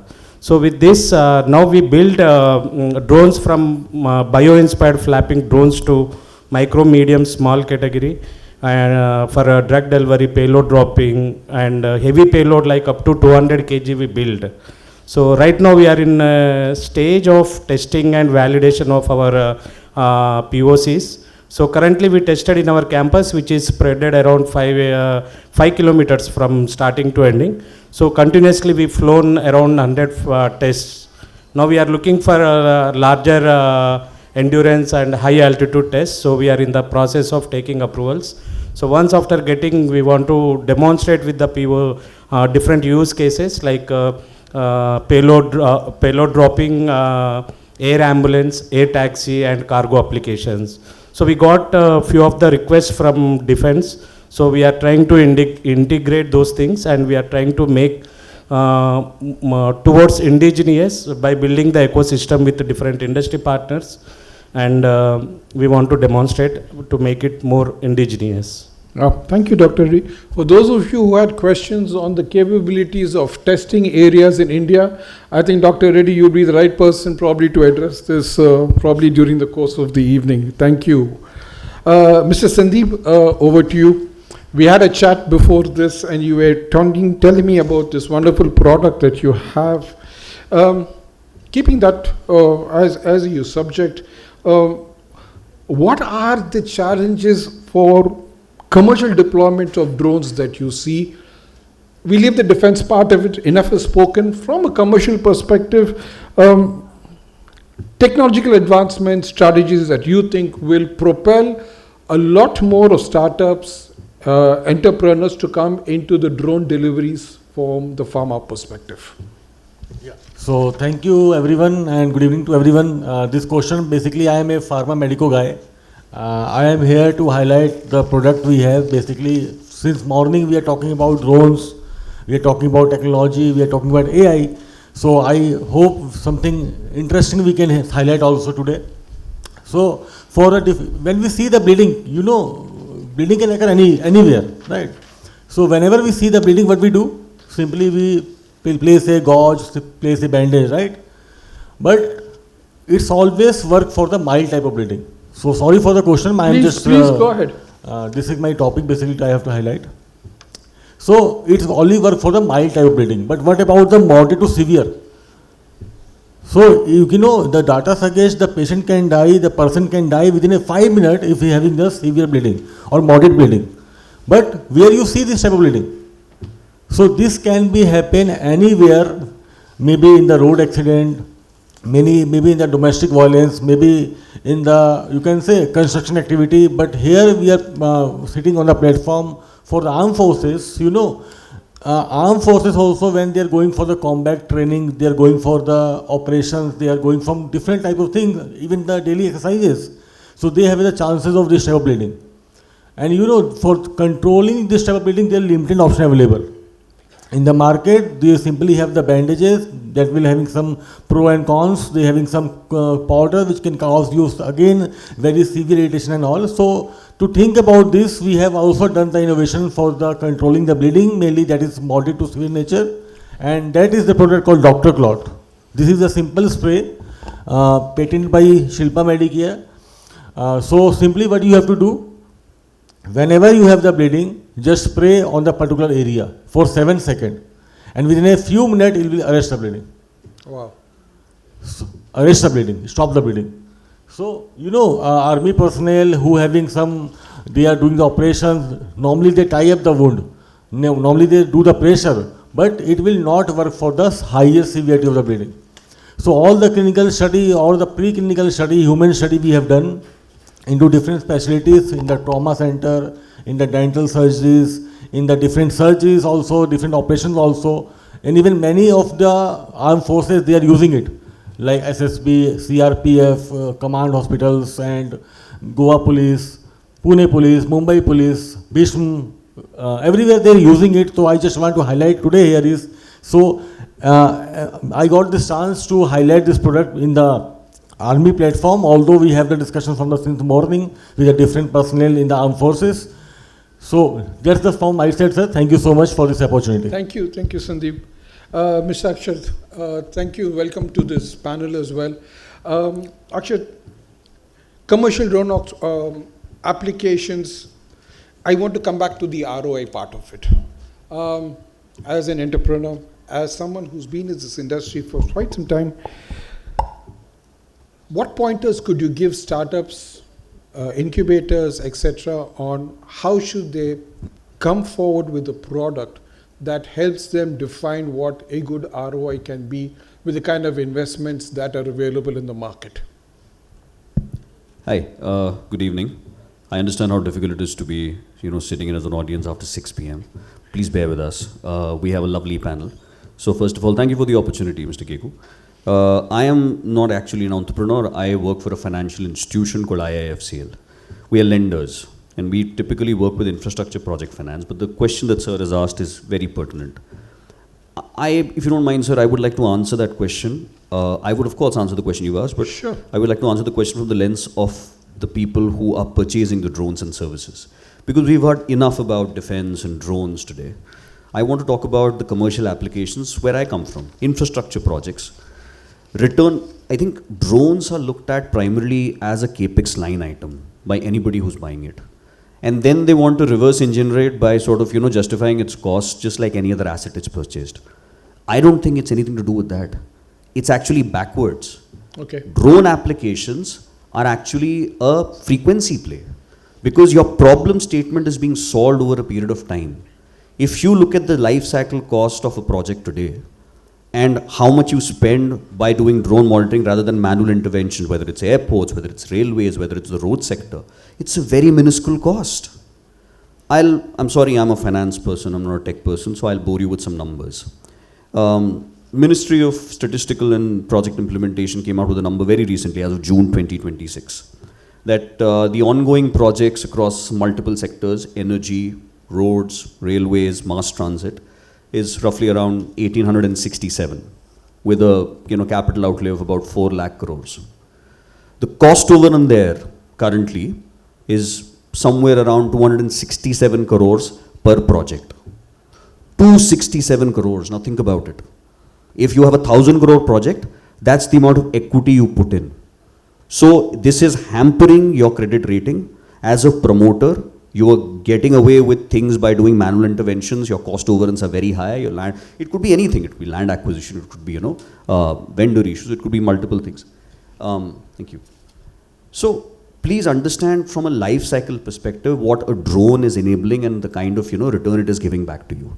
For 267 crores, if as a lender, as IFCL, if we had to intervene for a 1,000 crore project, the total cost that will come for us is going to be somewhere around 3 to 6 basis points. That's it. And I can show you the math for it. But we are still not implementing it to the extent that we need to, sir. We are creditors. We need to be monitoring projects to make sure that our loan comes back on time. I come from an institution that has lended 56,000 crores to infrastructure projects in this country. Terminal 3 Delhi, Terminal 2, Mopa Airport. And we are still using manual intervention. I don't know what to say. We are a technically advanced country. So drone applications should be looked at with utmost sincerity, not because it's technologically superior, also because the return of investment is justified if it comes back to me. True, true. Thank you. Akshat, I think that was quite an eye-opener, and I'm going to take what you mentioned to Vishnu. First, Vishnu, congratulations on where E-Plane is today with the prototype. Thank you for that.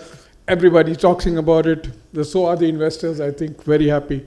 Vishnu, taking forward Akshat's question, do we have a clear problem statement that we are trying to solve?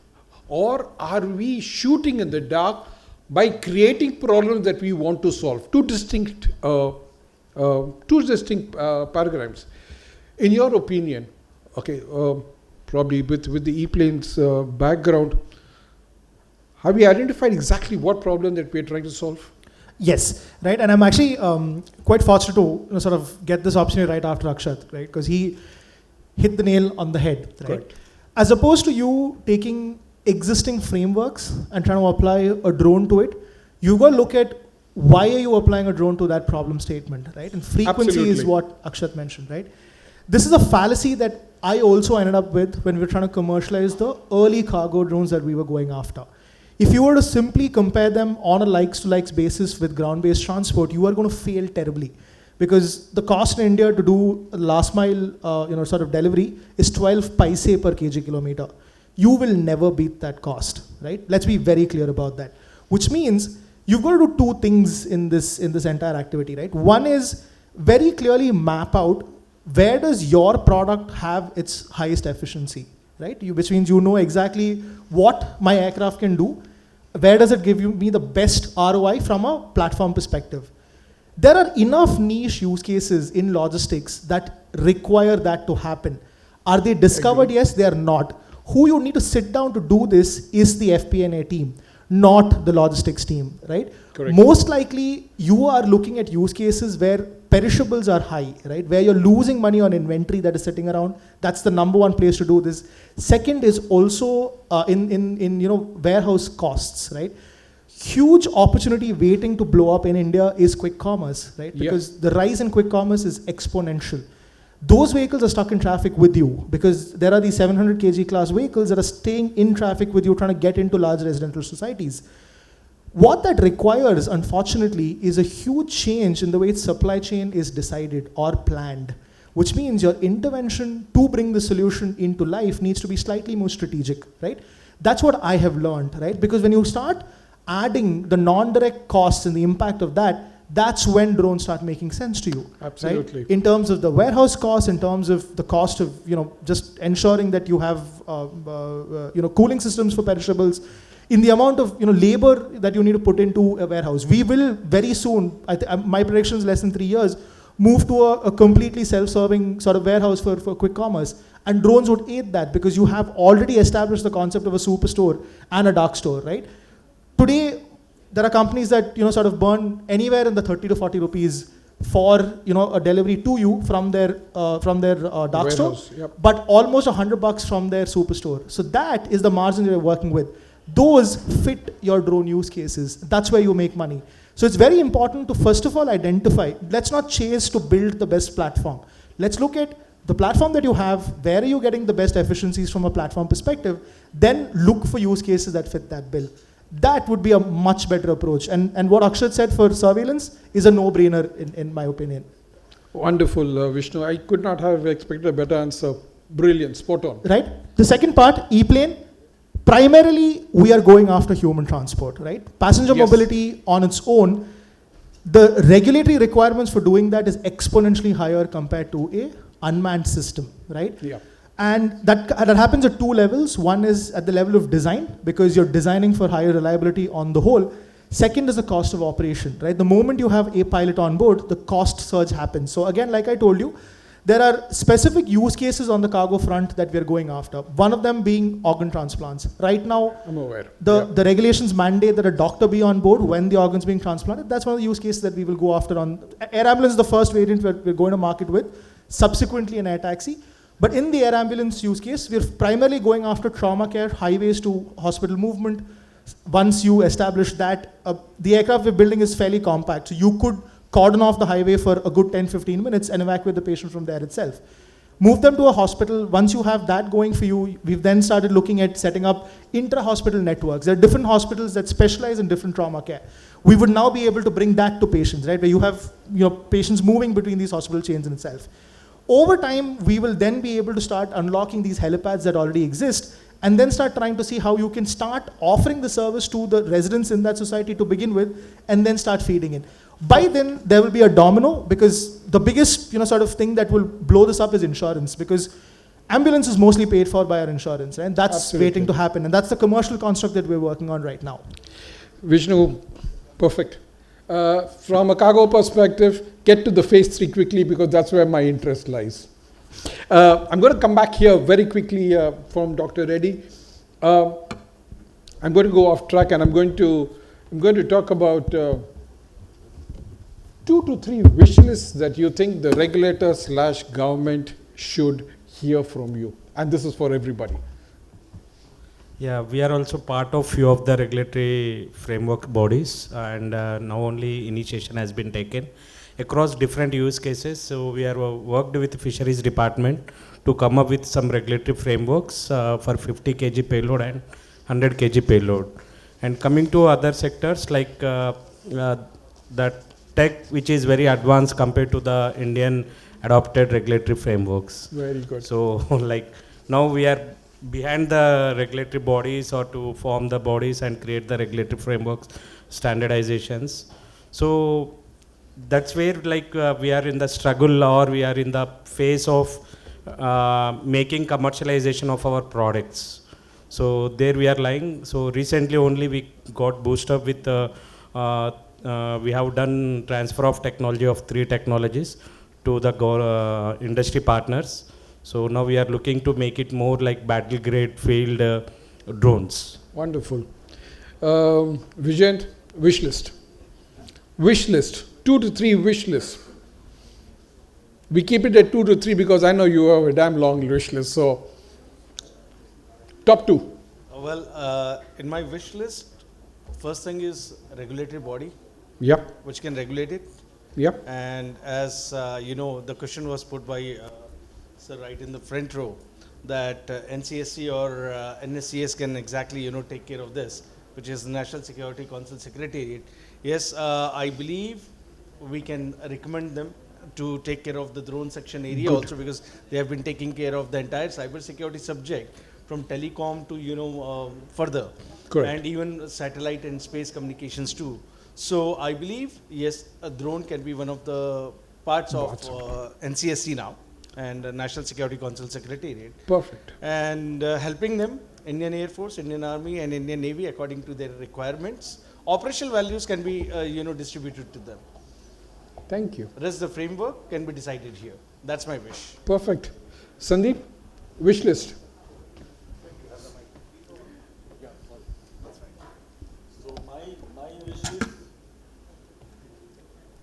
Yeah. So my wish is, as I am promoting this product, so every army forces, every personnel who having this type of, any type of injury and they are having some bleeding episodes, it should be controlled, it must be controlled within a time period. So every department, maybe from higher to lower, they should have the look on this product and they should approve it so that every person can have the benefit. Not only army personnel, I am saying the others also. Good. Because you can see, bleeding can happen anywhere, right? So anywhere means, so you have this advantage to place this product even in the office also. And we are forgetting about the first aid kit box.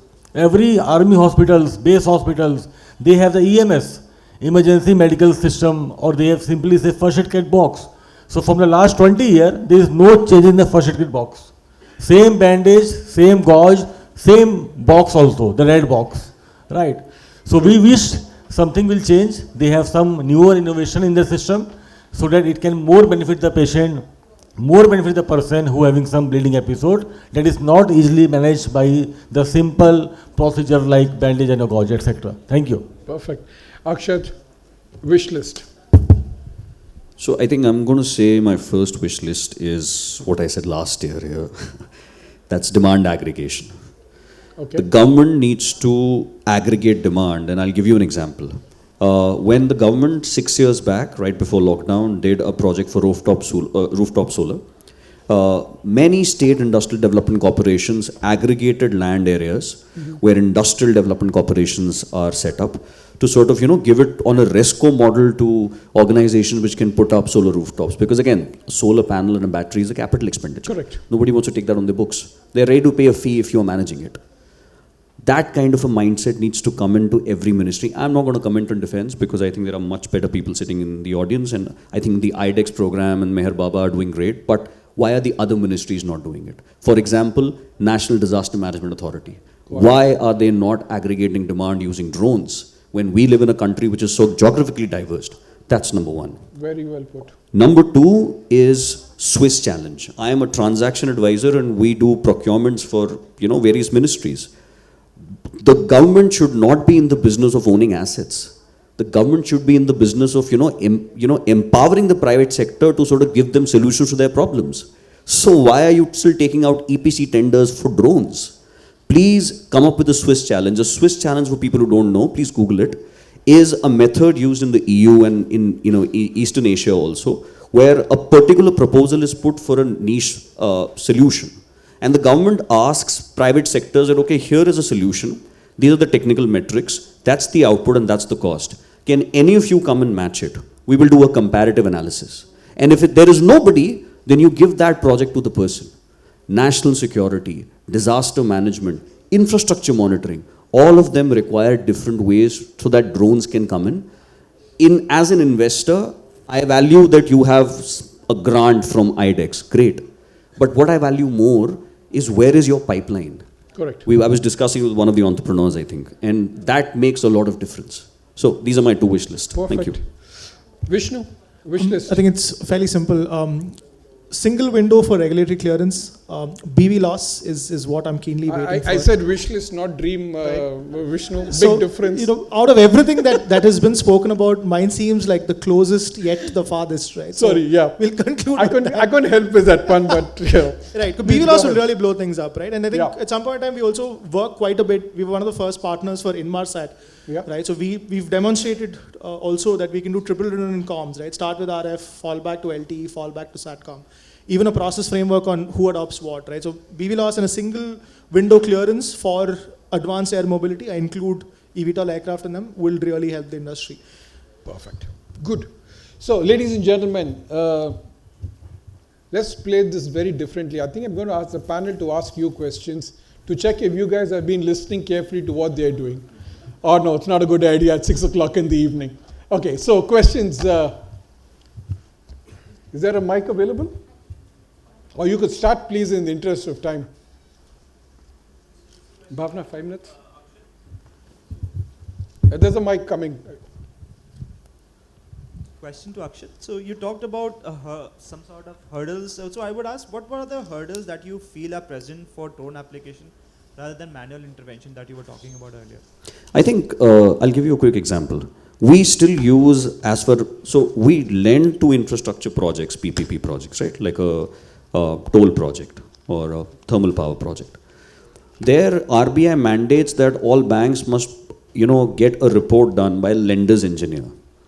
So we still have on a monthly basis a lender's engineer going, taking pictures, coming back with reports. And when we look at a cost overrun that has happened after 3 years, 4 years, the reports that have come because there are compliance do not factually translate into what was being told to us on a quarterly or a monthly basis. That factual error, because there is a lot of pressure on us to keep our NPS down also. So yeah, that's one hurdle if I can give you.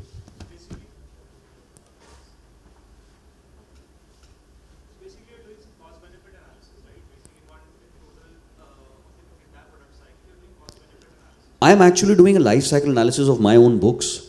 If I have more successful borrowers and their cost overruns are minimized or there is an early warning signal for it, I understand how my credit cycle works. Because the moment a project goes NPA, the credit rating goes down. That happens to all of us, right?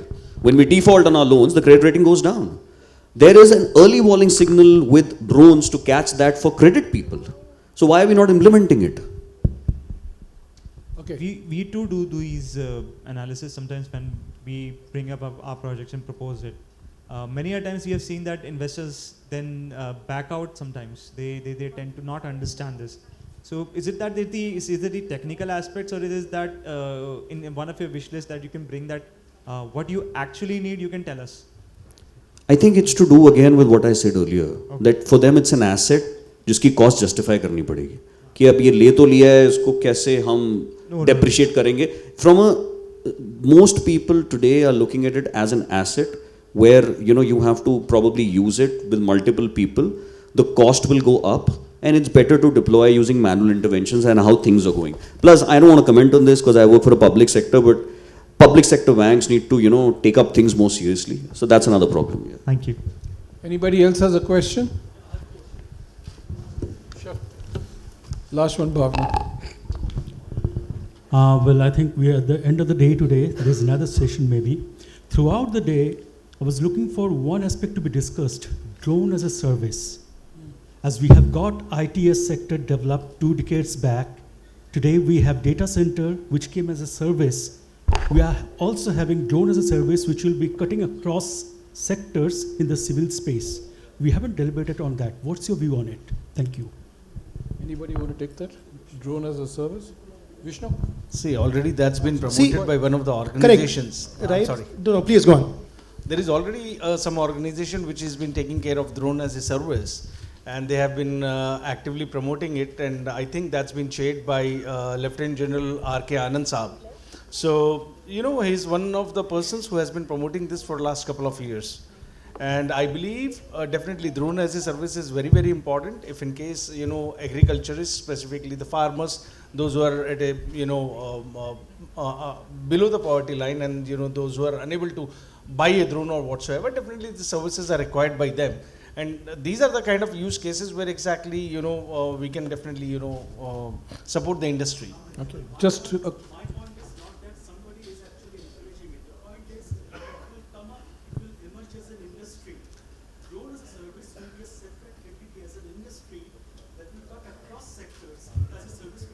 may come up depending upon the requirements, but not in defense for sure. That's going to come into the civil area. No, you are right. So one of the things that Akshat mentioned earlier also was demand aggregation, right? So see, every drone company when they start off with has to start with a service. That's the learning I've had. It's build, operate, and transfer. Most of the industries are trying to get to adopt a drone are some of the industries that work on the tightest margins. Look at logistics, for example, or look at these infra projects, right? So the real challenge is being able to get a commercial or a dollar value associated with the cost of that problem. And that's what he's also been stressing on, right? And drone as a service would take off only then. Demand aggregation needs to happen to begin with, right? This is distributed. If you've spoken to anybody who does the agricultural spraying service, the biggest problem they have is the fact that on an average, right, the land holding in India is very, very small, right? You end up having to tie yourself up with a farmer-producer organization to plan your logistics. If you get an order this morning and then you have to travel 30 kilometers to your next order, it's not going to make sense to you. So demand aggregation is exactly what you'll need to solve for this industry to take off. Thank you. Thank you, Vishnu. Just in interest of time, Mr. Sai had one question. It's not a question really, it was just an addition to what Vijayan just said. I think for the drone industry, you need to introduce a KYC kind of system like how you have for the telecom. And telecom took off only after the KYC came in, and you weren't able to, go to any shop and pick up a SIM card. And I think the same way the drone industry would take off if there is a KYC and you exactly knew who was using it where. And that's where all these civilian applications will actually come through only when you have the KYC factor. And I think that should be put in. I definitely agree with you, sir, and that's the reason I mentioned that NCSC should take care of this, and NSCS should be a part of this particular, subjective area, where exactly, like they have introduced telecom TTP portal, basically, where exactly the telecom, the companies are registering their products and getting certified. The similar way, even the drone company should come forward get themselves certified through STQC, or maybe they can directly apply to NCSC or NSCS portal basically and get certified themselves, which will definitely give them a boost. And not only that, the industry will have more immunity and power, that how to work, what to get, and whom to give. I think these three major issues will be solved then. Because one of the major issues that has been there in the civilian side is that mapping which is a legal drone that has been approved by DGCA and type certified by DGCA, and this was a major problem in agri, because they were not able to figure out which was genuinely approved and acceptable and which was a kind of a grey market kind of thing that was sold at a lower price. Thank so you. That was an issue. I have to intervene. I'm so sorry. Bhavna is giving me these very death stares. A round of applause to my excellent panelists, and thank you, audience, for being here at this time as well. Thank you, Bhavna. Thank you so much, Keku sir, and a big round of applause. They being the second last session, but the most interesting session, and I think it's quite deep and we can go deeper into that. So next time we'll have you right in the beginning, so keep the defense later. Thank you so very much, and may I request Dr. Jitendra Singh sir to kindly present mementos to this honorable panel. Thanking Mr. Keku Bomigasta sir. He's the co-chair, he's an expert in cargo with years of experience. Thank you ever so much, sir. A big round of applause for Mr. Gasdar, please.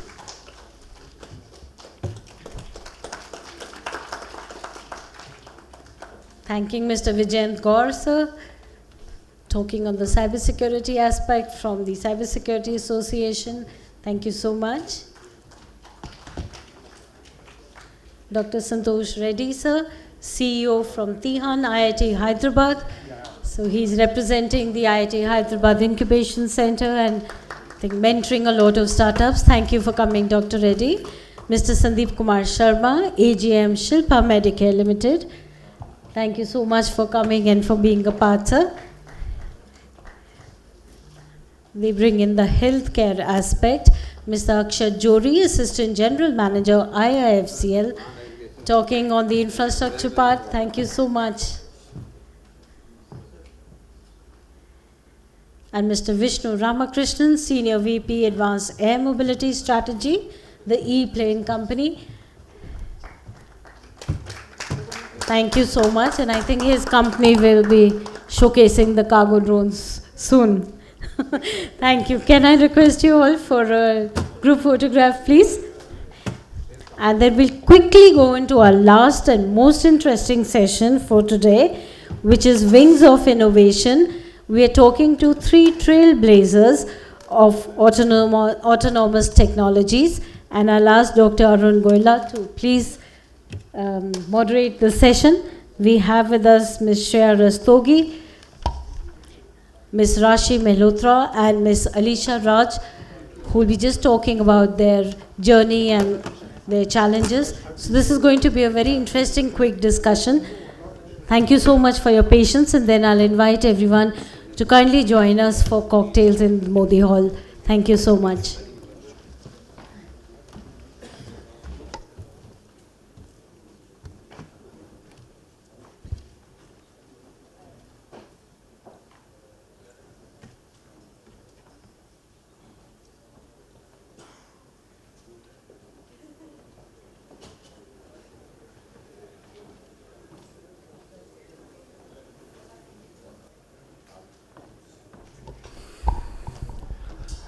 Good evening, ladies and gentlemen, and to begin with, let me thank all of you for still being here.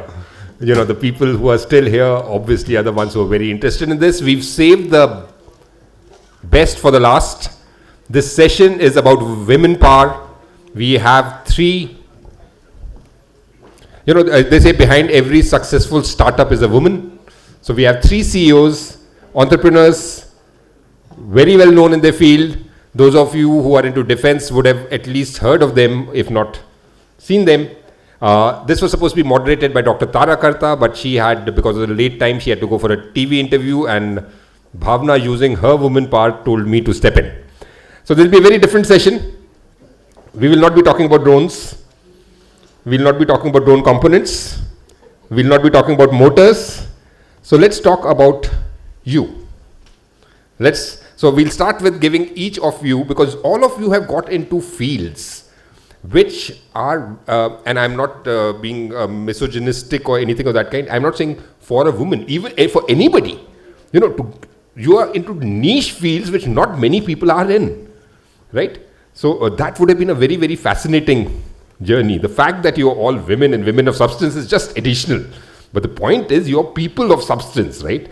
You're all trailblazers in your own right. And I think that's something, so to begin with, let's give them a big round of applause. So we'll start with Dr. Rashi Mehrotra. So if you see that photograph there, it's not her. So because somebody must have Googled and they found somebody with that name, so now you know what the real Dr. Rashi looks like. For those who don't know her, everybody would have heard about, there are only 2 companies in India, I think, who are working in underwater domain awareness. Yours is one of them. You were an IDEX winner a long time back. And you are one of the 3 companies, Indian companies, who won the Indus Challenge. So you're simultaneously developing for the Indian and the US Navy the underwater sensors. Yes. And I believe your phase 4 is over and you're on the verge of your trials, which will happen in the next few months. Yeah. So how's the journey been? Yeah. The journey was, very challenging. So, good evening, everyone.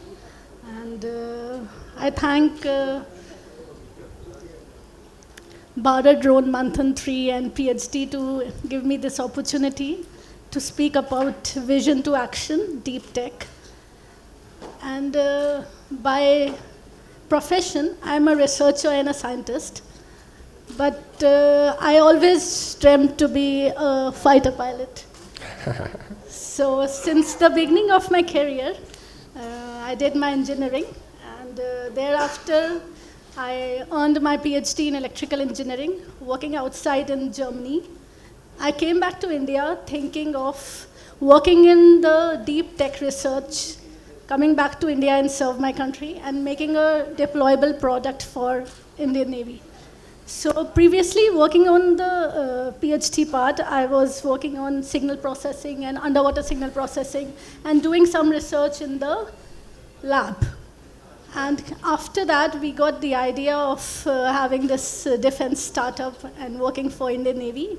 We did some 7 to 8 years of research in underwater sensors. And in my previous, I just want to quote, in my previous panel discussion, somebody was talking about the pipeline. I think Mr. Akshat was talking about the pipeline. So evaluating a defense startup, a drone-based startup or an underwater startup who has to do not the research and the product only made in the lab, but has to do the trials in the sea, up to the depth of maybe more than 200 meter and 300 meter, going into the sea and deploying your product. And every 10 meters is 1 ATA, right? Every 10 meters you go down, your pressure is increased by 1 atmosphere. So if you talk about 300 meters, is 30 times the pressure which you would find on. Yes, sir. And the temperature profile, yes. I mean, you have to take care of the environment. Whatever you do in the lab doesn't work in the sea.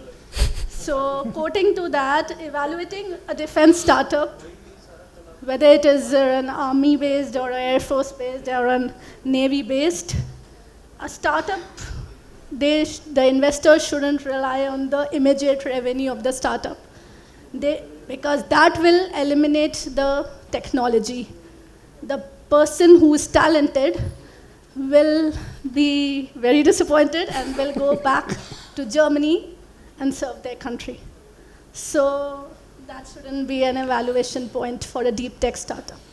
So talking on drones, when we think about drone, we look at the sky.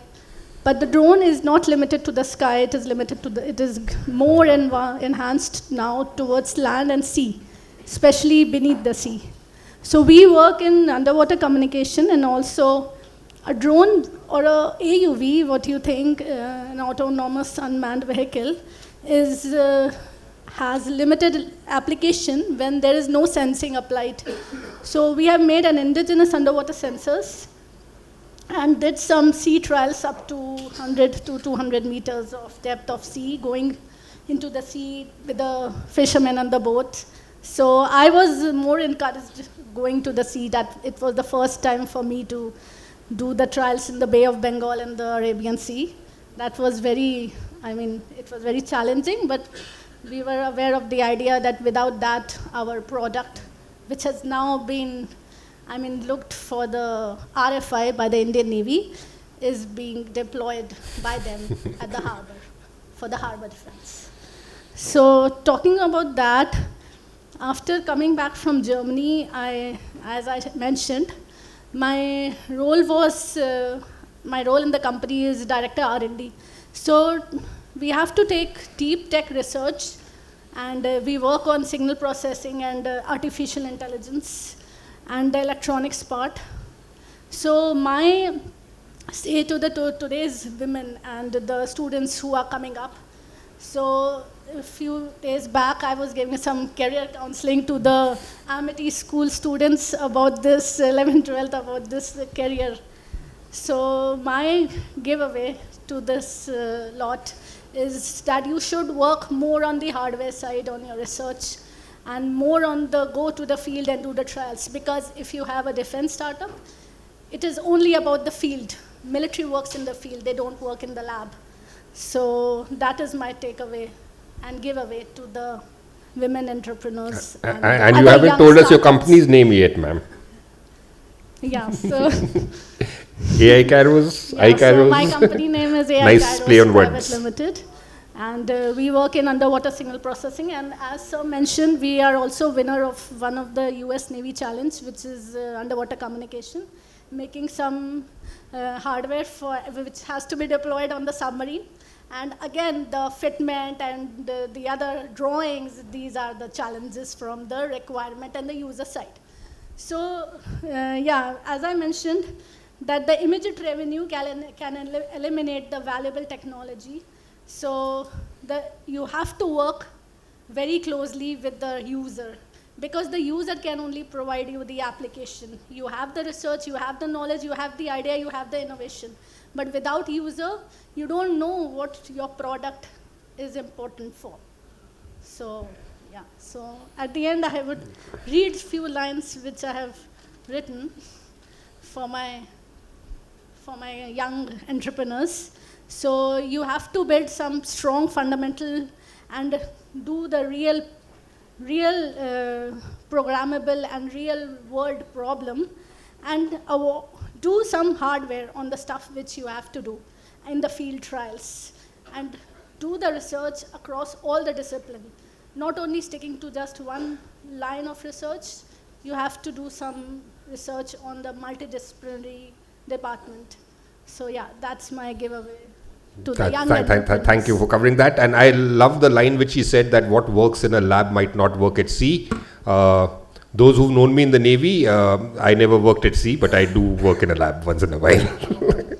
Okay, jokes apart. The next one, we have somebody fresh out of college, but the CEO of a company which is making PCB motors. I don't know how many of you visited the stall over there, but all of you who've been stuck to the auditorium might have noticed that the air chief mentioned only one firm, where he said that, people are miniaturizing it and making PCB motors. So she's the CEO of that firm. She's rather nervous. She says it's the first time she's going on stage. But I think you let your work speak, and your work has spoken louder than anything else. So how about telling us your life story? How did you get into this? And you just about got into this, right? Okay, so they are making PCB motors. You got orders already from washing machine companies, AC companies, fans, everything. Not yet moved into defense, just about getting into defense and custom making motors for drones. So the advantages of that, how did you get into it? How did you get into the, strike onto the idea? The floor is yours. So first of all, thank you so much, sir, for giving me this opportunity. It means a lot to me. And about myself, I won't talk much about myself, because I think... no, we want to hear about you. Everybody's seen your product. Okay, So, see, I'm not an any actor or celebrity person. So I think most of people are not interested to know much about Okay, me. about But your still- motors then. Okay, so coming back to my story, I belong from Bihar, a small town called East Champaran. You must have heard about Champaran. Mahatma Gandhi started his first satyagraha from there. And somehow I managed to go to the engineering college thanks to my mother. And after completing my BTech in electronics, I started my career in Vivo Electronics. But when COVID hit, everyone's lives changed. Everyone planned a lot of different things. I was also fed up with my job, and I always planned one day I will do something of my own. It can be anything. It was not like I will make any technology, or I just wanted to create a business, and I wanted to lead the business. So I want to give the credit for this Airbuddy Aerospace Private Limited, the PCB motor, to my partner Vibhuti Rajput. It was his idea, and thank you so much. Is Vibhuti around? Yes, Where Vibhuti is he? is right there sitting. So it was his idea, and thank you so much. So Vibhuti is again somebody, he's not on stage, but I need to tell you about him. He's ex-NDA, Alpha Squadron. Which course? 143rd. After his 6th term, medically boarded out, didn't join the services, but went on to the IIT, and then of course, the rest, as it says, history. We are basically cousins, and we know each other since long. Then we all, in our family, we always wanted to start something of our own. So when he came back after COVID, we started making fixed wing drones. His interest was, he was from aerospace. His interest was to, let's build something made in India. So we know, before COVID or even before 2020, people were just assembling the drones, and our plan was to make something indigenous. So we started making the drones, the entire product of fixed wing drones. We filed patents for it as well. But something. So you filed multiple patents, right? Your firm has got six patents, 7 patents. How many? Yes. He filed all the patents. Okay. Vibhuti, yeah. So during making that fixed wing drone, the major problem was component of making that drones. We can assemble it, but what's the point? In India, still we are facing a lot of problem in getting the electronic components. So it is just assembly. It is not entirely manufacturing in India. It is just assembly in India. So his expertise was in motor as well, motor domain. So while making this drone, he started making this PCB motor. When we went to the market, we get to know making a custom motor cost millions of dollars and years of time. When he created that motor, we thought, why not component? Why the entire product? So your motor can be made, it can be customized in less than 7 days to the exact specifications, and you don't need volumes, you don't need numbers. Yes. How much saving do you get in the raw material, the copper, the magnets, and weight? Copper, we are reducing somewhere around 60 to 65% of copper, which is getting used in current winded motors. Apart from that, we are reducing somewhere around 50% of CO2 emission as well, because we are reducing the copper quantity. Apart from that, we are trying to make the entire motor indigenous. I mean, no component import from China. So still in motor domain, we can see a lot of components are coming from outside, and we don't want that. So when you started making the drones, you realized that the motors were not available, so you decided to make the motors. Yes, exactly. And once we made the motor, we flew our drone. We thought let's go with the motor. So the next speaker is also somebody who realized that the props were not being made, so she said, let's make the props. Right? Yes. The propellers. Anyway, so I think she needs no introduction. She was there in one of the panels also. So should we hand over the mic? She's been quite a regular speaker in various seminars, and I will not ask you about your product because that's well known. You've been speaking all along. But how about you? How about you as a person? And yeah, absolutely. And the way you bully your brother, which I've seen. Hey, he's the youngest. He's got it coming. So a little bit about myself. I graduated with 2 degrees, one in mechanical engineering, one in aerospace engineering. I'm a through and through aerospace enthusiast. Ever since I could recognize better, I knew this is something I wanted to do from the get-go. I also got licensed as a pilot. That was my first dream, fulfilled it. And honestly, I think for me, a lot of the trailblazing started out a lot earlier. When I was 9 years old, I pitched to my mom that I wanted to go to a boarding school. And then she tag-teamed with my cousin and her mom to pitch to my dad that I wanted to go to a boarding school. And my dad, unlike other... So which one did you go to finally? I went to Wellham. Oh yes, I remember Yes. that, you told me. At the time, it was one of the hardest things to get through, but one of the things that stayed with me all through this time, my dad is like, if you're going to do something, be the best at it, or don't do it at all. You can't, mediocrity doesn't get you anywhere. Do it the best that you can. And I think that stayed because all the summers going forward, I kind of stayed at his factory and kind of learned manufacturing end to end of what it means to do anything metallurgy, metal-based, glass, rubber, wood. I kind of grew up with that as a constant over summers and something I looked forward to. So my dad is a first-generation entrepreneur, and my grandfather was a villager before that. So coming from a legacy that has just started, I wanted to make something of my own. And everybody else around me is in business. I was the first engineer, and that too I chose in aerospace and mechanical. And that too in US, where I knew that if I wanted to pursue in aerospace, there would be very limited options, given you need like either citizenship or some sort of residency. I didn't want to give up my Indian citizenship. But part of the journey was like from freshman year itself, I was brought into an advanced composites lab.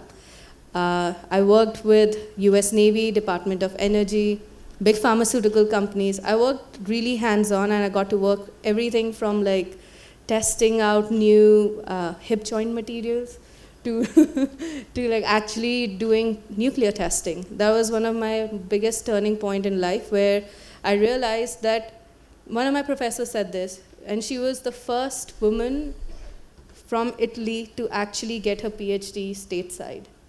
And she navigated those waters all on her own. So she's like, your mind is as big as your potential is as big as your mind is. The more you push it, the bigger it becomes. So you just need to keep pushing. And I think that's what like really stayed. Most people know whether they're going to do space or aviation. I kind of loved both. So I went head to head with all classes I could. I used process of elimination. Most people drop out like in 3rd year, 4th year, where they know very clearly, and it gets really hard to keep up. But I actually was the only student who finished both space and aviation, and finished in 4 years. So you mentioned that your father said that why not the best. So very quick, this thing that when you started off, you didn't start making the small propellers. I know the huge one, and you contacted HAL straight away. Yeah. That can we fit this on your aircraft, right? Which is not, you started off big. At least you thought big. Yeah, dream big, go big. Okay, so yeah. I think we'll give a few quick questions to the audience, and anybody has a question to any of these ladies, and I think the 4th chair is empty for the 4th woman of substance who's organized all this. I think she also deserves a big hand for organizing this. Yes. Bhavna, right there. So any question? Bhavna, come. And come and sit down. I left the chair empty for you. Okay. Any questions, anyone? Yes. He has a question. Where? I'm out in the back. Okay.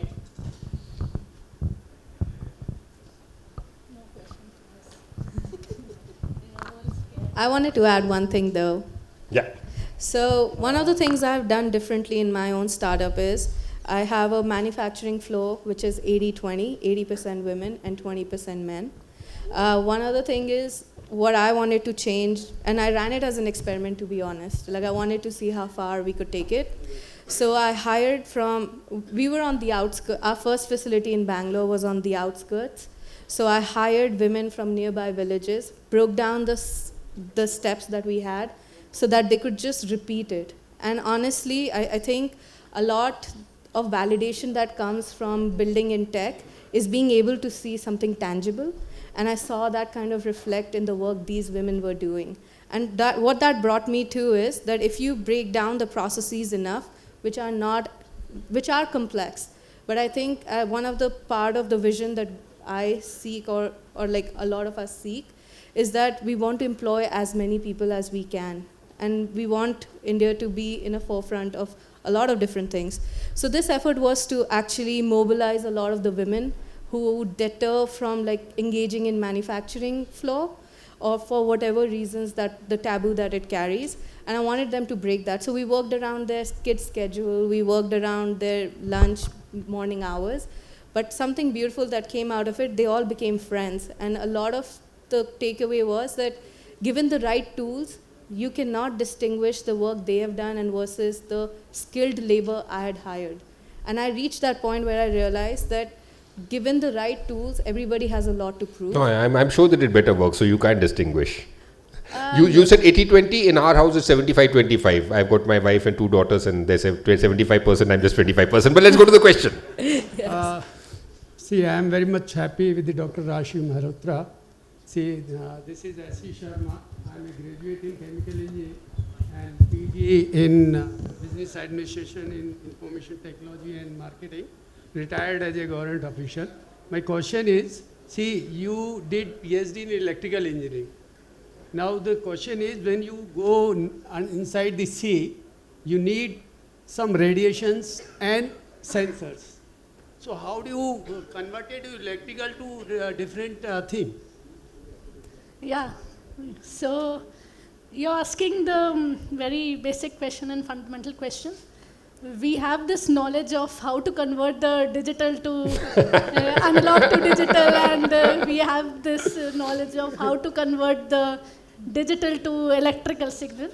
So my sensor is such, it converts the raw data to the electrical signal when we go to the sea. We pick up raw data from the sensor, we convert it to the electrical signal, we do classification, and then we determine that whether it is a submarine or a ship. And at amazing ranges. We do all these things. And at amazing ranges. Yeah. Okay, last question. The gentleman over here, sir. Okay, so I'll come back. I'll come to you. We'll ask one from here, then one from there. So please identify yourself and whom is the question to? I think the question is for all the 3 persons. I am R.S. Neki, I am a development practitioner. I can see the smile of all of you in this phase, and this smile must be not come in a very smooth journey. There must be some pitfalls in your journey, whatever it is.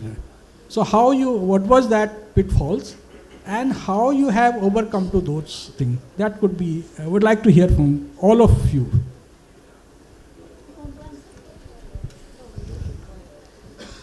So I really want to appreciate her story. That was a story I wanted to quote. It's the same story of the Titan, because they took all the men in their company, and then somebody from the research team was a woman, and she said, why not take the women? Because they had to put some minute particles on the watch backside. So women can only separate a pebble from a lentil. So then they recruited all the women who are the villagers. From the village side, they went to, I think they set up their manufacturing in Tamil Nadu, and then they did this. So yeah. So coming back to the question, thank you for the question, sir. So as I mentioned, military and the defense startup cannot rely on the lab and the research. You have to go to the field, and without going to the field, your product is not proved. So when we went to the sea, as sir mentioned, underwater domain is very challenging. As you go layer by layer in underwater, the temperature changes and the speed profile changes. So the environment and the multipath and many other technical parameters were very challenging for us, but we knew how to overcome those challenges and make it more optimized. So yeah, there were many challenges Alicia. in our trials. So everyone has a different challenges according to like where they have raised, where and how they have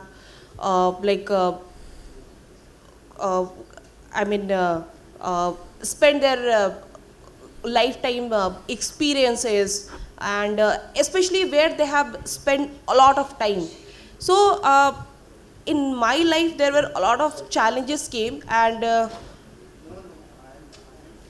one day I have just realized, I mean there are two kind of wars we all like been through. एक जो बाहर हम society के साथ कर रहे होते हैं, especially being a woman, we get a lot of judgment from our own parents, from society, from our colleagues. Multiple challenges we face, and the second thing is the war, which is we actually always have a fight inside your head and inside your mind.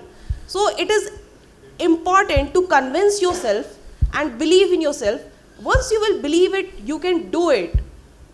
Then you just have to go with it. You don't need to listen to anyone. If you are going in any segment, it doesn't matter. And you have done it and you've shown it. Very good. So Shreya, quickly. Positive time. Positive time, very quickly. I think one of the hardest challenge has been coming back to India for me. On a personal note, it's very different. For my formative years, I was only in US, and then I moved back to India, and that too in Chennai, where I knew nobody, I knew no I didn't know the language. And at this, like she said, like it's very hard when you're the only woman in the room. And I think there have been too many times when I am the only woman in the room. And at this point in time, I'm just glad to see more, like it's something that I've gotten comfortable with, but initially it was daunting because, again, like I was 22 at the time, like I was just starting out. And one of the hardest thing is to object when you know there's an ideal differences. And I do have very strong opinions. So when I wanted to voice them, I think my heart was always in my mouth when I was going to voice them. And I've overcome that over time. But one of the biggest thing is to challenge anybody publicly. And that's something I'm getting more and more comfortable with, which I think is very hard because you know you don't want to reflect a certain way. Last 1 minute, sir. 30 seconds for the question, 30 seconds for the answer. Not an answer from all three. As William Shakespeare said, don't ask long questions when the cocktails are lined up.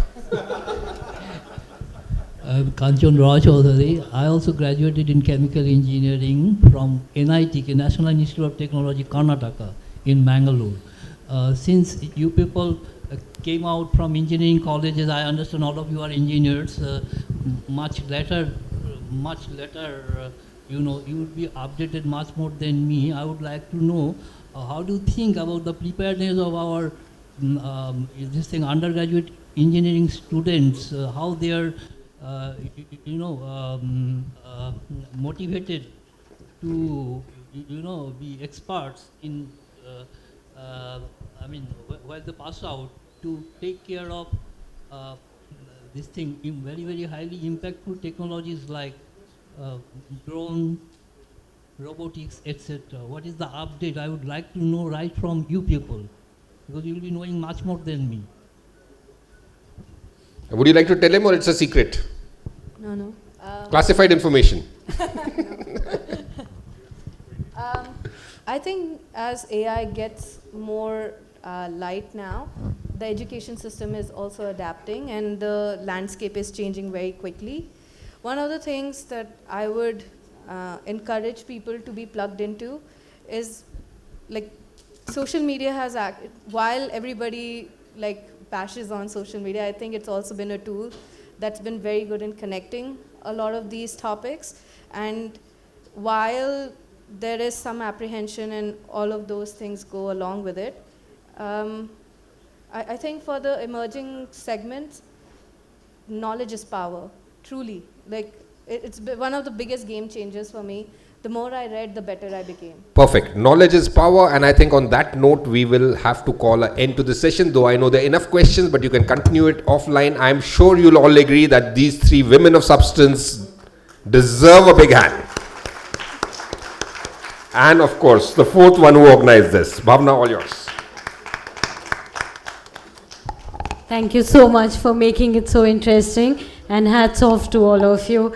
You know, one doesn't know the story behind the success, and I'm sure all of us put in a lot. So big thank you for being here and for being here the whole day, and thank you so much to Arun sir for moderating and being a big support in making this program a success. I'll request Dr. Jitendra Singh sir and K. Kugasar sir to please come and give mementos to our panelists, please. एक last जोरदार तालियां हो जाए please. Thank you.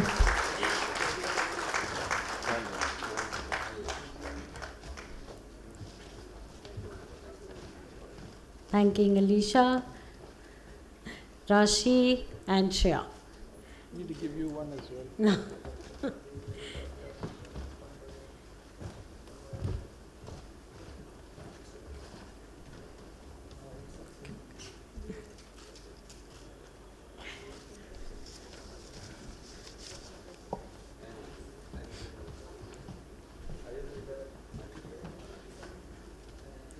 And Dr. Arun, we've given you enough.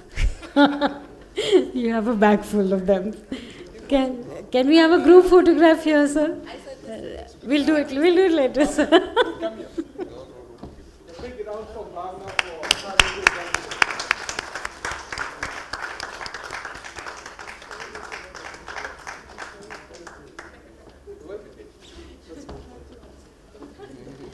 So, photograph. Please come. Please.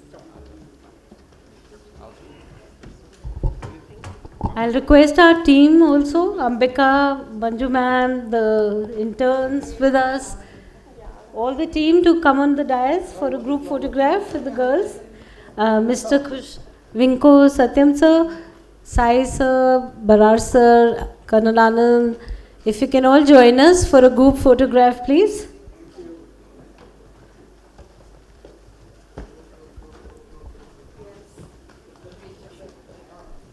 So the team has been working hard to make this a success. Thank you so much. So, sir. Happy. Huh? Please come, sir. Colonel Anand, sir, if you can join us.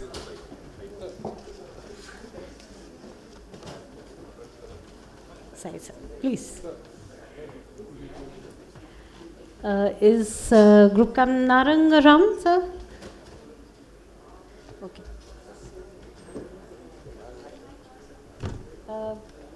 Prince, Ajo? Ajo, Surfraz, came see.